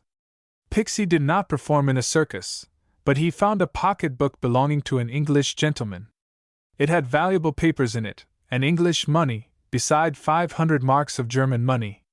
And that you kept? No, no! Please don't think so meanly of us. That is what I understood by what you said. No, let me tell you how it was. The gentleman who owned the pocket-book gave it to my father for the poor children's home in our neighborhood. Well, now I call that generous, and I am glad to know that we have such people in the world. If you are ready for dinner, come right to the table and take seats. The boys were glad that they did not have to wait, and followed the broad-shouldered man to the dining room. The landlady was already at the table, as were Letta and Peter, and all welcomed the young travelers cordially. The soup was finished and the boys looked toward the kitchen door, wondering what substantials would be forthcoming. They had not long to wait, for the cook appeared with a veritable chimborazo of an apple dumpling mountain, piled tier upon tier, and there had to be a scattering of dishes to make place for the platter. The three Grecian heroes gave glances of approval and satisfaction. They had a special fondness for apple dumplings, and approved of the size of each, calculating that there would be enough for all, no matter how insatiable the appetites. They took their forks in hand as a warrior would his spear, and the landlady had the gratification of seeing that city delicacies had not depreciated her humble country food in the opinion of the three. After they had paid the cook the compliment of eating to the limit of possibility, and had laid down their forks preparatory to leaving the table, the landlord gave them a bit of excellent advice. Boys, he said, did you ever hear this rule for keeping in good health? After breakfast work and toil, after dinner rest a while, after supper walk a mile. I would advise that you do not set out upon your journey so soon after eating, but rest at least half an hour, and for that purpose we will go to the reception room, where there are comfortable chairs. As soon as they were seated, and the landlady had taken her knitting, she asked if they had learned anything new in Frankfurt. Yes, said Fritz eagerly. We learned to make coffee, and to cook potatoes and other things. My aunt let us help her. That was good. People ought to learn everything that comes in their way. Now tell us what you saw in Frankfurt. Nothing could have been pleasanter to the triplets than to live over again those hours of sightseeing, and all three helped tell of their visit. Now listen to this, said the landlord, who had picked up a Frankfurt paper. An Englishman lost his pocket-book on Saturday evening in the grounds of the Forest House, in the suburbs of Frankfurt. It contained valuable papers and money, and was found by a young man named Pixy from the Odenwald country, and delivered to the owner. The landlord and his wife laughed at the mistake of the reporter until tears stood in their eyes, and then the three boys repeated the story again, and told of the English cousin, and of Uncle Braun, and ended by saying that they felt that they knew everybody and every place in Frankfurt. When they put on their knapsacks to depart, each took out his purse to pay their bill. Oh no, boys, said the landlord. I cannot take pay for your very plain dinner. You were our guests, and were not the least trouble. Oh, thank you. Thank you, they said in concert, and Paul voiced the opinion of all, when he said that had they ordered it, they could not have gotten anything they would have enjoyed more. The three then took generous tips from their purses, and put the money in the hand of their host. Will you please give this to Letta and Peter? They asked. Certainly, certainly. And I thank you in their names for it. And now, boys, you will have to walk several miles to reach the little village where Fritz's father said you would stay overnight on your way home. Did you see father? Asked the boy in surprise. Certainly. He would not think of going to Frankfurt without stopping to see me. They shook hands with the innkeeper and his wife, who invited them to come to see them the next time they went to Frankfurt, and then took their departure for the Odenwald. Chapter 11. In the deserted cabin. They walked along chatting until they were several miles from Umstadt, when Pixy stopped and looked intently toward a thicket of tall grass, giving one of his low growls, a sign of warning. The boys halted, for at that moment 3 rough heads were raised from the grass and 3 pairs of eyes were gazing intently at the travelers from 3 faces, which were not only dark but not entirely clean. The 3 were about 17 years of age, and were apprentices of mechanics out upon a week's vacation. One was learning to be a butcher, another a blacksmith, and the third a basket maker. They had been walking all the morning and had lain down in the cool, tall grass to rest and sleep. They were rough-looking boys, and the triplets were rather sorry that Pixie's growl had caused them to rise and look about them. "So you are 3 schoolboys out on your slide!" exclaimed the blacksmith, eyeing them curiously. "Slide!" echoed Paul. "How can we slide when it is summer and no ice?" "Oh, you greenhorns!" laughed the boy. "You do not know that slide means a holiday. We have been on our holiday, and are on our way home to go to school." "School! I should run away from that instead of running to it," remarked the blacksmith. "No one there learns how to use the hammer and anvil to make a horseshoe. But he learns other useful things," said Paul. "What are you going to be when you grow up?" "A teacher, like my father." "Bah, a teacher! I suppose it is a great pleasure to cudgel some boy every day." "Oh, what I have endured from teachers is more than I can tell. A good teacher knows how to manage a bad boy without using the cudgel. It is a weak teacher who knows no other way." "Oh, just hear our wise one! Let me tell you that your father, great as you appear to think him, could not manage me." "No, not now, but if you were a boy under his care you would see that he would manage you." "What are you going to be?" he asked of Fritz. "A clothing merchant, like my father." "And cheat buyers by selling poor cloth." "My father is no swindler," cried Fritz. Franz had stood back. He did not like the looks of the group, but the roughest looking of the 3 now put the same question to him. "A forest keeper, like my father. Then it would be well for you to learn to be a butcher, as I am doing, so you could kill wild animals and dress them." "Dress them!" exclaimed the boys in surprise. "Yes, cut them up for packing, as we do cattle. Do you see this butcher knife?" And he held it up to view. The triplets did not like the look of the butcher and his knife. They were anxious to move on and let the 3 strangers finish their sleep in the grass, but this was not the wish of their new acquaintances. "I will tell you what we will do," said the butcher after the 3 had talked a moment in a low tone. "We are not far from a village where we intend begging food. We will each take one of you boys to help, and when we reach the end of the village we will divide what we have begged." "No, we have never done that," cried Fritz. "We will not go from door to door holding out our hands." "No, we cannot do that, but we will each give you a nickel," said Paul quickly, for he noticed frowns upon the faces of the strangers. "Agreed," said the 3 in a breath, and rising to their feet, they held out their hands. Paul and Franz gave out their share immediately, but Fritz fingered so long that the gold piece fell out, and was seen by the 3 pairs of eyes. Fritz picked it up quickly and replaced it in his purse, and the 3 nickels were in the grimy hands of the strangers, who set out for the village. "You should not have let that butcher boy see your gold piece," said Paul. "We are traveling the same way, and we don't know what they are planning. The thief in Frankfurt got your money out of your pocket with smooth words, but this butcher boy might take a shorter way. Let us lose no time in getting out of their path," advised Franz. "I believe the better plan would be to take a train home." "Oh, no!" objected Fritz. "The Trojans would never get done laughing at us. It is bad enough that we have ridden part of the way, when we boasted so much of taking the whole trip on foot. But Paul is right about that butcher boy. I believe that he would stick a boy as willingly as he would a calf." "I will tell you my plan," said Paul. "Those 3 tramps have taken the main road. We will take the forest, and walk along where we can see them, and they cannot see us. Then if they strike off in another direction we will come out in the road again." "That is a first-rate plan," said Fritz. "And it will be so cool and pleasant in the woods." The boys now took a long look at the apprentices, fearing they would turn and see them enter the woods. But no, they were passing along quietly, and the 3 darted in, and felt that they had escaped a great misfortune. For a long time they kept the road in sight, then, without them knowing how, it disappeared from view, although they believed that they had been keeping a straight course. It seemed to have grown suddenly dark, and there was the low rumbling of thunder.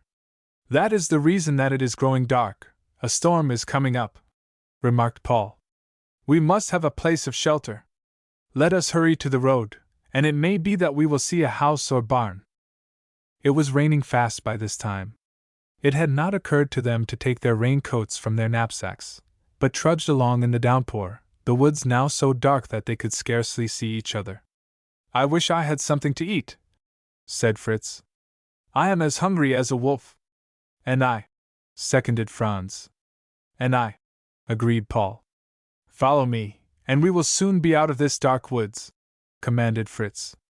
The others obeyed, stumbling over stones, tripping over roots, and running against stumps and briars, but they kept along cheerfully, believing that they would soon reach the road where it would not be so dark.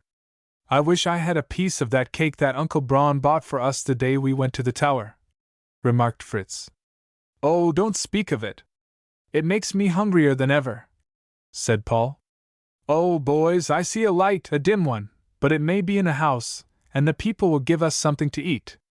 I told you I would lead you right if you would follow me. If it is a house, and they will give us some straw to sleep on, we will not try to reach the village where we were to stay all night, for I believe it is growing late," suggested Paul. "Oh, we have come to a swamp," cried Fritz. "Halt!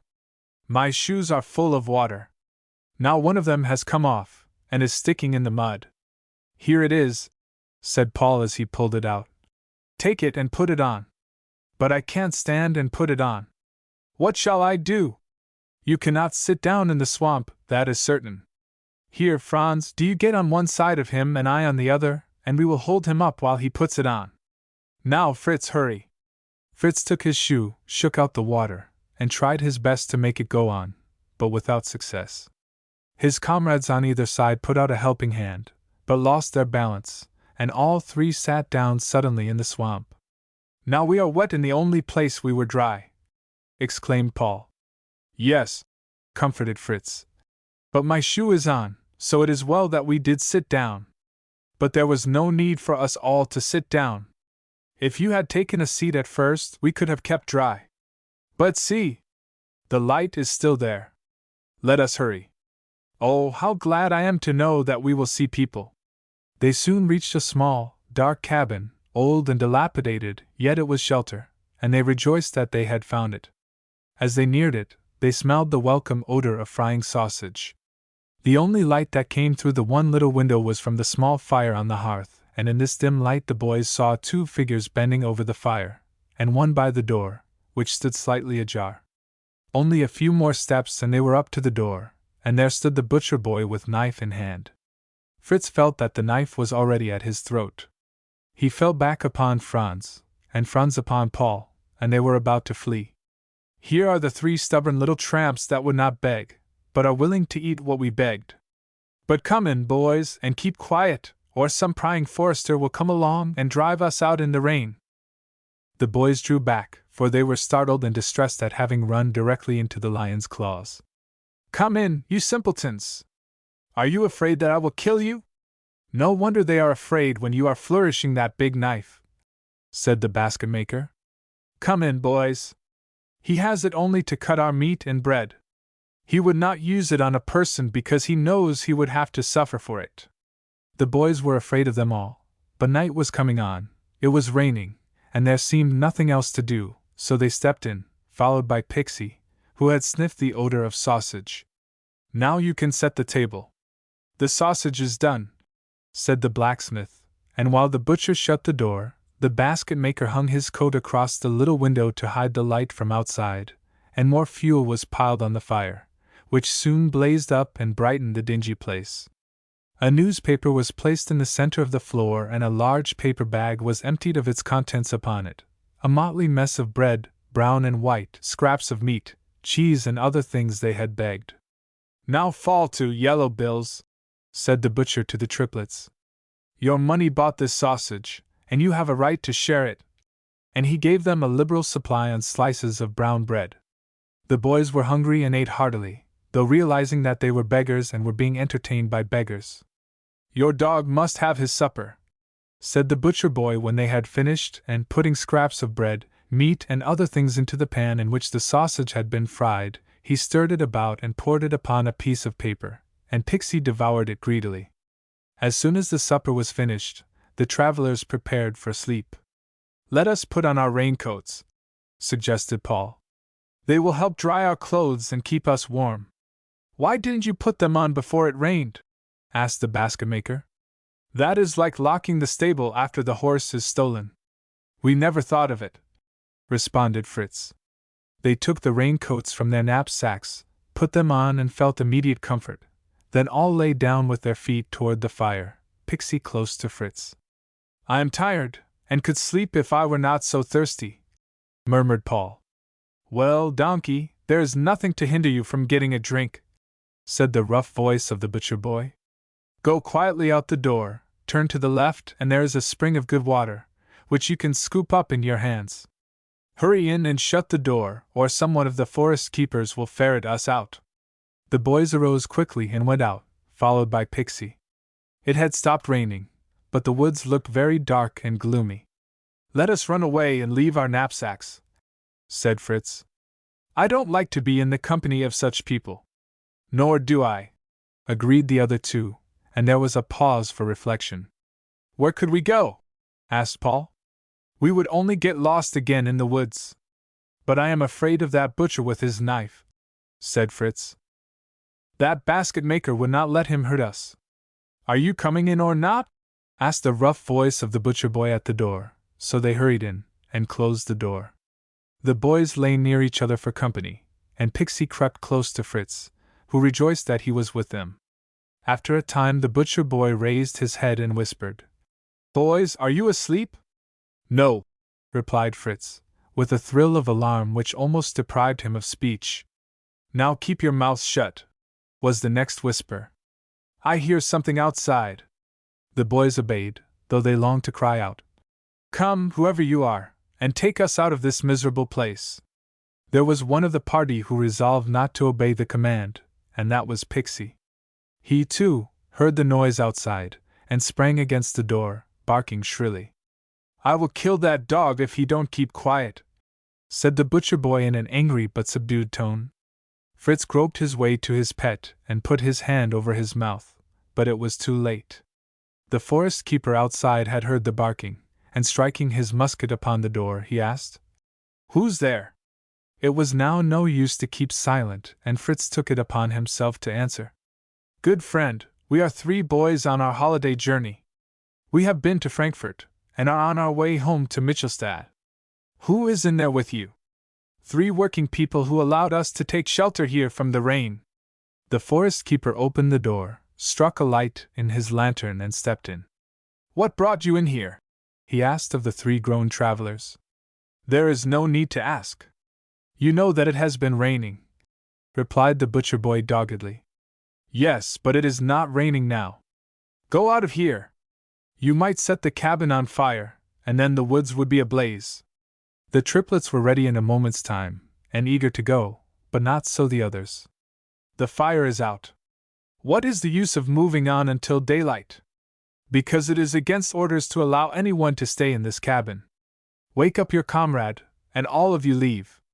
This was a hard task, for the blacksmith was a sound sleeper, but by dint of calling and pushing they got him partly awake. "What is it you want?" he said, looking sleepily at the forest keeper. "Go out of here. There is no room for you. Nor for you. Up, up, and out." "Out in the rain?" "No, I will not go." And he lay down again. The other 2 drew him to his feet, and told him that it was the forest keeper who was commanding them to leave the cabin. "But where are we to go?" he asked. "We cannot sleep out in the rain. No, you are all to follow me to my house.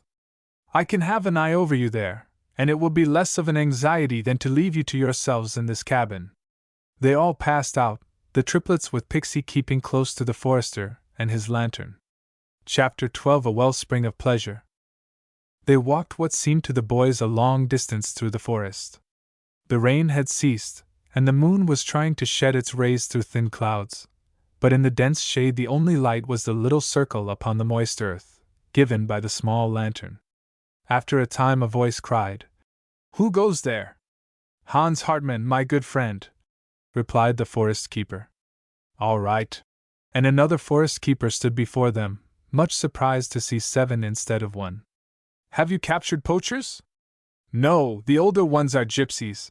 For in the dim light of the cabin he was quite sure that they belonged to that army of rovers. "Are we then so dark?" asked the basket maker, amused at the mistake. "All animals look dark at night." "Except a white cow," suggested the butcher. "But Hartman, you have 3 boys with you," continued the forest keeper. "So young and yet night strollers." "No, these boys are all right. They have been passing their holiday in Frankfurt, and are on their way home. They got lost in the forest, the rain came up and they took shelter in the abandoned cabin. One of them tells me that he is the son of forest keeper Krupp."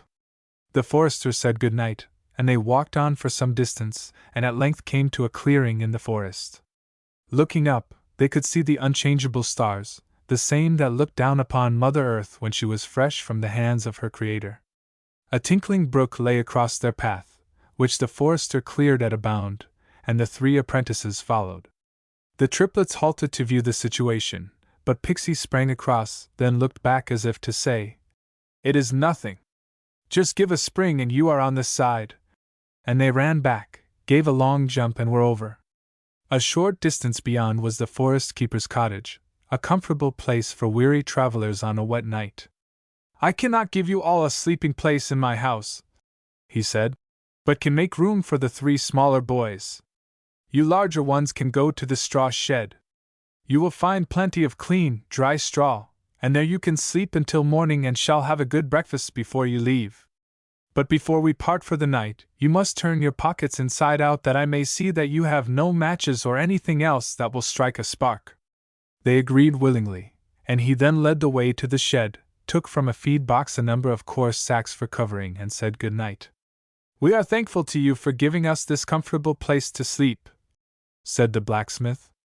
"We thought it harsh treatment to make us leave the cabin, but you have given us better quarters and we are truly obliged to you. You are certainly good to us." "Yes, I try to be good to everybody, especially to hard-working boys out on their holiday, when I find that they are not common tramps who do not wish to work."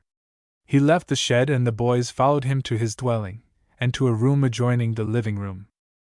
"There are 2 straw beds on this bedstead," he said. "One can be taken off and put on the floor, and one of you can sleep upon it, while the other 2 can have the one on the bedstead. I will take the one on the floor. Then Pixy can sleep with me," said Fritz. "Suit yourselves about that. Only take off your wet clothes, shoes and stockings, and my wife will put them about the kitchen fire, and they will be dry by morning." The boys hurriedly disrobed, and the forest keeper bade them good night, and left the room. Paul and Franz crept jubilantly under the coverings of the bed, and Fritz was equally glad for the piece of carpet which the forest keeper had given him in lieu of a quilt, and with Pixy close to him, he was happier than many a king. "Oh, it was good luck for us that Mr. Hartman came and took us away from that miserable place," exclaimed Paul the moment the door closed. "I never was gladder in my life," affirmed Franz. "Now we feel safe, and are dry and warm and in good beds where we can sleep well. And whom have we to thank for it but the young gentleman from Odenwald, my Pixy?" reminded Fritz. "If he had not barked, the forest keeper would not have known we were there. Oh, we are so comfortable here, aren't we, Pixy? And we have you to thank for it." Early the next morning the forester's wife went to the kitchen to make the wood fire on the hearth brighter, that the boys' garments might be thoroughly dry, for she had planned that they should sleep as long as they wished, and she would give the 3 apprentices their breakfast first that they might continue their journey. She made coffee and warm bread, and was putting them upon the table when she saw them come up from the brook, where they had washed hands and faces and combed their hair. Refreshed by rest and sleep, they looked much better than when the triplets first saw them. The forest keeper, who had risen early to attend to matters about the place, came in just as they finished their breakfast. "I hope you slept well and have enjoyed your coffee," he said kindly. "We enjoyed both heartily, Forest Master, and thank you for your goodness to us." "Forest Master, you say?" I am not that, but only one of the keepers. We would do you honor, which is our reason for calling you by that name. But you do not honor one by giving him a higher title than he is entitled to. Instead, it humiliates him, or he thinks you are making sport of him. We did not mean it in either way, Mr. Hartman. I believe you, so we will not say anything more about it. Then, goodbye, Mr. Forrester, and we thank you and your wife for your goodness to us. We will long remember that coffee. Tell the boys goodbye for us. They were afraid of us, but we meant them no harm. Goodbye. Goodbye. The Forrester's wife now prepared breakfast for her husband and herself. The blazing fire upon the hearth was doing its duty in bringing the boys clothing to the state desired while they were sleeping the sleep of tired boyhood. They did not waken until near noon, but this would allow them to reach home before night, and they enjoyed their first meal of the day, arrayed in their dry and neatly brushed garments, and refreshed by bathing their hands, faces, and feet in the brook. The day was bright and delightfully cool after the rain, and in fine spirits they bade the forest keeper's wife goodbye as they set out for home. Their parents will be rejoiced to see them, she said to herself as she watched them out of sight. For no doubt they have felt somewhat anxious about them, for they are young to be allowed to take a journey. How helpless are our children! A young chicken will search for food while part of its shell is clinging to it, and the young of animals are upon their feet and helping themselves in a few weeks. But not so our children. They must be under the tender care of father and mother until past childhood, and it is best so, for it binds parents and children in the ties of family life and love. May the dear boys reach home safely and find all well. The triplets had in the meantime nearly reached the main road to which they had been carefully directed by Mrs. Hartman, her husband having gone to his duties in the forest hours before. They were singing one of their school songs, when it occurred to Paul that something had been omitted. "Oh, boys," he said, "we have forgotten to thank the lady for her goodness to us. She dried and brushed our clothes and gave us a good breakfast, and tried to restore our hats to good shape after they had been soaked with rain, and we came away and never thanked her." This was indeed an oversight which boys so well-bred felt must be rectified, and they turned their faces again toward the cottage. But they had not gone far when the forest keeper, who had heard them singing, joined them, and they told him their trouble. "Oh, I will make that all right," he said. "You need not go back. I will tell her all that you wish to say. Tell her that we are very much obliged to her for her kindness to us," said Fritz. "And tell her our breakfast was first class and we enjoyed it. And tell her," said Paul, "that she made our clothes dry and clean, and it is not her fault that our hats could not be straightened to look like they did before it rained. Nor," added Franz, "was it her fault that they are stained by the color coming out of the bands and running into the straw. Please tell her we are obliged, just the same." "I will tell her all," replied Hartman, making a laudable effort to keep from smiling. "And now goodbye, and a safe journey home." The boys touched their hats, and turned their faces again toward the road, when Paul halted and looked back. "There now," he said. "We forgot to thank the forest keeper for his goodness to us, and we would have had to sleep in our wet clothes and had no good beds or breakfast, had it not been for him. Let us run back and thank him." It seemed that Mr. Hartman had a presentiment that the triplets would have something more to say, for he had halted and was looking after them. "We forgot to thank you for your goodness to us," they exclaimed when within speaking distance. "And we ran back to tell you." "That is all right," he answered heartily. "We were glad to entertain you, and hope that you will come to see us again." "Thank you, we will if we can," replied Paul. Then all said goodbye, touched their hats, and set out again for the road. Presently Mr. Hartman saw their heads together in earnest conversation, and waited, believing that they had something more to say, and he was not mistaken, for they ran back, and Franz this time was spokesman. "We forgot to invite you to come to see us," he said earnestly. "Fritz and Paul said that you would not care to visit boys not yet 12 years of age, but I said that my father is a forest keeper like you, and I would invite you to visit him, so I do invite you and hope you will come. I thank you heartily and would be glad to make his acquaintance. And when you visit Franz's father, you can visit mine," suggested Fritz. "And mine," echoed Paul. If it should suit me at any time to visit Michelstad, I would certainly be pleased to make the acquaintance of the fathers of such gentlemanly boys. The triplets smiled, touched their hats, started off again, and were soon out of sight. The journey that beautiful afternoon was truly charming, the sun shining brightly and all nature refreshed from its bath the evening before, and birds singing jubilantly in the trees by the roadside. But best of all, they were going home, would see all their loved ones before sunset, and would hear of the many, many things that had transpired during their absence. "When we come in sight of the village, we will be as quiet as mice," remarked Fritz. "I would not have the Trojans see us for anything." "Why?" asked Paul. "Because we look so shabby with our battered hats and our rusty shoes." "I will tell you what we can do," suggested Franz. "Our house comes first, and although it is only on the edge of the forest, it is easy for you two to go through the woods back of it, and come out at your own houses, and not a person in the village will know that we are at home until we choose to show ourselves." This stroke of policy was such a comfort that the spirits of the boys grew so jubilant that they laughed, chatted, and sang, and even organized a parade in which Franz was drummer and Fritz and Paul fifers. They were going along merrily, when they were startled by hearing "Hurrah!" shouted from behind a clump of bushes on the edge of the forest, and two of the Trojans came from behind it, and stood grinning and pointing their fingers at the hats and shoes of the Grecian heroes. They were followed by a whole troop of their schoolmates, many of them Trojans, and accompanied by the director and Paul's father. They had been to a tournament, and had made a short cut through the forest on their way to the village. The two teachers shook their heads and smiled at the appearance of the triplets, and the Trojans indulged in shouts and laughter. "Let us stick a spray of laurel in their hats in token that they came back victors." And the Trojan who suggested it ran off to the bushes, followed by the others. "I am glad that they have come back with whole shins," said Professor Roth as he embraced his son tenderly, and shook hands with Fritz and Franz. "But we might not, if Pixy had not been there to defend us," said Fritz. "He saved us from an attack by street boys, and he earned 500 marks, and found an English cousin of father's and Aunt Steiner's." And then followed the whole story.